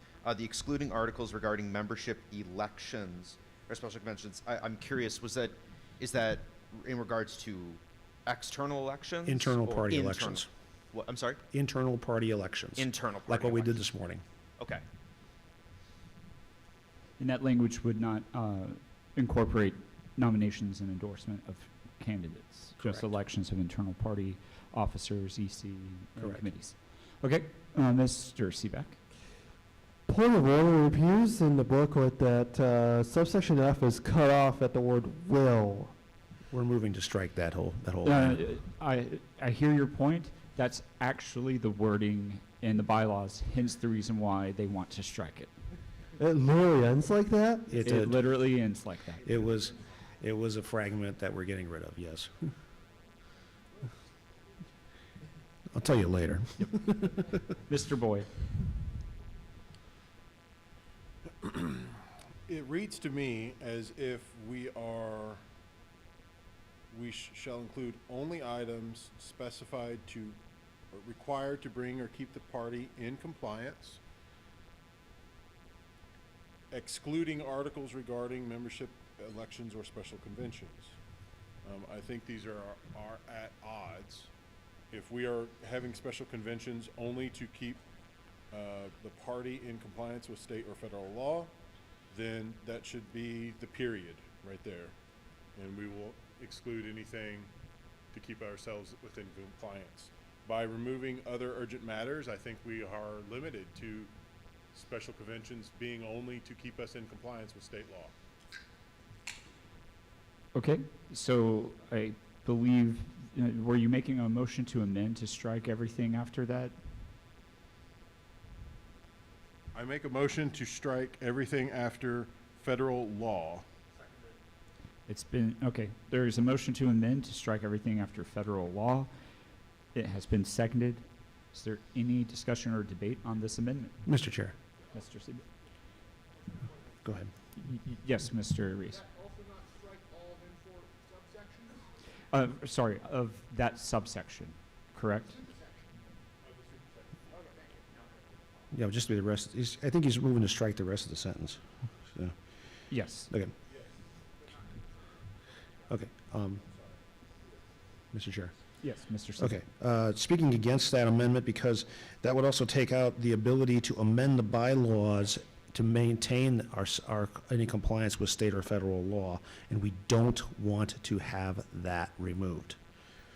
I would also point out that if we take out the part about membership, elections, or special conventions, that opens the door for a takeover using the special conventions as a loophole to prevent that, and we don't want that to happen. Okay, Mr. Seabeck, being the BARC chair, I just have a quick question. Sure. When it comes to, I think I understand what the amendment was about, and it kind of reads that we are only dealing with business specified by the executive committee required to bring or keep the party in compliance with state or federal law, and then the sentence including amendments to these bylaws is modifying that or being more specific. It sounds like it may, including may have been, should have been an or, in order to get what you're getting across, which is keeping us in compliance with federal law, or addressing bylaws amendments that aren't dealing with those. No, that's specifically to address if we have to amend our bylaws to stay in compliance. Okay, so it's only for the things to stay in compliance, that's it? Correct. Okay, just wanted to make Yeah. sure that was clear. Yeah, Okay. we don't want to use a special convention to amend the bylaws that are outside of that scope. Okay. Because it's basically an emergency. Okay. And to be fair, I wouldn't trust the legislature as far as I can throw them. Okay, I'm gonna let Mr. Voss go next. I'm in favor of this amendment to this proposal. It limits the scope of what a special convention do to something very specific, very defined, and very limited, to the point where it really should not be a loophole for any agitating party to be able to use against us. I think eliminating the rest of that sentence keeps it within the focus that it's intended. Thank you, Mr. Voss.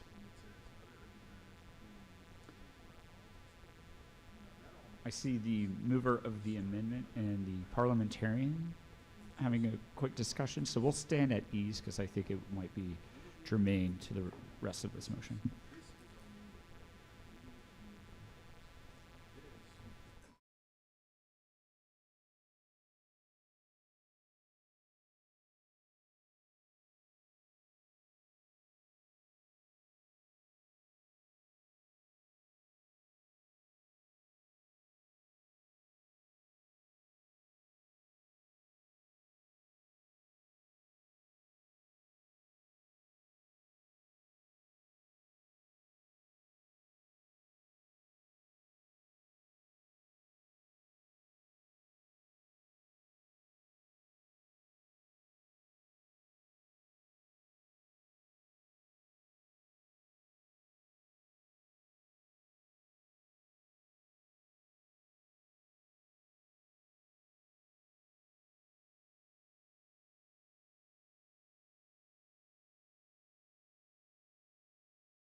And the amendment stands as is, with striking everything after the word federal. Federal law. In that sentence. Federal law in that sentence. So this would strike or other urgent matters, including amendments to these bylaws, excluding articles regarding membership elections or special conventions. Okay, Mr. Chair, I would point something out also. Yes. The wording, including amendments to these bylaws, is specifically in here because one of the other bylaws limits amending the bylaws to annual conventions. That is in our current bylaws already. No, it's not. The current bylaws specifically limit amending the bylaws to regular annual conventions. This proposal in the special convention carves out an exception to include amendments to the bylaws as necessary for the state and federal law compliance.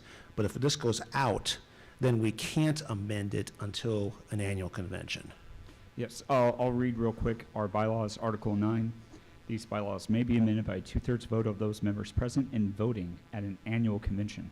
Proposed amendments to the, and so I think that's the part, because it is very specific there.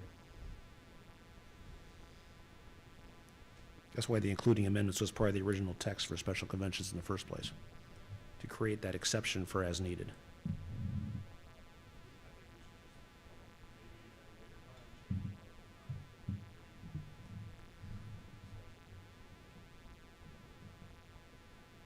At an annual or special.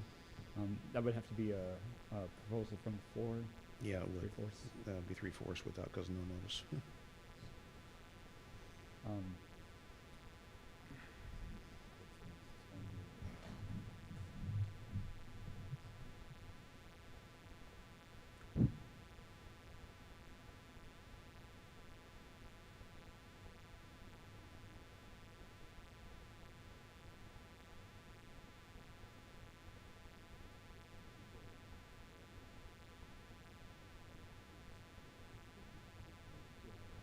right, Mr. Reese. Hello. All right. So, no offense to good Sir Elijah. I would like to oppose this amendment because I think what we have written, although it's slightly clunkier than I would like, pretty much perfectly elucidates and explains what special conventions are for and what the privileges we have at them are. I think as it stands, it's written well enough to serve our purposes, and I would much rather be more clear in what we're allowed to do at conventions when it comes to amendments than not. The only other thing I would add is that I believe somewhere in our bylaws, maybe 11 or 12 towards the end, it does have a conflict of authority section where it does explain that anything in violation of federal or state law, we have to abide by the state law over our bylaws. So insofar as the concern that we would have to immediately change our bylaws, I think that would cover criminal or civil liability on our end. We wouldn't be required to violate the law, but I still think as it's written now is pretty good. So there's my thoughts. Thank you, Mr. Reese. Mr. Voss. I guess now I have a question. So does us saying that we can amend certain bylaws at a special convention, assuming this wording, does that create an exception for the bylaw that you mentioned that said that we can't amend bylaws at special convention? Can you restate that, please? I think I can help out. Yeah, please. Because there is that section on bylaw amendments that says only at annual conventions. Yes. And then there's this one saying including. Does it seem like a contradiction in our own bylaws? I fail to understand how this creates an exception to that other bylaw rather than just rather than a contradiction. Okay, Yes. that I can answer. A principle of bylaws interpretation is that if you explicitly list something as being allowed, then similar activities of a like nature, if they're not listed, are prohibited. So for the amendment of the bylaws to an annual convention allows them to happen there, but it would exclude them from being amended otherwise, like at a special convention, which is why the wording to include it in here is added to cover that detail. Okay, may I repeat it back to make sure I understand? Sure. So we have prohibited certain behavior, but because we are also explicitly allowing it under a very specific condition, that specific condition that we are allowing it prevails? Yes. Yeah, Okay, thank you. Yeah, to clarify, in the article of amendment of bylaws, it says these bylaws may be amended by a 2/3 vote of the members present and voting at an annual convention. It says may be amended. It doesn't say may only be amended. So I would say because of the lack of the word only, this definitely covers the special convention for bylaws amendments. Thank you. You're welcome. Is there any further discussion or debate on Mr. Boyd's amendment to strike everything after the words federal law in that sentence? Hearing and seeing none, all those in favor of Mr. Boyd's amendment, raise your hand at this time.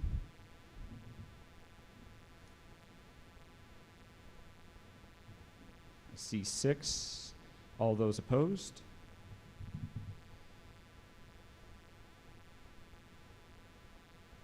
I see 8. Any abstentions? 1 abstention. Oh, 2, sorry. 2 abstentions. And it would fail. So we're back to the original language of the proposal.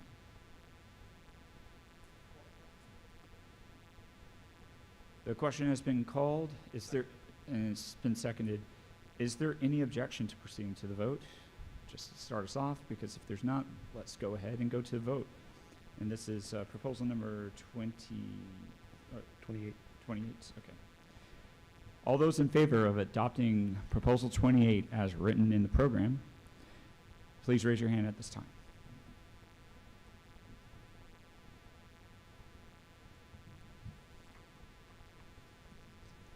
I count 13. All those opposed, please raise your hand at this time. None opposed. Any abstentions? 2 abstentions. Okay, it passes. Mr. Seebeck. Okay, proposal 11 about notice about our conventions. This is a pretty simple language cleanup. This is proposal 11. On 49. Yeah.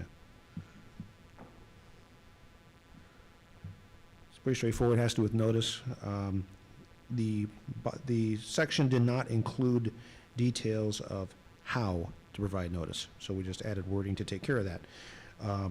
Article 7, Convention, Section 1, it shall be the responsibility of the Executive Committee to set the time, place, and schedule of events for the annual convention.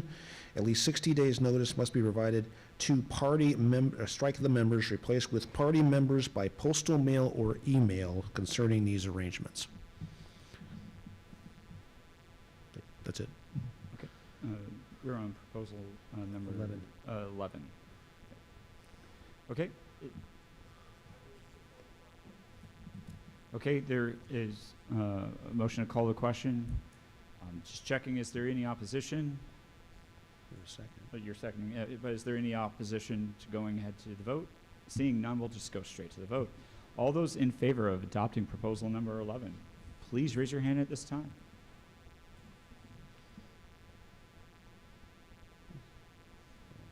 Sorry, keep your hands up, I need to recount.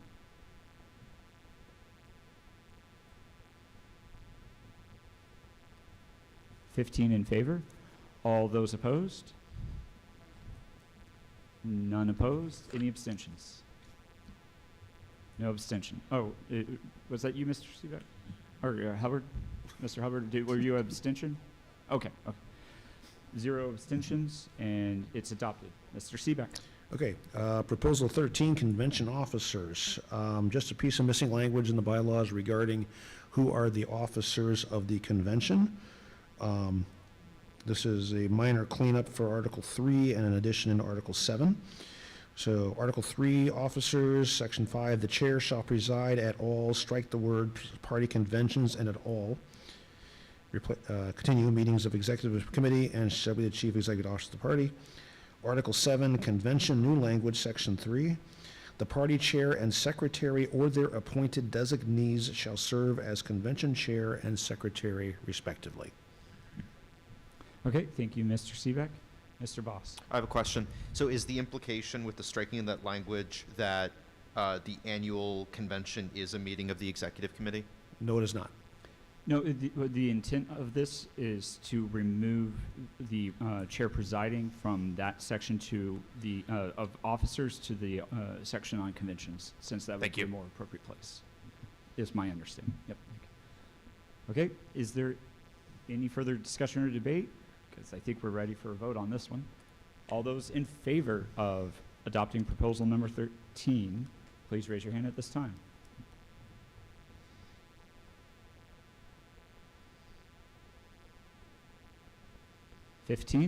All those opposed?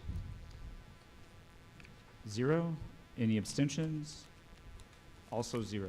It's adopted. Mr. Seebeck. All right, next one, proposal 14, convention fees. This one might be a little controversial. New section regarding fees for the business section of the conventions. Proviso, it would take effect upon adjournment sine die of the convention which is adopted, so it wouldn't come into effect on this one. Article 7, convention, section 4, new wording. No fees other than state membership dues shall be required to participate in a business session of any convention. Fees may be charged for other aspects of a convention, such as materials, meals, breakout sessions, and speakers. I'd like to speak to it. Yes, go ahead, Mr. Okay. Seebeck. Very simple. If you're a member, you should be entitled to participate as a delegate at the convention without having to pay anything extra. This has been an ongoing hill for me to die on for the past 20 plus years. In 2008, I fought to get the floor fees of the National Convention and won for business session. Business session is the core of what we do here. And if you're chosen as a delegate and you're already a member, that's your right to participate. You shouldn't have to pay extra to do so. For all the stuff surrounding it, like all the speakers, the meals, all those extra stuff, I call them extra stuff, but I'm not sure what the right term is. The other parts of what the convention is, those are optional. If you want to pay to participate in those and have a good time with them, enjoy the speakers, fine. But this business part, this is the primary reason we have these things. And as members, and delegates, we have the right to participate. Thank you, Mr. Seebeck. And just to add something real quick, I just wanted to let you know that that's how we've been doing conventions for the past several years. This is kind of codifying what we've been doing de facto. Mr. Reese. Yeah, I think speak in favor of this and say that this is basically how we've been doing it for many years, and this would effectively codify what we've already been doing de facto. I'm sorry, Mr. Reese. Yeah, okay. Thank you. In other words, you just said what he just said. Yeah. Okay. Yeah. Okay, is there any further discussion or debate? Hearing and seeing none. All those in favor of adopting proposal number 14?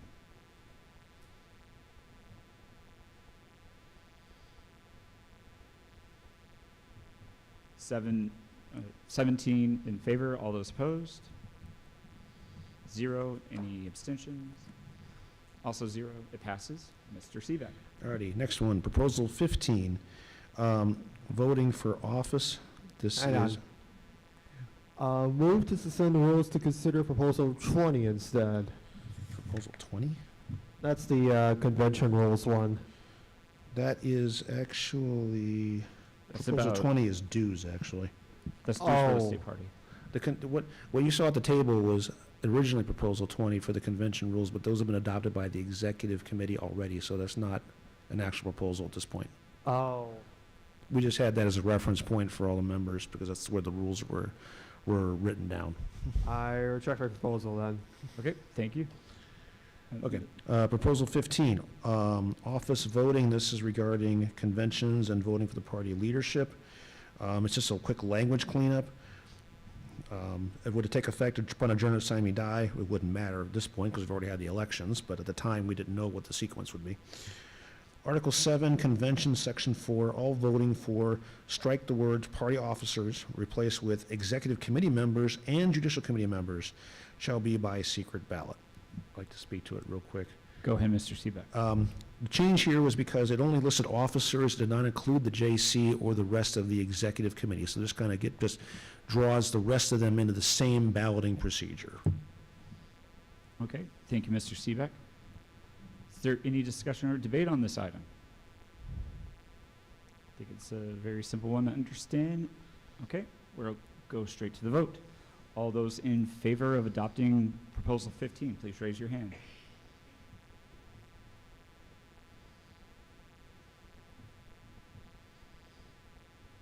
(16) All those opposed? 0. Any abstentions? Also 0. It passes. Mr. Seebeck. Alrighty, Yes. 12? Yes. Yeah, that was in the yesterday's. Okay. Okay.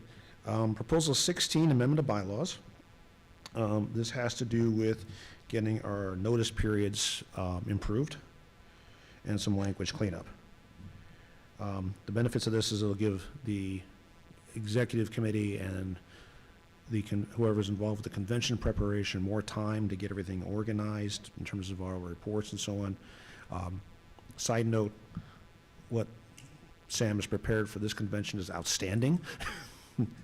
So there's a good precedent to be set, but more time is always a good thing for these things. Alrighty, Article 9, Amendment of Bylaws, Section 2. These bylaws may be amended by a 2/3 vote of those strike members, replaced with delegates.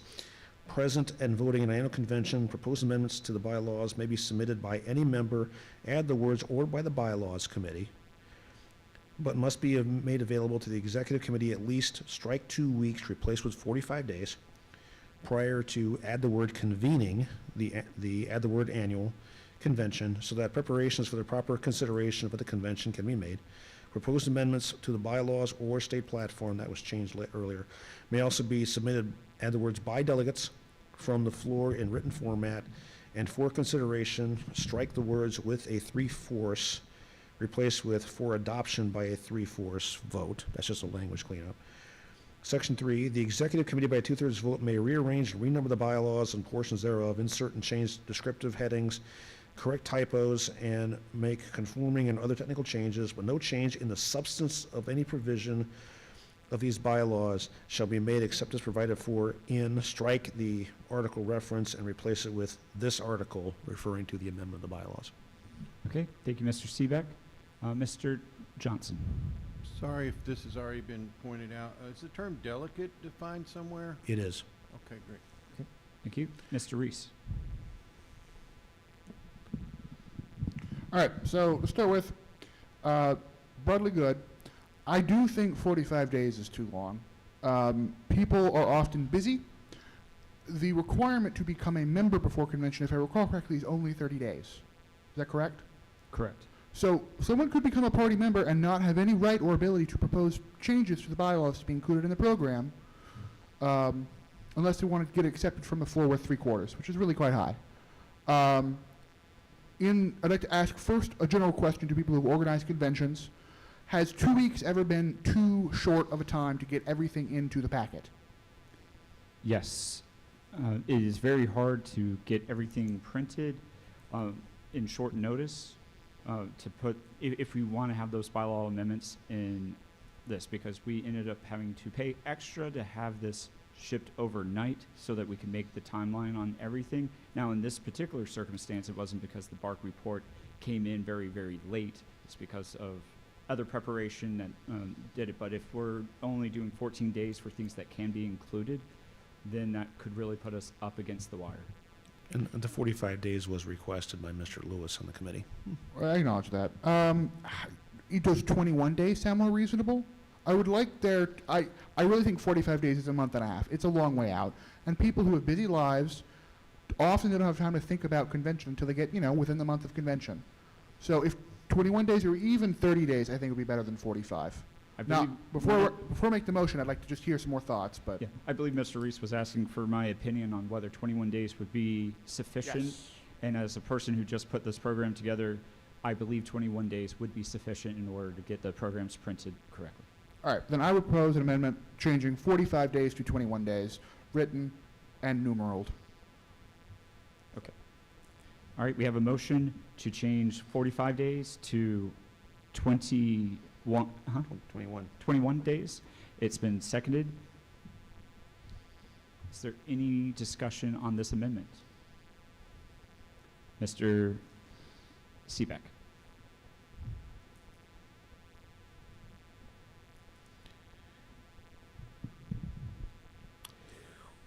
Okay,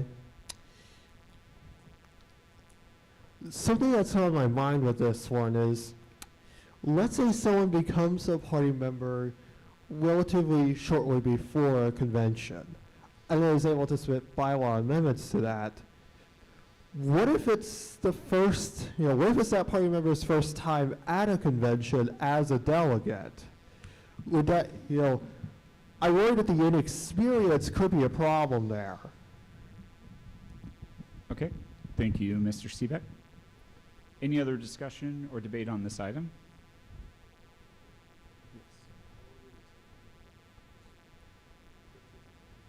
Yeah, there was a request for information of how long it took to get the program in front of you shipped.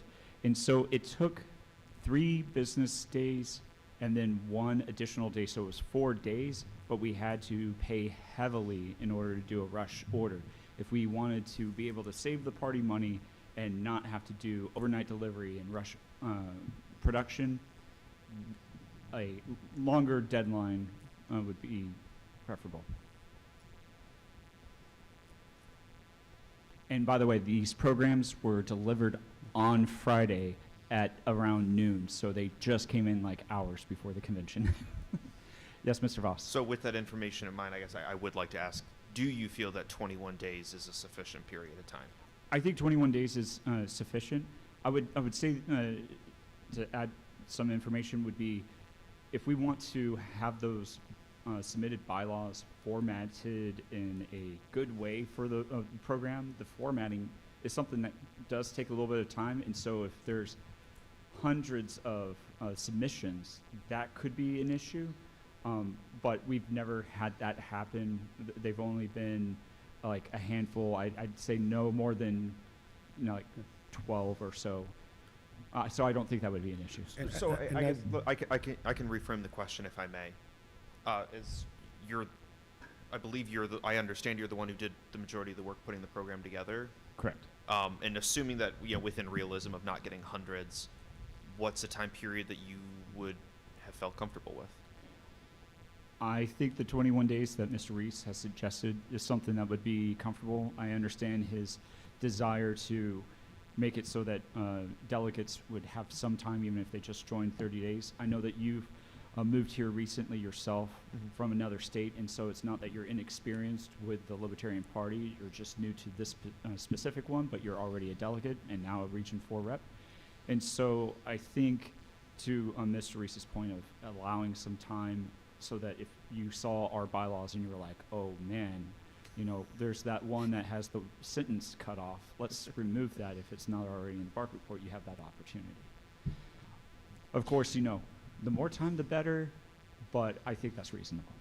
I would like to point out something real quick also. Yes, Mr. Stewart. Yes, there's a lot of proposals in this convention, but this is also because we've been undergoing a massive cleanup of the bylaws. Once things have squared down and settled up better, the volume of proposals will drop significantly. Yes, and I also believe that the Bylaws and Rules Committee submitted their report well ahead of the convention, and so they weren't cutting down to the wire of 14 days themselves. We've had that in past committees elsewhere, and I'll tell you, it's nerve-wracking. And that's where the addition or by the Bylaws Committee, so it would create a deadline for them as well. But Yeah. they've been very good and provided them. Technically, in the past, the Bylaws Committee submissions were by members, so this just kind of codifies it a little better. Okay. Hopefully that's clarified everything. Is there any further discussion or debate on Mr. Reese's amendment to change 45 days to 21 days? Hearing and seeing none. Is there any objection to changing it to 21 days? There is an objection. All right. All those in favor, raise your hand at this time.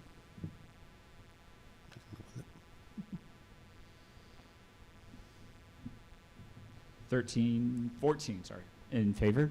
All those against? 2. Any abstentions? 0. It passes, and it is now reading 21 days instead of 45 days. Is there any further discussion on Proposal 16 as amended? Hearing and seeing none, all those in favor of Proposal 16 as amended, please raise your hand at this time.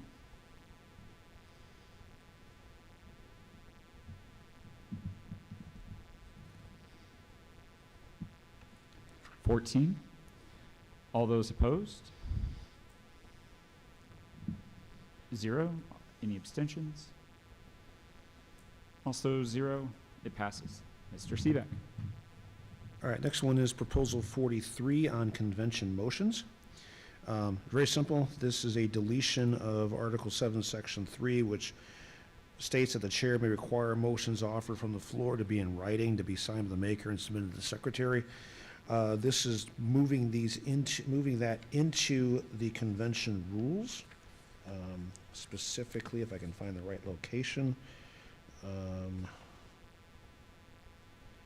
the hell is it here? Can you state the proposal number again? 43. 43. I see it. Page 86. Yes. I think one of the very last proposals. Really, I know it's in here somewhere. Yeah, here it is, Rule 2G. So it's already, it is a convention rule. It's the nature of a rule. It doesn't need to be in the bylaws. And if it's in the convention rules, if there's a reason that we need to suspend it or change it, then this gives us the ability to do so. Okay, thank you. Is there any discussion on proposal number 43? Hearing and seeing none, all those in favor of adopting proposal number 43, please raise your hand at this time. 43. Yeah, I'll give you time to look.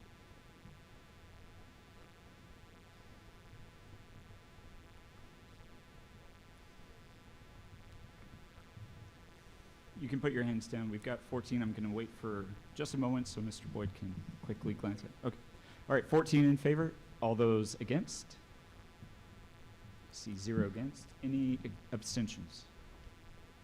I see 1 abstention. It passes. Mr. Seebeck. Okay, next one is Proposal 18 regarding regional and at-large representatives. This one might be a little controversial.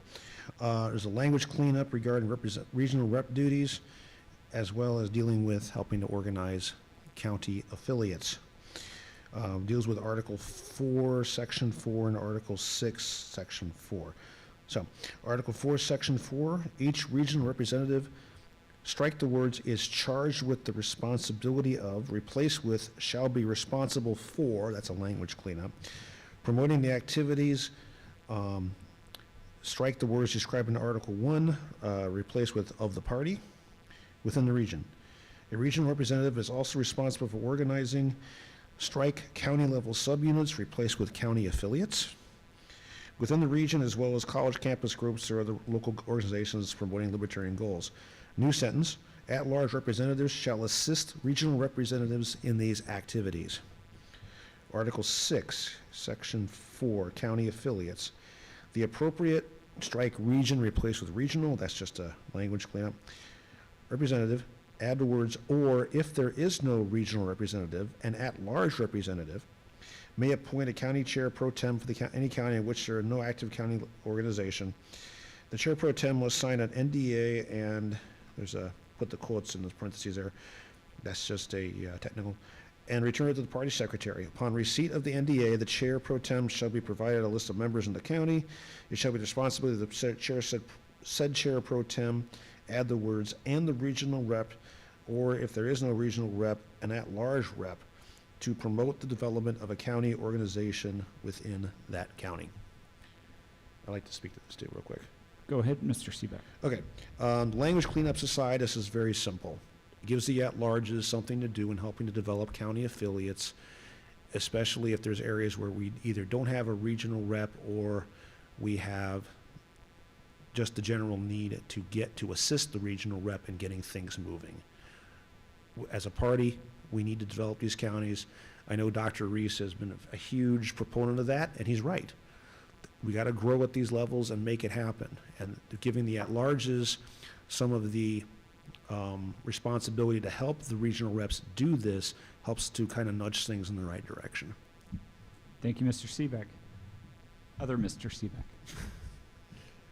I'd like to speak in favor of this proposal, as the elections have shown that there's very little to any libertarian support at all in Region 2, thereby necessitating an at-large representative would, under this proposal, would engage in activities to go to party there, which are desperately needed. Okay, thank you, Mr. Seebeck. Is there any further discussion on Proposal 18? Hearing and seeing none, we'll take it to a vote. All those in favor, please raise your hand at this time.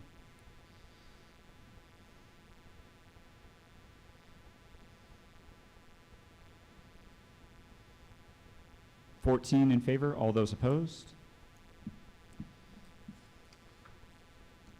0 opposed. Any abstentions? 1 abstention. It passes. Mr. Seebeck. Okay, next, Proposal 21 regarding the officers. We've got some redundant language in Article 3. Article 3, it says Section 1 in the text, but it's actually Section 3. It's just a numbering error. It has redundancy language with Article 4, Section 1. We define the officers better here to carry it through the entire document, and which is, so it's basically a language cleanup here. The long one, but it's a language cleanup. Article 3, drop the from the title, and then it's actually Section 3, not 1 there. Or capitalize the word officers. Of the party shall be the chair, vice chair, secretary, treasurer. Strike the last sentence, the officers are elected as prescribed by Article 4, paragraph 3, and take office immediately following the close of the convention. Officers shall be combined. That language is covered elsewhere. Article 4, Executive Committee, Section 1. Strike the words chair, vice chair, secretary, treasurer, replace with officers. Same as Section 2 and in Section 2A. Those are the only changes. Okay, thank you, Mr. Seebeck. Do we have any discussion or debate? I don't see anyone wanting to discuss or debate, so I believe we can go ahead and take this on to a vote. All those in favor of proposal number 21, please raise your hand at this time.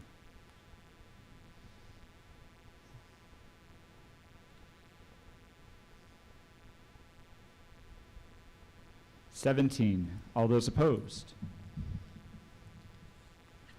0. Any abstentions? Also 0. It passes. Mr. Seebeck. Okay, this is Proposal 35, Judicial Committee hearing notices. Similar to the one we had earlier, this is just regarding how the notice is provided for these hearings. So it's Article 5, Section 5B.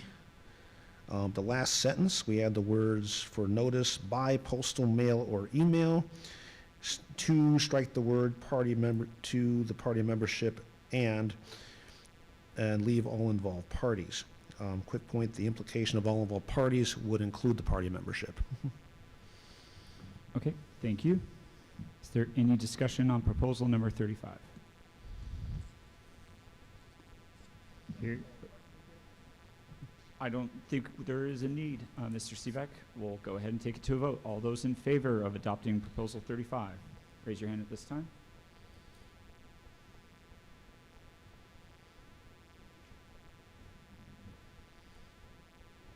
(15) All those opposed? Oh, 16, sorry. 0 opposed. Any abstentions? Also 0. It passes. Mr. Seebeck. Alrighty, Proposal 36, Judicial Committee conflicts of interest. But quick background, this came up because of issues that were popping up on the National Judicial Committee, so we decided to put nip in the bud and put some wording in here as well. Disclosure, I am the chair of the National Judicial Committee at the moment, so this is kind of directly attached to my other duties.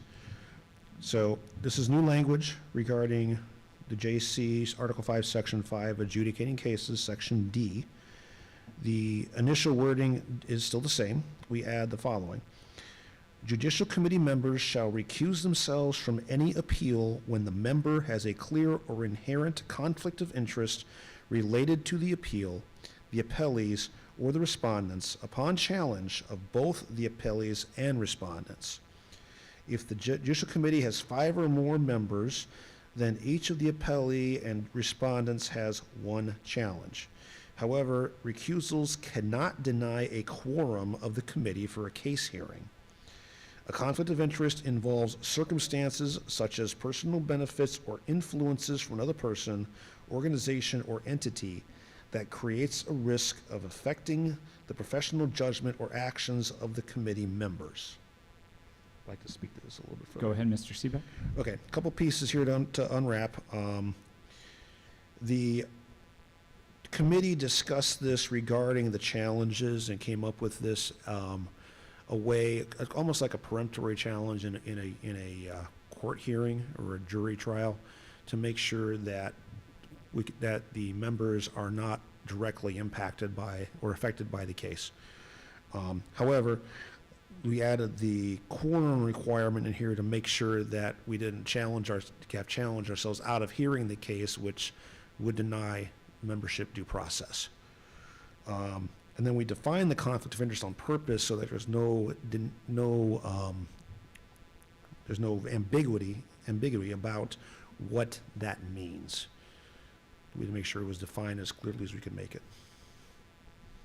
Thank you, Mr. Seebeck. Mr. Reese. All right, so I got a point of information, just because I'm curious and I want to make sure I understand this correctly.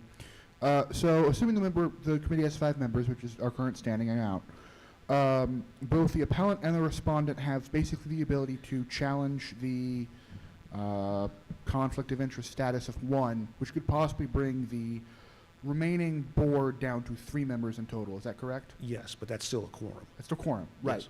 But they would all have to, in that case, because it's a quorum of the entire board, not one of them could be vacant for a proper hearing to proceed. Say that last part again, please. So it's 3 out of 5 as would be quorum. Right. Assuming 2 out of the 5 recuse themselves, all 3 would have to always be present for a quorum. For the purposes of the hearing, yes. Okay, cool. Just want to make sure. I like that. That's good. I'm a vote for this. Okay, thank you, Mr. Reese. Mr. Seebeck. So you'll notice the language is the and between appellees and respondents. To me, that implies that if those 2 groups do not agree on whether or not there is a conflict of interest, that basically defaults to no conflict of interest declarable.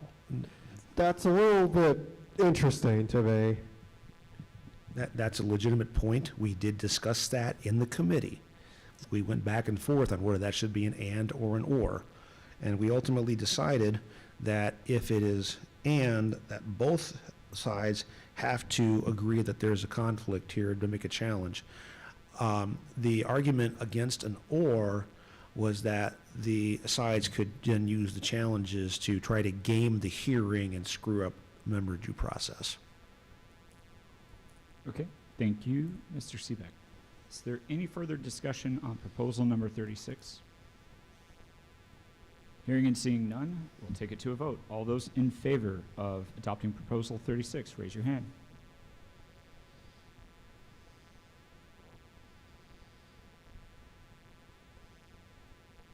(16). All those opposed? 0. Any abstentions? Also 0. It passes. Mr. Seebeck. Okay, proposal 37, Judicial Committee verdicts. Currently, any verdicts the JC passes down, which we've been fortunate not to have any so far, are not binding upon the party. So this would add a clause to have them be binding, but with the oversight of the delegates at the convention who could overturn it. So, Article 5, Section 7, verdicts, new subsection C. All verdicts shall be binding upon party members and operations unless overturned by a final appeal by the delegates at the next annual convention or relevant amendment to these bylaws unless the verdict violates state or federal laws. And I want to speak to this for a moment. Go ahead, Mr. Seebeck. Okay, a little past history here. In California in 2008, I'm sorry. No, it was 10. It was 10, excuse me. We had a case come before the State Judicial Committee there regarding a suspension of a member. I'm not going to name names, doesn't matter. And the suspension happened, the JC overturned the suspension, and California bylaws at the time allowed for an overturn of a JC ruling there by the convention. Now, in this case, it had the weird effect of having the entire, the way the bylaws in California were ordered to put the entire state convention into executive session. That was an interesting set of circumstances. However, they had the ability to overturn the JC's verdict, and they did not do it, but the point of it is that they had the oversight ability to do it, and that is part of what this would do. It gives the delegates the final say on these rulings, and they can either overturn it by a vote, or they can amend the bylaws to overturn it that way. Okay, thank you, Mr. Seebeck. Mr. Reese. All right, so I think I have an amendment proposal. I don't have the verbiage quite finished in my head, which would be to include a clause that would mention that on the off chance we ever have a civil or criminal court case, as in the government court, that we also have to abide by that.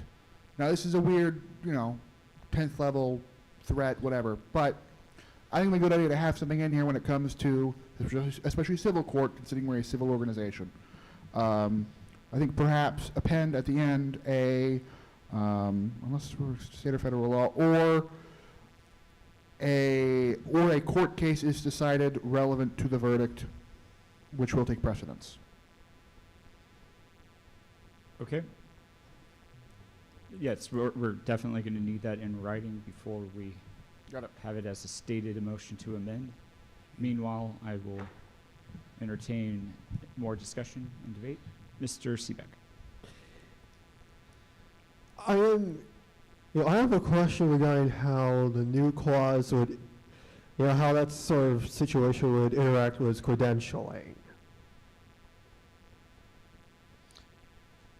Okay, that's an interesting one, because that would involve a membership suspension or removal, which is a different proposal in here. If a member was suspended and then subsequently removed from the party, this is we talked about this in the committee too, and then subsequently had associates of them to work to appeal at the convention to overturn that ruling, okay, then the delegates could overturn the ruling, which would reinstate that person as a member. However, depending on the timing, and because of the 30 days clause we passed in a previous bylaw proposal yesterday, which you actually asked about, they would still not be eligible to be a delegate because of the 30 days requirement. Okay. Thank you, Mr. Seebeck. And other Mr. Seebeck? We're not going to move to a vote quite yet because we're still waiting the wording from Mr. Reese. Okay.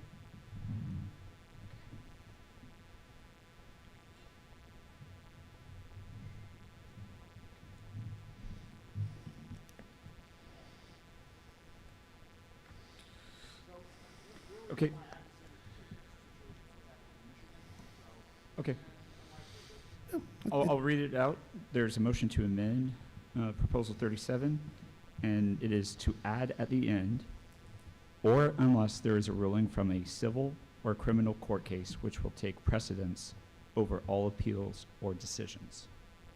Is there a second? It's been seconded. Okay, is there any discussion on this amendment? Mr. Shelby.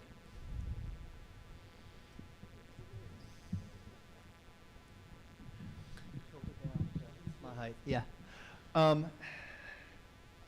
I guess I came up without knowing exactly what I was going to say. It just didn't strike me quite right. So, and maybe I need to direct it to you. So, oh no, I mean, there's a lot of situations where we as a party could decide, or a judicial committee decide to suspend someone's membership where regardless of what a judge or a jury say, we still want to suspend their membership. You know, let's have a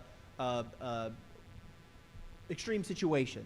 We have reason to believe that a party member committed a sex offense against a child, and because the child won't testify at court in their criminal trial, the case is dismissed or not no pros by the prosecution. Do we still want them to be in the party if we believe, or the Judicial Committee believes, that a burden's been met for them to suspend them from the party just because there's an issue with a witness or something of that nature? We want to let them back in. That would be my thought, and it's a really extreme scenario. Yes, go ahead, Mr. Reese. So that's a valid point, but more so what I'm thinking is, in the case of we suspend their membership because of such an offense, and then they sue us, and the government says we have to not suspend them anymore. That is what I'm thinking of in a situation which we would have to follow the ruling from a judge. I'm not thinking in the case of someone gets charged with, some NAP violating offense and we want to suspend them based on that. I'm thinking they sue us for that suspension and we have to follow the ruling that has been given to us by a judge. Does that make sense? Yes. Go ahead, Mr. Shelby. Yeah. So no, I would agree with that. If there's a court order stating we have to, allow their membership, let them back in the party, then yeah, I think we have to do that. So I guess maybe it's the wording as is a little bit vague. I understand you just came up with that kind of on the spot. Sure, yeah. It's not that easy. I understand. So I agree with his intent. I'm just not sure if the amendment is limiting enough.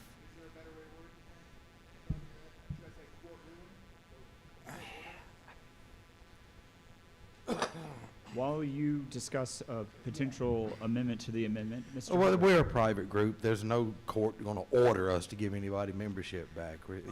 So That's actually not true.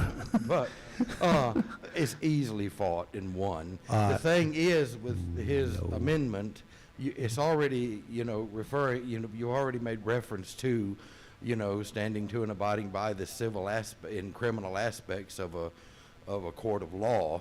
So I think the amendment is moot myself. Just Thank to you, Mr. provide Hubbard. Mr. Seebeck. a little clarity, there was a lawsuit filed in the state of Michigan regarding the status of members who were purported to be their national convention delegates. There was a controversy. This was going into the last national convention. It wound up in court, and a court judge ruled that the Michigan LP was required to consider the people who were suing to be credentialed delegates for the national convention. And that wound up being a ridiculous floor fight at D.C. regarding all of that, including the question of should the national convention tell the Michigan County Court to go, disappear. I forget exactly the result, but it is possible that these types of lawsuits can affect things with how our delegates and some of our operations do occur. Okay, thank you, Mr. Seebeck and Mr. Hubbard. Mr. Reese. I have the hideous double amendment, which will be from what we have now, take unless there's a ruling from a civil or criminal court case, and change it to unless otherwise ordered by the court. Okay, thank you. So the current motion, as stated, is to strike unless there is a ruling from a civil or criminal court case, and insert unless otherwise ordered by the court. What? To strike okay. It was to strike unless there is a ruling from a civil or criminal court case, and an insert unless otherwise ordered by the court. It's his amendment that's being amended. Okay, now I'm with it, I think. Okay, is there any discussion on this amendment to the amendment? Hearing and seeing none, is there any objection to this amendment, to the amendment? There is objection. All right. All those in favor of the amendment to the amendment, raise your hand at this time.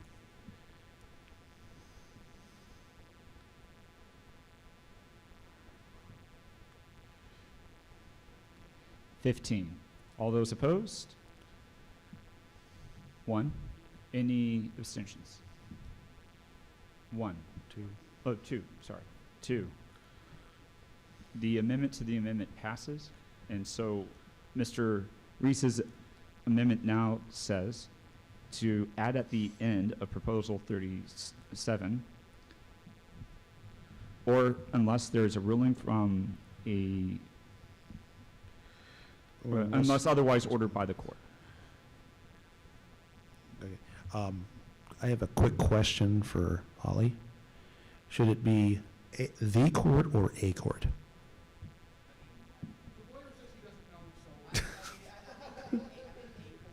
Okay. I'm not trying to split the hairs here, but I want to get the language right. Yeah, no, I mean, I guess order by, maybe, I hate to amend it again, but unless ordered by a state or federal court. Just a court would work. Well, there are no county courts, there's only state courts. Like the court of, the Circuit Court of Mobile County is actually a state court. Yeah. And courts of equity. We actually ran into that issue with a clerkship, clerk's position several years ago. So I think A would work then, wouldn't it? Yeah, so, well, unless ordered by a state or federal court. Yeah. So I guess that would be a An motion amendment to to the amend the amendment. I got you. Go ahead and type that up in the Discord Okay. for the secretary. And this one's simple enough that I can state. And so instead of ordered by the court, between the and court, we're replacing the with a, and then going with federal. State or federal is what he State said. or federal. Yeah.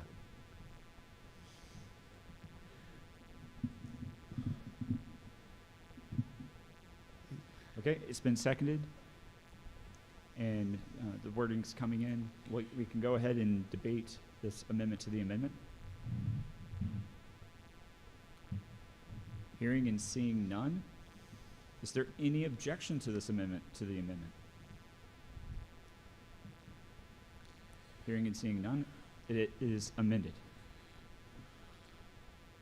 So now we have an amendment that adds at the end, or unless there is a, unless otherwise, so it says, or unless otherwise ordered by a state or federal court.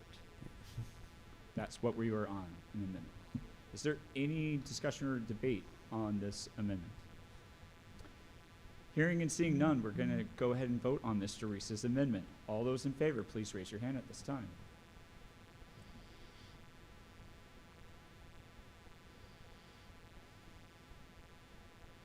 (15) All those opposed? 0. Any abstentions? 1 abstention. It passes, and or the proposal has been amended. Yeah.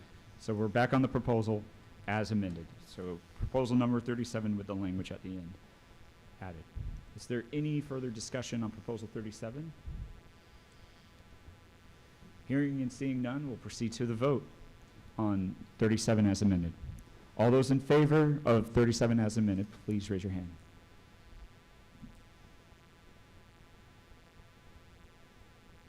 Stool. 14. All those opposed? 1. Ms. Daly, sorry, were you opposed? Oh, I thought you, okay. 0 opposed, then. Any abstentions? 2 abstentions. It passes. Mr. Seebeck. Okay, proposal 38, still in the JC. Scope of jurisdiction, this was about injunctive and subpoena capabilities. This was requested by the secretary and the committee. The idea being is that the JC did not have the ability to compel records and information from the parties to a case. So this would add language to have that happen.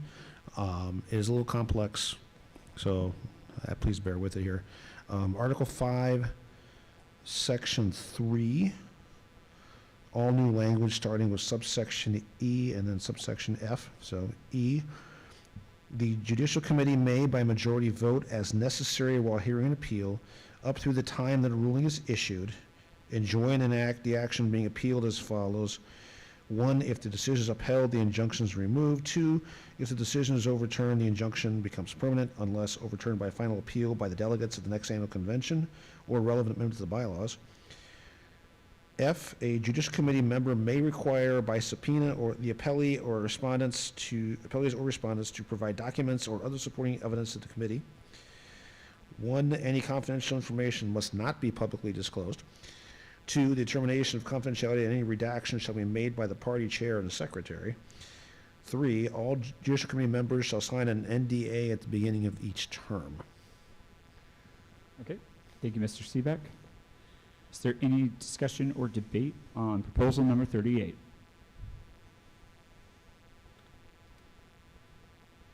Give them a second. It doesn't seem like there is, Give so them a we'll- second. This one's a little complicated. Yes, we'll give you a second to read through. Or let's do a quick check. Anyone want some time to read through this before we proceed to a vote? Okay, we'll wait then.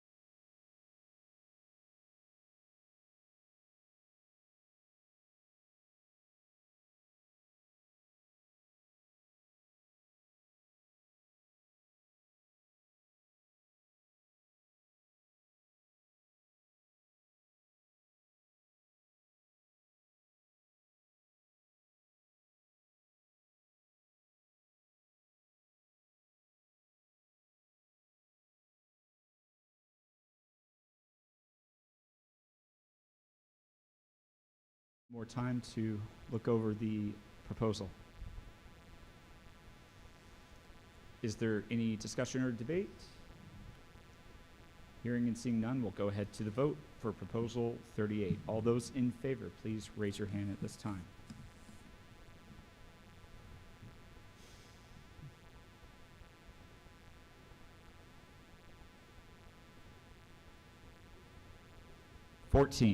All those opposed? 0. Any abstentions? 1 abstention. It is adopted. Mr. Seebeck. And apologies to the non-lawyers for that one. Proposal 39 is next. More JC, this is appeals. We were missing criteria regarding indication of harm to the party and limits of bylaws and rules violations. Now, what that means is that under the current wording, it would allow any ruling of, or any decision of the executive committee to be appealed to the JC, even something as stupid as a motion to recess, which is not the way things were intended with this bylaw. So we're looking to fix that and to be a little more specific about harm to the party, and so that the issues that come before the JC are actually not frivolous and actually have some depth of meaning. So this is for Article 5, Section 4, new language, subsections E and F. E, an appeal of an action not about membership or status or suspensions must show that if the action appealed causes clear irreparable harm to the party, that is also a violation of the bylaws or rules. And F, appeals must contend a violation of the bylaws or rules. Okay. Like to Is have there roll- any debate, Mr. Boyd? I would like to speak against this proposal. Okay. I think that the Judicial Committee has been entrusted with being judicious in their use of power, and that is the role that we elect them to.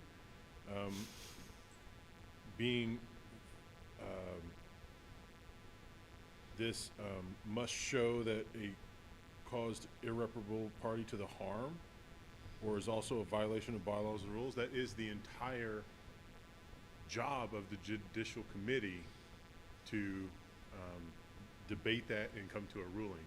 And this doesn't improve the situation for the Judicial Committee, and I think it actually makes it a little bit harder to do their job, because we're trying to double force what they're supposed to do. Okay, thank you, Mr. Boyd. Mr. Seebeck. Just to respond to that, the National Judicial Committee has a specific requirement in the bylaws that says that an appeal can be made if a decision contravenes the bylaws that the decision is made by the National Committee.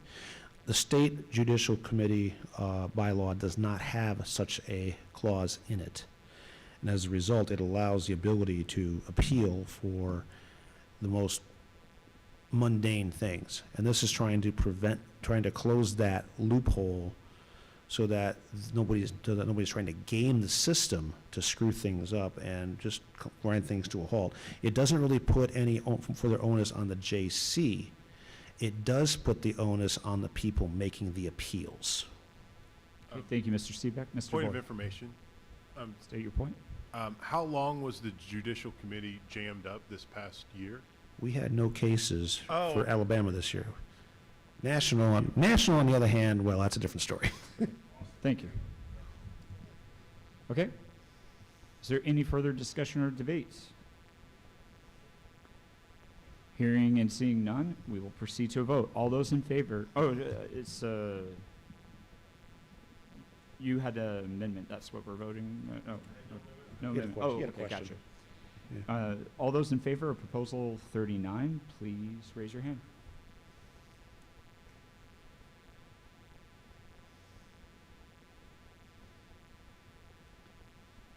I count 9. All those opposed?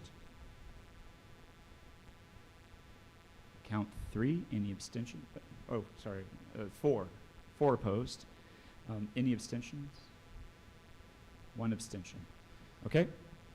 It passes. And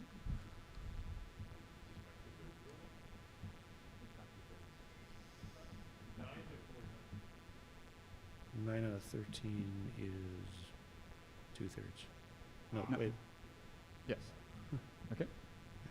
Go ahead, Mr. Seebeck. Okay, next one is Proposal 40, regarding an expedited process for the Judicial Committee. This was something that the Secretary had requested and worked with. The idea was an expedited appeals process to complement the regular appeals process should the need arise. There was a concern that the regular appeals process, with all of its timeframes for submitting the appeal, responses, scheduling a hearing, having the hearing, and having the verdict rendered, was too long. So this was put out for a proposal to give a little bit of a faster process if it's necessary. The argument being sometimes you have to move fast. So for Article 5, Section 5, adjudicating cases, new subsection E, upon request by appellees and majority vote of the JC, an appeal may be expedited to arrive at a faster verdict. The request for an expedited appeal must be presented with the appeal. 1, the chair of the JC must present the request for appellate review and expedited appeal to the committee within 24 hours of receipt. 2, the committee shall then have 48 hours to decide by majority vote whether or not to expedite the appeal. If the committee declines to expedite, the appeal may proceed normally in accordance with these bylaws. 3, if the committee agrees to expedite, then the committee must set and hold a hearing within 72 hours.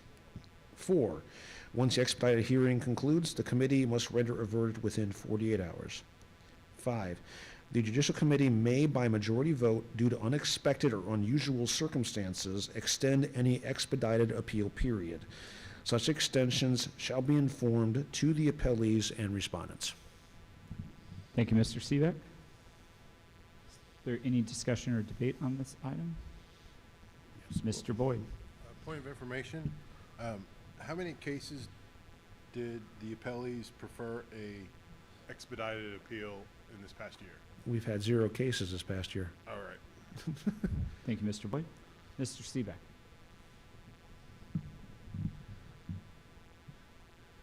All right, I was going to say that the mayor always said it was a stupid thing to talk about. Never mind. No worries, Mr. Seebeck. Is there any further discussion on this? Does anyone need more time to read it? Mr. Boyd.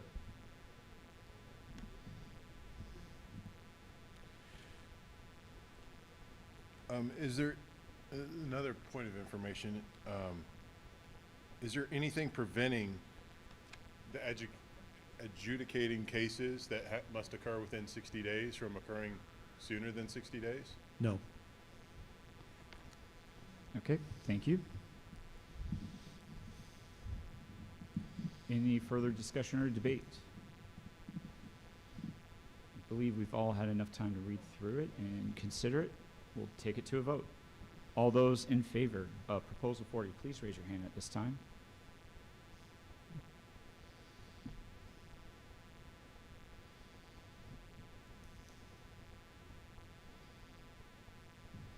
Twelve. All those against? 3. Any abstentions? 1 abstention. Passes. Mr. Seebeck. Alrighty, next one is Proposal 19 regarding membership. This was about membership suspension and revocation. This is a little complicated. It has to do with due process for dealing with memberships. It's a little long. So, Article 2.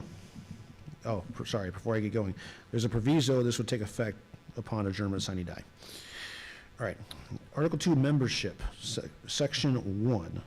Put quotes around members to give the definition a formal name of the, add the word party, just for clarity, are those the residents of Alabama whose party dues, add the word party there, are current and who have certified in writing that they oppose initiation of force to achieve political or social goals.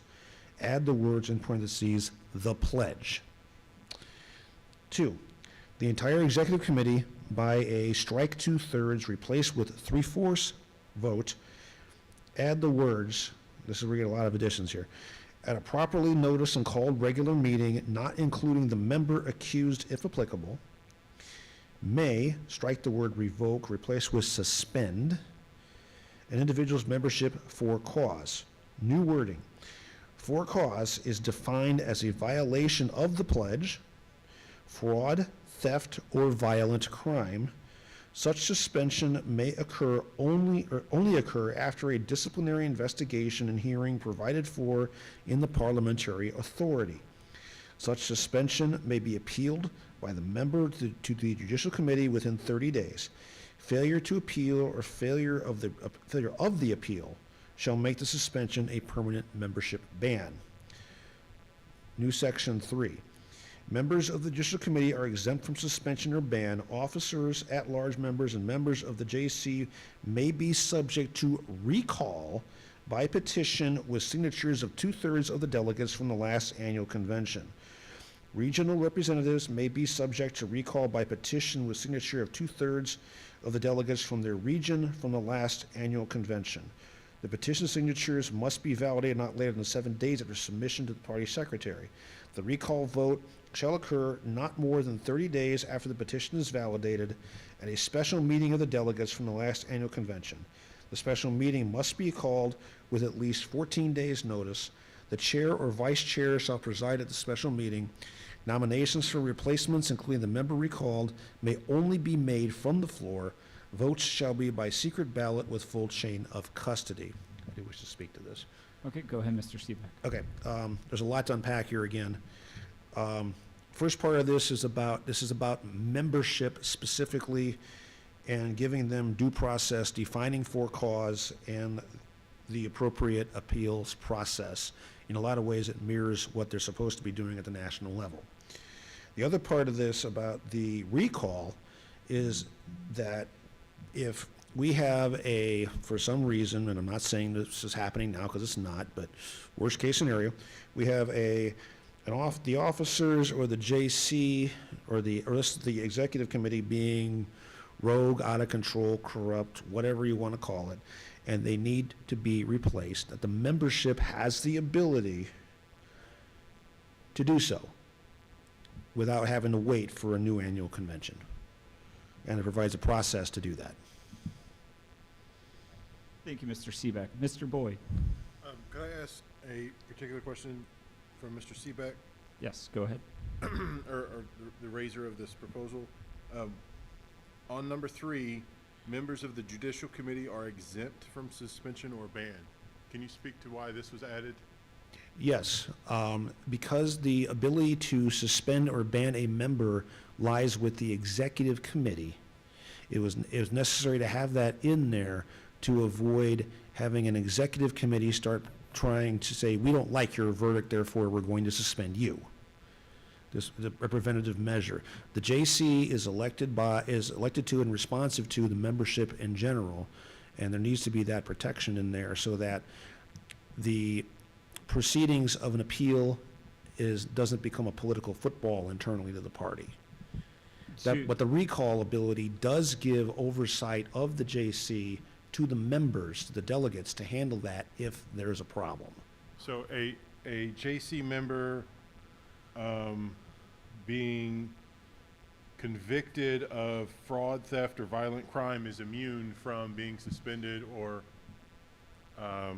banned from the party. But they can be recalled, at which point they would no longer be a member of, if that recall is successful, they would no longer be a member of that body, and then they would still be subject to the suspension and removal. So the recall removes the protection of the office and would open up the suspension for under due process separately. No suspension or ban, but yes to recall. Mr. Seebeck?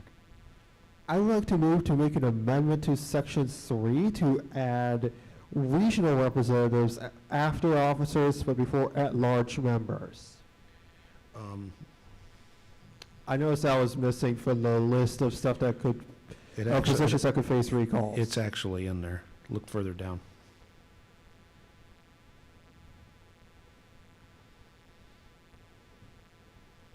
Oh. Yeah, it's in there. The regional rep recall is subject to the regions. I rescind my motion. Okay, thank you. Mr. Boyd? I would like to make an amendment to strike paragraph 3, the entire recall and the exemption from suspension or ban for the Judicial Committee from this proposal. I have been someone that goes out and collects signatures, door knocking. It is very difficult. There are people that live 6 hours away from this position here, and if we are required, the only mechanism to overturn this immunity for the Judicial Committee is to get a 2/3 signature count of this body. I think it's basically impervious to recall, and I think this makes a second class of members in the party. Okay, thank you, Mr. Boyd. And so to make sure I'm clear, we're striking the entirety of number 3. Okay, there is a motion to amend to strike number 3 in proposal 19. Is there a second? It's been seconded. Is there any discussion or debate on this amendment? Mr. Seebeck? Yeah, 2 points. One, that would open the door to what I just described of using the suspension process as a political football for rulings that may not be agreed with. And the second thing is that signatures should not have to be physical, they can be virtual. So the idea of having to go door to door is really a non-factor because it can be done electronically. Okay, thank you, Mr. Seebeck. Any further debate or discussion? Hearing and seeing none, we will now, Mr. Merritt. As a, I guess, a point of information, can we not already remove, members of the executive committee can remove other members with investigation? Is that right? Do you know? Or do we change that? No, they still can.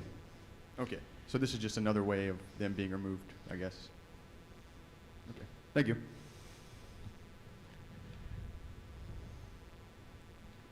Mr. Reese. All right. I have a quick clarifying question, which may not be germane to the amendment, but it says 2/3 of the delegates from the last annual convention. Is that equal to the amount of delegates, or does it have to be those delegates in specific? So let me rephrase. Can you elaborate better? I can. So it says 2/3 of the delegates from the last annual convention. Are you asking for a number of members from a number of members who would be eligible to be delegates equal to 2/3 of that number, or does it have to be out of that list from the last convention? Out of the list from the last convention. Okay, that's what I thought. Thank you. Mr. Boyd. So new members would have no say in the JC recall. That is my understanding of this, yes. Okay, is there any further discussion on Mr. Boyd's amendment to strike number 3? Hearing and seeing none, all those in favor of striking number 3 from proposal 19, please raise your hand at this time.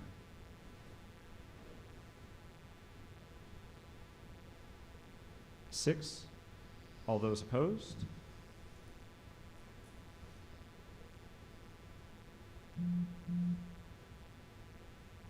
Ten. Any abstentions? One abstention. The proposal has been, the amendment fails, and the proposal remains as is. Okay, is there any further discussion on proposal 19? Mr. Boyd. I would like to speak against the proposal. As far as not adding a new feature of membership removal or edits, the largest thing that I see here is that we are creating a second class of judicial committee members that are not subject to review in normal means by the party leadership or even the membership body. Okay, thank you, Mr. Boyd. Any other discussion or debate on this proposal? Hearing and seeing none, we will go to the vote on the proposal. All those in favor of adopting proposal 19 on membership, please raise your hand.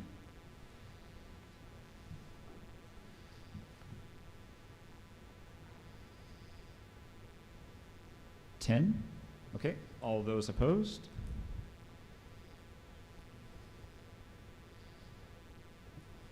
Seven.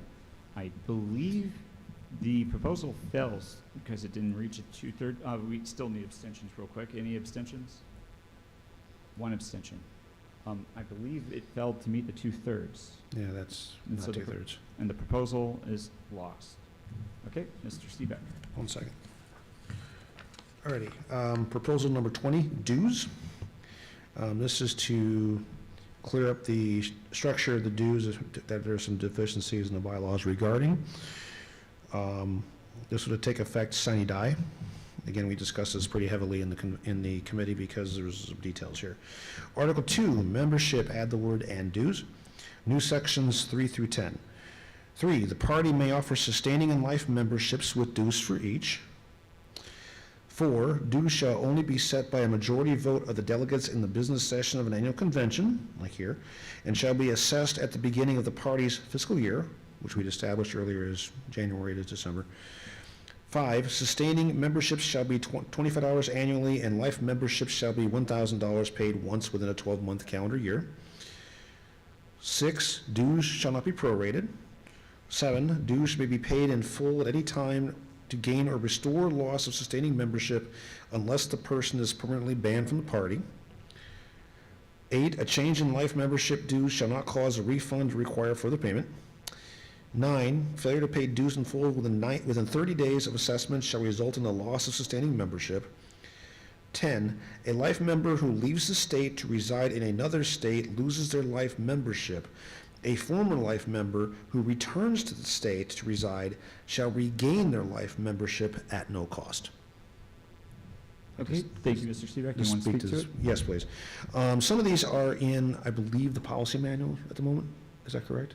Yes, this is a combination of what we do de facto and also in the policy manual of the executive committee. Okay, so some of these are recommended to go into bylaws, including the dollar amounts. The prorating makes life easier for the treasurer. The dues to restore membership as if it's lost if you lapsed. The 30 days is a grace period to re-up. And the life membership piece is simply saying that if you're a life member here, you're a life member here. If you leave, you're no longer a life member here, but if you come back, yeah, you still are. Okay, and real quick, just for my own clarification, number 4, and shall be assessed at the beginning of the party's fiscal year. Yes. Is that saying that any changes to the dues don't become implemented until the beginning of the next fiscal year? Correct. Or is it, okay, I just want to make sure I understood that correctly. I think, Mr. Seebeck. Just a point of inquiry, what does prorated mean in this context? For those who are unfamiliar with the term. Yeah, so with prorated, if you were going to have like dues on a yearly basis and someone came in, say in April, then they would pay roughly 2/3 of what the fee is. And so instead of paying 2/3 of $25, they would just pay it. And so that means that we're going to be assessing the dues based off of, like, when you pay it, you got 1 year, and then your membership is over, which is how we currently Put it in do it. Discord. But it also, Put it in this Discord. language would just prevent us from having to deal with any type of prorate. Try to stay out. Okay. I'll see if someone. Mr. Voss? I guess a question mostly regarding the last point. I believe, please correct me if I'm wrong, I believe we've established at this convention that you cannot hold a position, hold a position on the executive committee if you're not a resident of Alabama. Is that correct? Yes. Before this language is adopted, what could someone who hypothetically had a membership in the party and was not a resident of Alabama, what would they be able to accomplish? I'm not following the question. Yeah, So you even if you're not a resident of Alabama, you could vote at annual? No, at the so we actually now have the establishment of residency, I think, in 2 places, because in the very first or second article of our bylaws, we state that members of are those people who have paid their dues and are And live here. residents of the state of Alabama. Yeah. And then further down, when it comes to the convention, or no, executive Yeah. committee, we also state that the executive committee are members, and we already say that members are residents of Alabama, but we also put it there. So it is very clear at this point that you can't be on the EC, you can't be a delegate, you can't even be a member if you're not a resident of Alabama. So subsection 10 is to streamline our stance that to be a member, you have to be a resident. I believe it's adding some clarification, because if someone leaves the state, it's like, are they still a lifetime member? Should they get to vote because they're lifetime? Or, because, the residency was always a question. And then, okay, if we're saying that they're not allowed to, does that mean they lose it for good, or do they get it back when they come back? We've had a few people leave the state who wanted to be like national delegates at the last convention. Not few, just one. But that was one of those issues that came up, and it was a challenge. That has been explained to my satisfaction. Thank you. Okay. Thank you, Mr. Voss. Do we? I believe Mr. Boyd is working on an amendment. Okay, Mr. Boyd. I would like to amend, a motion to amend number 10 to say a lifetime membership is in suspension while not residing in the state, while the member does not reside in the state of Alabama.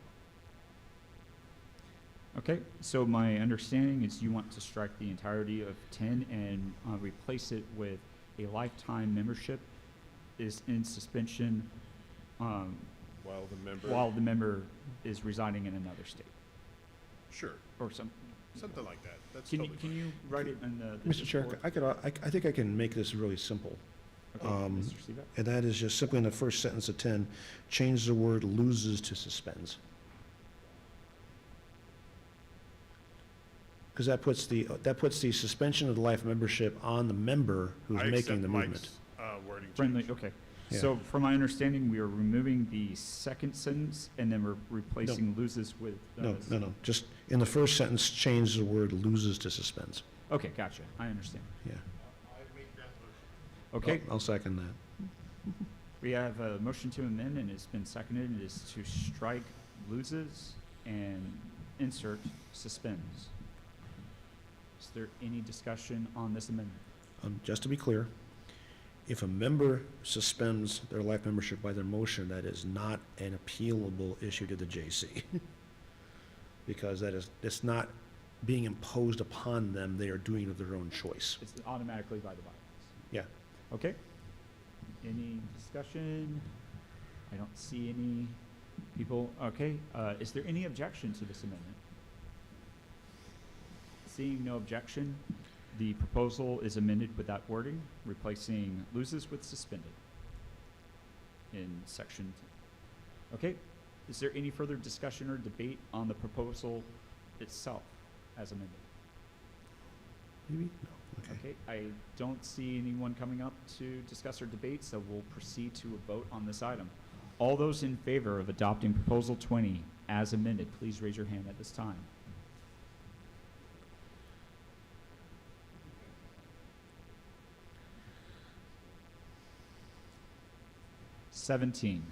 All those opposed?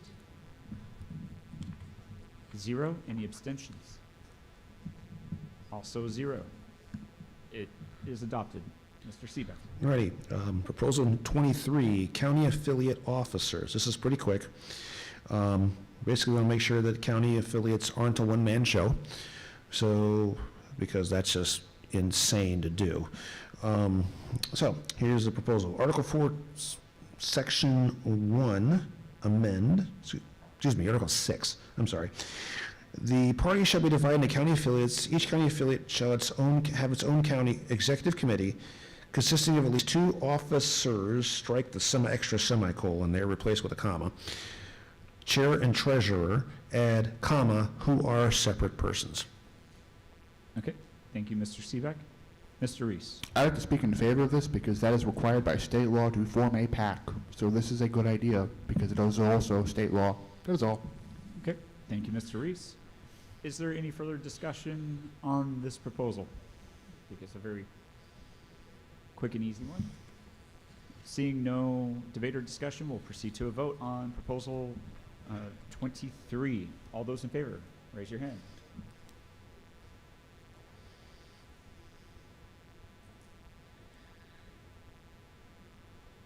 Seventeen. Sorry, 17. All those opposed? 0. Any abstentions? Also 0. It passes. Okay. Mr. Seebeck. Proposal 24, county affiliate memberships. Article 6 doesn't really mention which level of party membership's required, so we're going to clear it up. Article 6, county affiliates, Section 2, add the word state in front of party membership, just to clarify it's for the state party. No change to Section 3. Section 4, state, add the word party, comma, strike and.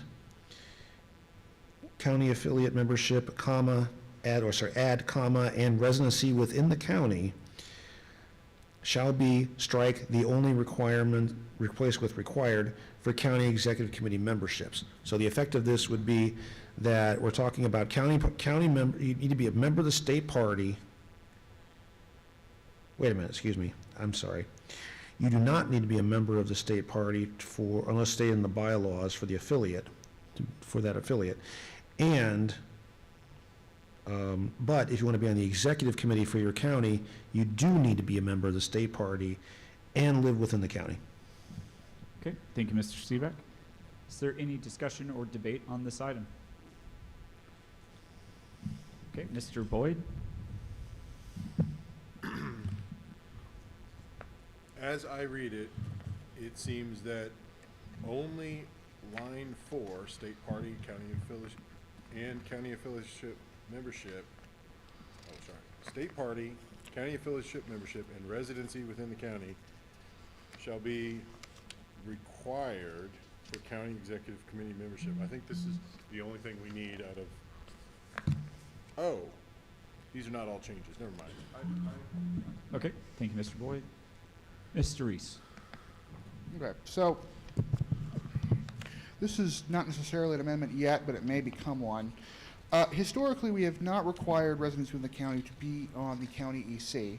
It would be required in the case they become a major political party. But otherwise, especially as we've long since nixed the multi-county affiliate, I don't think it'd be a bad idea that for non-major party county parties, we allow cross-county interaction for their ACs until, for two reasons. One, as a placeholder for when an affiliate is starting, and two, because that can help spawn and generate two new county affiliates from just one at its core. So unless there is a legal reason that someone can think up, which I looked at the law, I don't think there is one, I think I'd like to strike residents within the county from the addition on subsection 4, or section 4 rather. Okay, there is a motion to amend, and from the original proposal, there's an addition of "and residency within the county," and Mr. Reese moves to strike that. It's seconded. Okay. I have a point of information. Go ahead, state your point. The requirement to have residency or have a chair and treasurer as the two persons to the county affiliate, can, rather than saying county executive committee membership, can we just say for those two positions, the chair and the secretary must be, the chair and the treasurer must be county members? I'm going to have to say that that might be germane for the proposal after the amendment, because the amendment currently is "and residency within the county" being stricken. Okay. Okay? Is there any discussion on striking "and residency within the county"? Hearing and seeing none. Is there objection to striking? I do not see any objection to striking. It is now amended to read "state party county affiliate membership shall be," okay. So also, I would say one kind of clerical thing is the "and" from "and residency within the county" would be moved back, so that "and" that was being stricken would be coming back in order to make it make sense. It would read "state party and county affiliate membership shall be required for county executive committee membership." That's a Scrivener. Yes. No objection to that wording as the final proposal at the moment? We're good. Awesome. Any, Mr. Boyd is gone. Okay. Is there any further discussion on the proposal? Hearing and seeing none, we will take this to a vote. All those in favor of proposal 24 as amended, please raise your hand.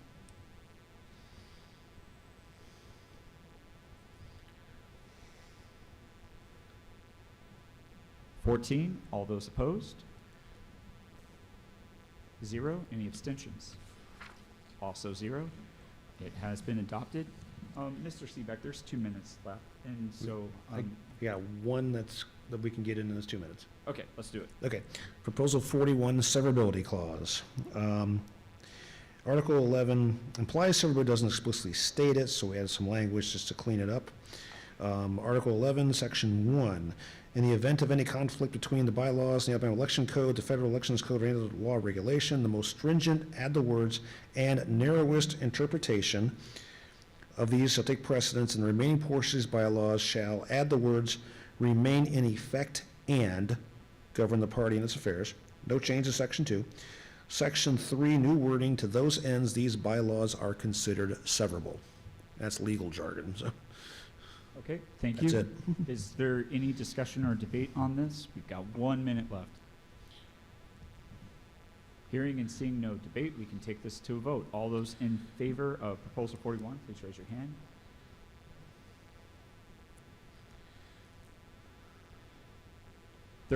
All those opposed? 0. Any abstentions? Also 0. It passes. Okay, Mr. Chair, quick note, I know we're right at time. Folks, we've gone through 33 out of 43 proposals in this convention. That is flippin' outstanding. Thank you all. Okay, quick thing before we adjourn, for those who don't know, the state party was actually affiliated with National when back 50 years to this very day. It was May 24th of 1975, and at the time the affiliate was up here in Huntsville.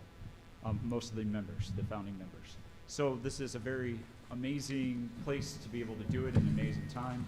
I'm glad that we were able to do that, and I'm hoping we have a great next 50 years. I think it is time to adjourn. Okay. Move to adjourn, Seconded. seconded. Is there any objection? We are. You better not. Sine die. The business is completely adjourned. Tomorrow we have training and executive committee meeting. Okay? Adjourn at 5:01.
The award that we are starting off with is the Rosa Parks Activism Award. This award honors those who stand firmly for liberty through action. In 2023, this recipient served as Region 3 representative and stepped into the role of vice chair in 2024, a position to which they were re-elected this morning. As vice chair, they have been indispensable to the state party. Living in Montgomery, the heart of Alabama politics, they participated in the Alabama Cannabis Coalition's 2023 Lobby Day and have consistently attended meetings with the East Alabama Republican Club as part of a successful outreach effort, even securing the club's adoption of a resolution in support of Defend the Guard. Please join me in recognizing this year's Rosa Parks Activism Award recipient, Patrick Merritt.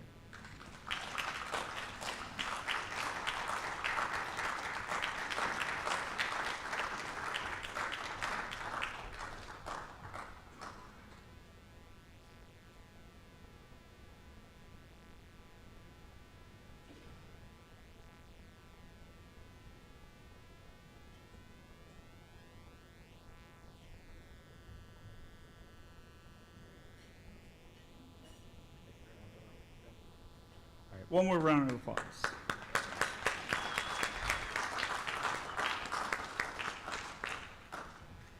Our second award is the Atticus Finch Award.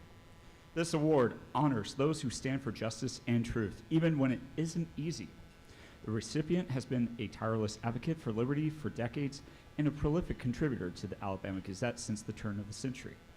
With a sharp analytical mind and a deep commitment to economic understanding, their scholarly work and recent articles continue to reflect a steadfast dedication to freedom and economic literacy.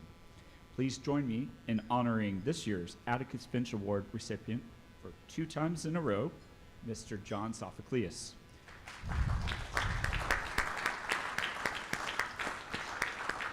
Unfortunately, Mr. Sophocleus was not able to make it today, so we will be sending his award to him.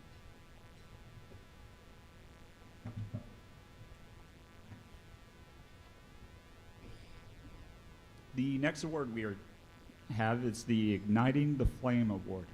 This award celebrates those who inspire others and spark momentum within the liberty movement. The recipient is a small business owner in Madison County, operating a company focused on transcription and data entry. In 2024, they ran an exceptionally competitive campaign for Madison County Commission District 2, earning over 29% of the vote against a Republican incumbent, possibly the highest percentage ever achieved by a Libertarian candidate in Alabama. Their campaign was built on a foundation of individual liberty, efficient governance, and local growth. This gentleman is also not here, but let's please join me in recognizing this year's Igniting the Flame recipient, Isaac Crow.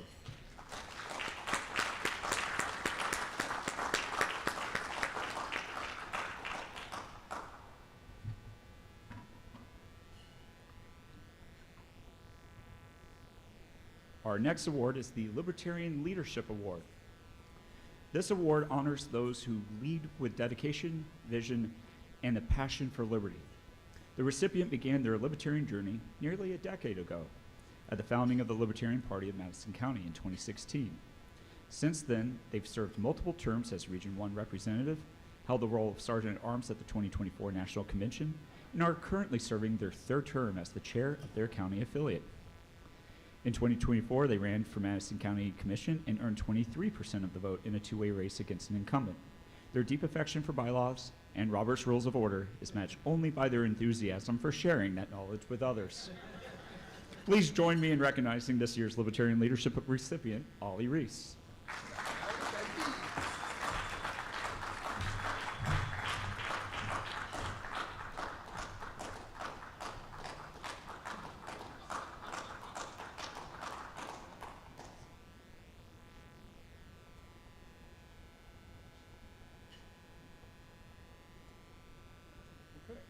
Appreciate it. Let's keep it going. Oh, yeah. And to our final award of the evening, the Hall of Liberty. This award honors those whose enduring commitment to liberty leaves a lasting legacy. The recipient holds a bachelor's degree in computer science and a Master of Business Administration, and works as a senior software systems engineer in Madison, Alabama. Their involvement with the Libertarian Party began in early 2016 when they were elected the first vice chair of the Libertarian Party of Madison County. They went on to run for Alabama House District 10 in both 2018 and 2022. In 2023, they served as a plaintiff in a high-profile case challenging the residency of a Republican officeholder. The case led to a guilty plea for voter fraud, $53,000 in restitution, and jail time for the defendant.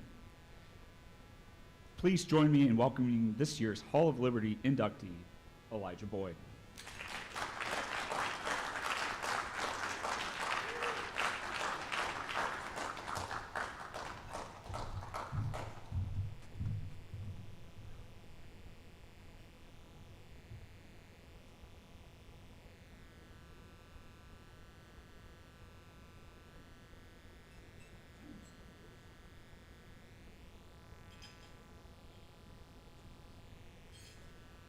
All right, let's keep it going for all of our award winners this year.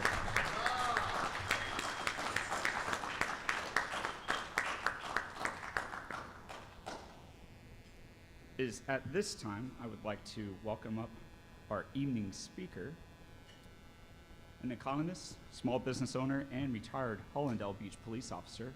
Mike Termont was Chase Oliver's 2024 running mate and argues breaking the two-party duopoly begins with data-driven fundraising and ranked choice voting. Please welcome up Mr. Mike Termont. We already know each other, so I figured I better get up here before he actually wasted time introducing me all over again. I want to congratulate those who just won awards, but I also want to encourage everyone in this room to think really deeply about the fact that you're going to have to do more in the next few years than you think you need to do. You are going to, I know this is going to sound like a weird thing to say, especially for those of you in the crowd, you know, that I don't know that well and that don't know me very well. You're going to think I'm saying something actually that's untrue, but I'm saying something that's very true. You're going to do some weird shit over the next few years. You don't know what that is. I don't know what that is either. But trust me, you are. And you are because it matters and because people in this room are going to encourage you to do so. You're going to do things that today you don't even think you can do. You're going to do things like run for office. You're going to do things like go to Jim Turney's training session tomorrow morning and learn how to do things that you can't even imagine. You're going to learn how to file forms for nouns that you can't spell, right? You're going to figure out how to do things that advance this party and advance our cause, and you're going to do it because it's the right thing to do. And the reason I'm here tonight is to talk about why this matters. And I want everyone to get comfortable. And when I say comfortable, I don't mean emotionally or, in your portfolio. I mean, get physically comfortable because we're going to be here for a little bit. Everyone see Jake Tapper's new book about, Joe Biden, the mental decline and the cover-up, right? We're all familiar with this story. Now we have this story, the most recent version, right? We have this story about an administration, which is, let's be honest, ethically compromised, built around a guy with an ethically compromised career. Well-documented, multi-decades long, ethically compromised career. An administration that is populated by ruthless loyalists who will protect the president at all costs, even to the point of compromising information that goes in and out of the Oval Office. A set of loyalists who will, on behalf of the White House, impose economically cataclysmic, catastrophic, unprincipled policies that undermine the economy of the United States and do so in an unconstitutional way. A group of people who will disregard inconvenient facts in the same way that a cult would. A group of people who will dismiss and even run down opposing philosophies and will do so under the color of law and under the color of the White House under the color of the presidency.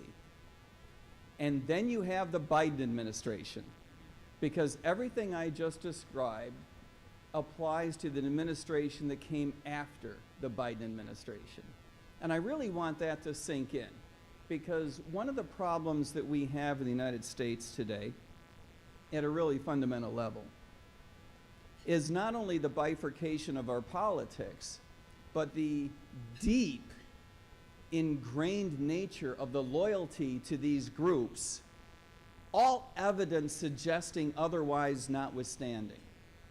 This began, those of you with gray hair in the audience know that this began with the media bifurcating and people losing any ability to communicate with each other, and then we went through the everyone mad at each other at Thanksgiving version of this, and now we have successive administrations who view prior and following administrations as fundamentally anti-American. And I do believe that one of the big issues in the next election will be something that has not really been a big issue up until now, which is reunification of the American people. This matters. It matters that our government is going in a bad direction, arguably two different directions, right? We go Democrat and we go crazy, we go Republican and we go crazy. Those in the room recognize that both parties are going in the same direction, and they're both right, they're going crazy. I want to describe why this matters. This is not just a matter of, gee, you know, our politics stinks and it makes us uncomfortable and nobody likes to talk about it. It's not really even a matter of, you know, they tax us a lot of money and that pisses me off. My privacy is compromised and we have a foreign policy with ethics that don't align with mine. That's a cute story, and I think it's a story that we've been telling inside this party for 51 years. That's not the issue anymore. Chase, I thought, did a really excellent job, as he always does, of speaking with us at lunchtime today and gave us a very optimistic view of the things that our party can turn into. Let's hope that that's true. Could well be. But let me explain why. Our government faces, I believe, 4 distinct existential threats. I choose my words carefully. And I want to emphasize, I'm not talking about, again, the whining we have done for 5 decades. I paid too much in taxes and my privacy is compromised and I don't feel ethically aligned with my government. That's all cute. I want you to set that aside. 4 existential threats. Number 1, we are on track for a financial collapse. It would be called a bankruptcy if it were a private corporation. We are on track for a financial collapse of the federal government of the United States. The reason this matters is because it is not an orderly takedown where the government goes away and our lives become better. If that were, that would actually be cool, right? The fact that it's facing a financial collapse means, like all governments on the way out, it does some weird stuff. I don't know what it does during those last days, but I do know that it would take down the bond market. It would take down the equities market. It would take down currency markets. We would no longer have a functioning reserve currency on this planet. It would plunge the world, I choose my words carefully, into a deep depression from which it would be difficult to extricate ourselves in less than decades. It would literally set back human development by a generation minimum. That's number 1. Number 2, you cannot spin the wheel with foreign policy, invading country after country after country, without eventually the number coming up that you don't want. I would argue that as badly as our exodus from Iraq and Afghanistan went, it went pretty well in the grand scheme of things. How well did you think it was going to go? It was a stupid idea from the beginning. It was badly managed. The exodus was not thought out in advance. We're lucky that we got out without a world war. How is Taiwan going to go? Do you want to guess? I don't know. Let's assume we survive whatever happens in the conflict between Taiwan and the People's Republic. Let's suppose that we survive whatever happens in the Middle East over the next several years. Let's suppose we survive the present administration we have, which is threatening, wait for it, this is the punchline, the Kingdom of Denmark with violence. Let's suppose that we survive all that. Are we going to survive the next several rounds of threatened military action or actual military action? Those of you in the room who understand statistics, which is frankly all of you, could not be convinced that the government can continue military interventionism forever without eventually triggering a multi-theater international conflict. That's number two. Number three, we all remember the riots of 2020. What happens next time? What happens next time? Next time, you could have an authoritarian government, where would that come from, that imposes martial law. How does that go now? You can have a government that calls out the National Guard and instructs it to use violence against its own people. That's an idea that I think if you had told me that idea 10 years ago, I would have accused you of being silly and a nincompoop and an unserious person. That idea becomes less stupid every year, and lately it has become less stupid every week. A heavy-handed government facing riots from the opposite side of the political spectrum is a recipe for a downward spiral. That is the sort of downward spiral that brings down governments. It happens all over the world. Surely it couldn't happen here. That's number three. Number four is artificial intelligence. That's all I have to say about that.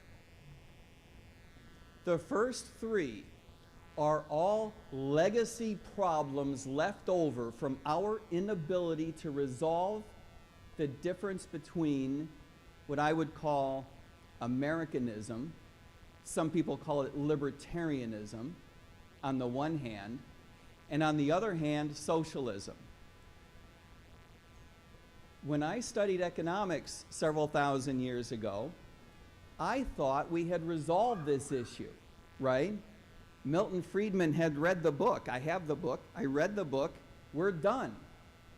Not only did we now understand that free markets work, that free markets were more ethical, but we had 200 years of demonstration. We had literally lifted the world out of poverty and saved so many lives that now people thought we had a population problem. It's Milton Friedman's philosophy, not because of him, but because of people who preceded him, that the Industrial Revolution worked. This debate should be over, but it's not. Why is it not over? Because we mismanage our politics. And by we, I mean our species. Our species mismanages our politics. And I want you to think about what happens if the federal government of the United States fails. If we have one of those catastrophes, I don't know which one, it could be a combination of all three, because if you have one, you dramatically increase the pressure on the other two within weeks. What happens if the federal government of the United States fails? Never mind the fact that it sets back human development for a generation, as I would argue. Absolutely. I want you to think about it in a longer term sense. Never mind a matter of decades. Everyone knows who Vladimir Putin is. The problem is not that you all know who he is. The problem is that for generations, people are going to know who he is. All over the world, for 100 years, people will know that name. If the federal government of the United States collapses soon, while he is still in power, he is going to point at Washington, D.C., and he's going to say, "I told you so." Because he's been saying for decades, democracy doesn't work. Who is going to stand up and say he was wrong when we had just proved that he was right? Remember, up until 1776, this wasn't much of an argument. There was only one way of doing business, right? It was the Crown's way or the highway.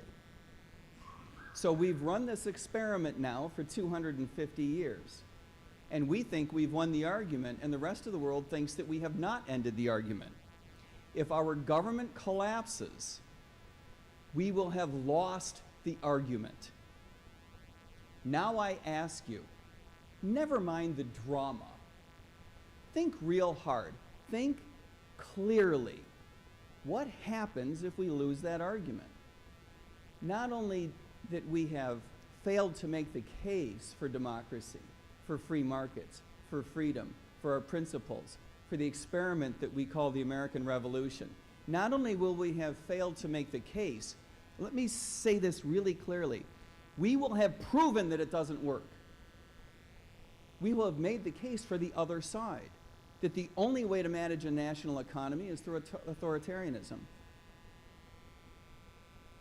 How much does that set us back? That's not a generational problem. That's a centennial type of problem. That's a problem on the order of magnitude of the Industrial Revolution. There is a guy named Alexander Dugin. I'm probably getting his name wrong. He is what's known in certain foreign policy circles as Putin's brain.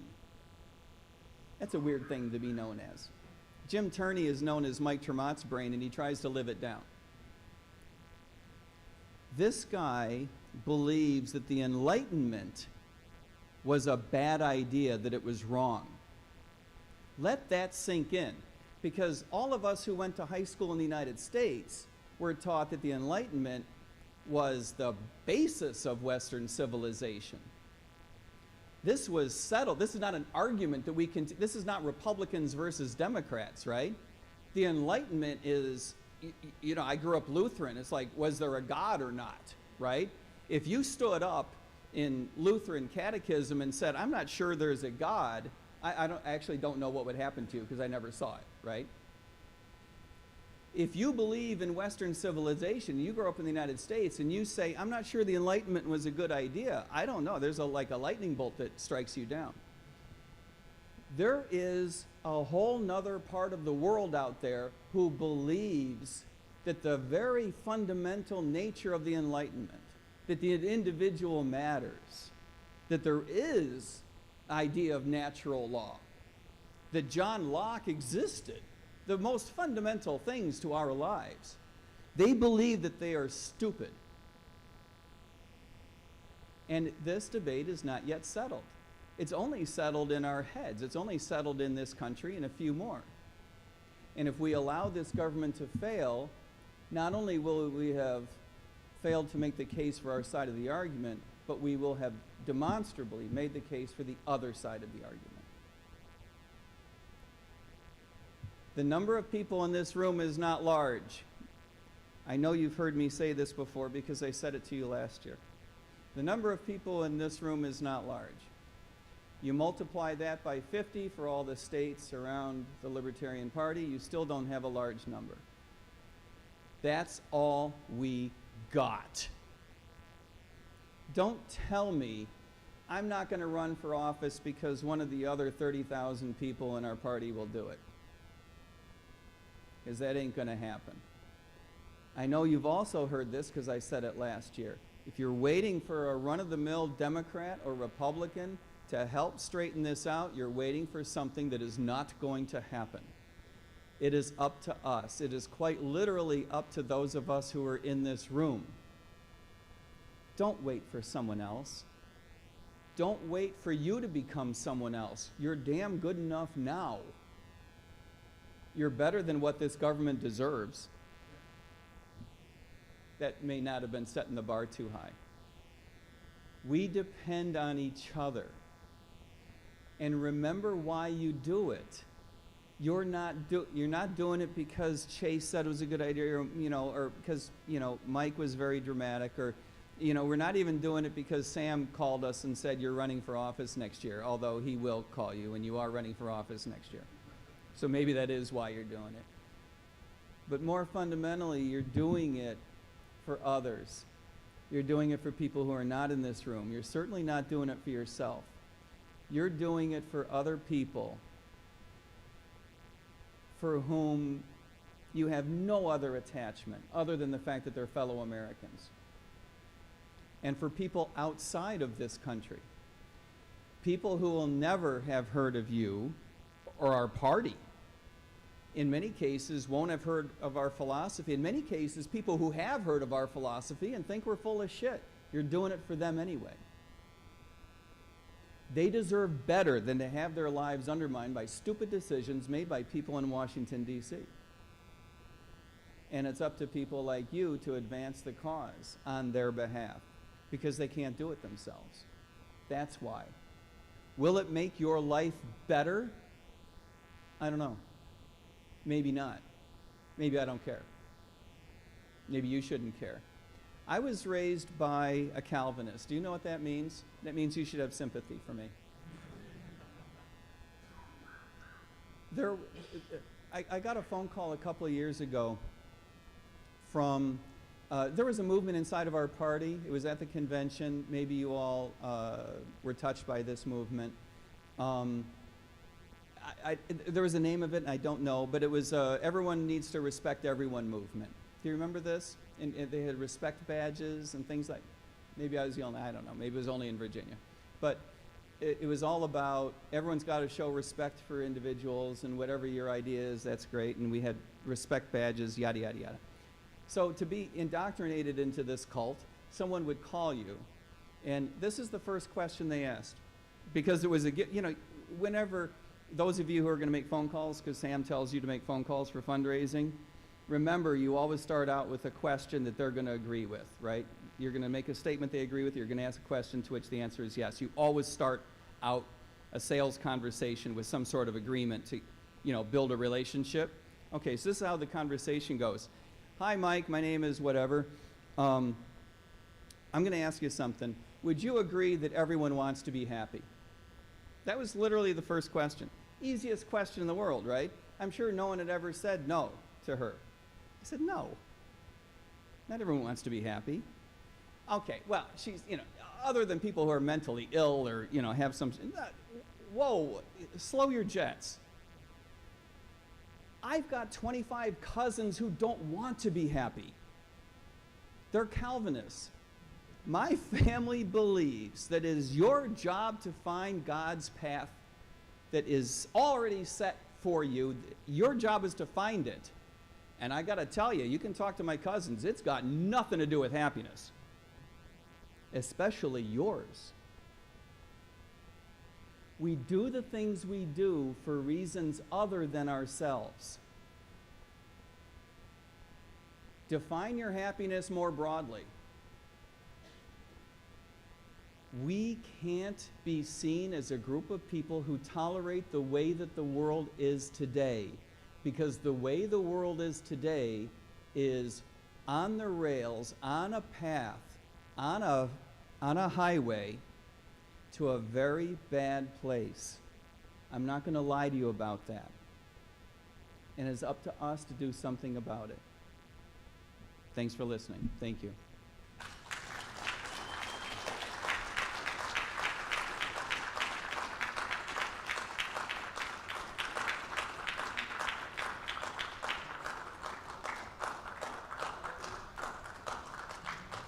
Keep it going for Mr. Tremont.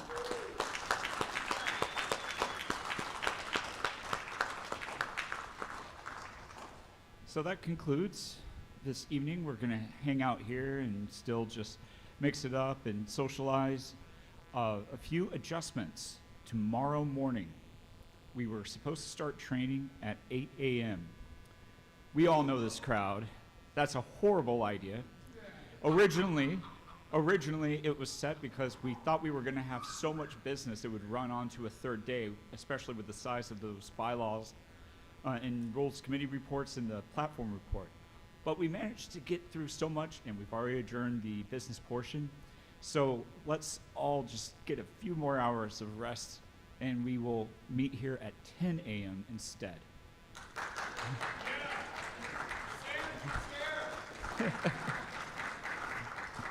And then after that, at 12:15, there will be the first executive committee meeting for the new EC. Okay, thank you everyone, and enjoy your night.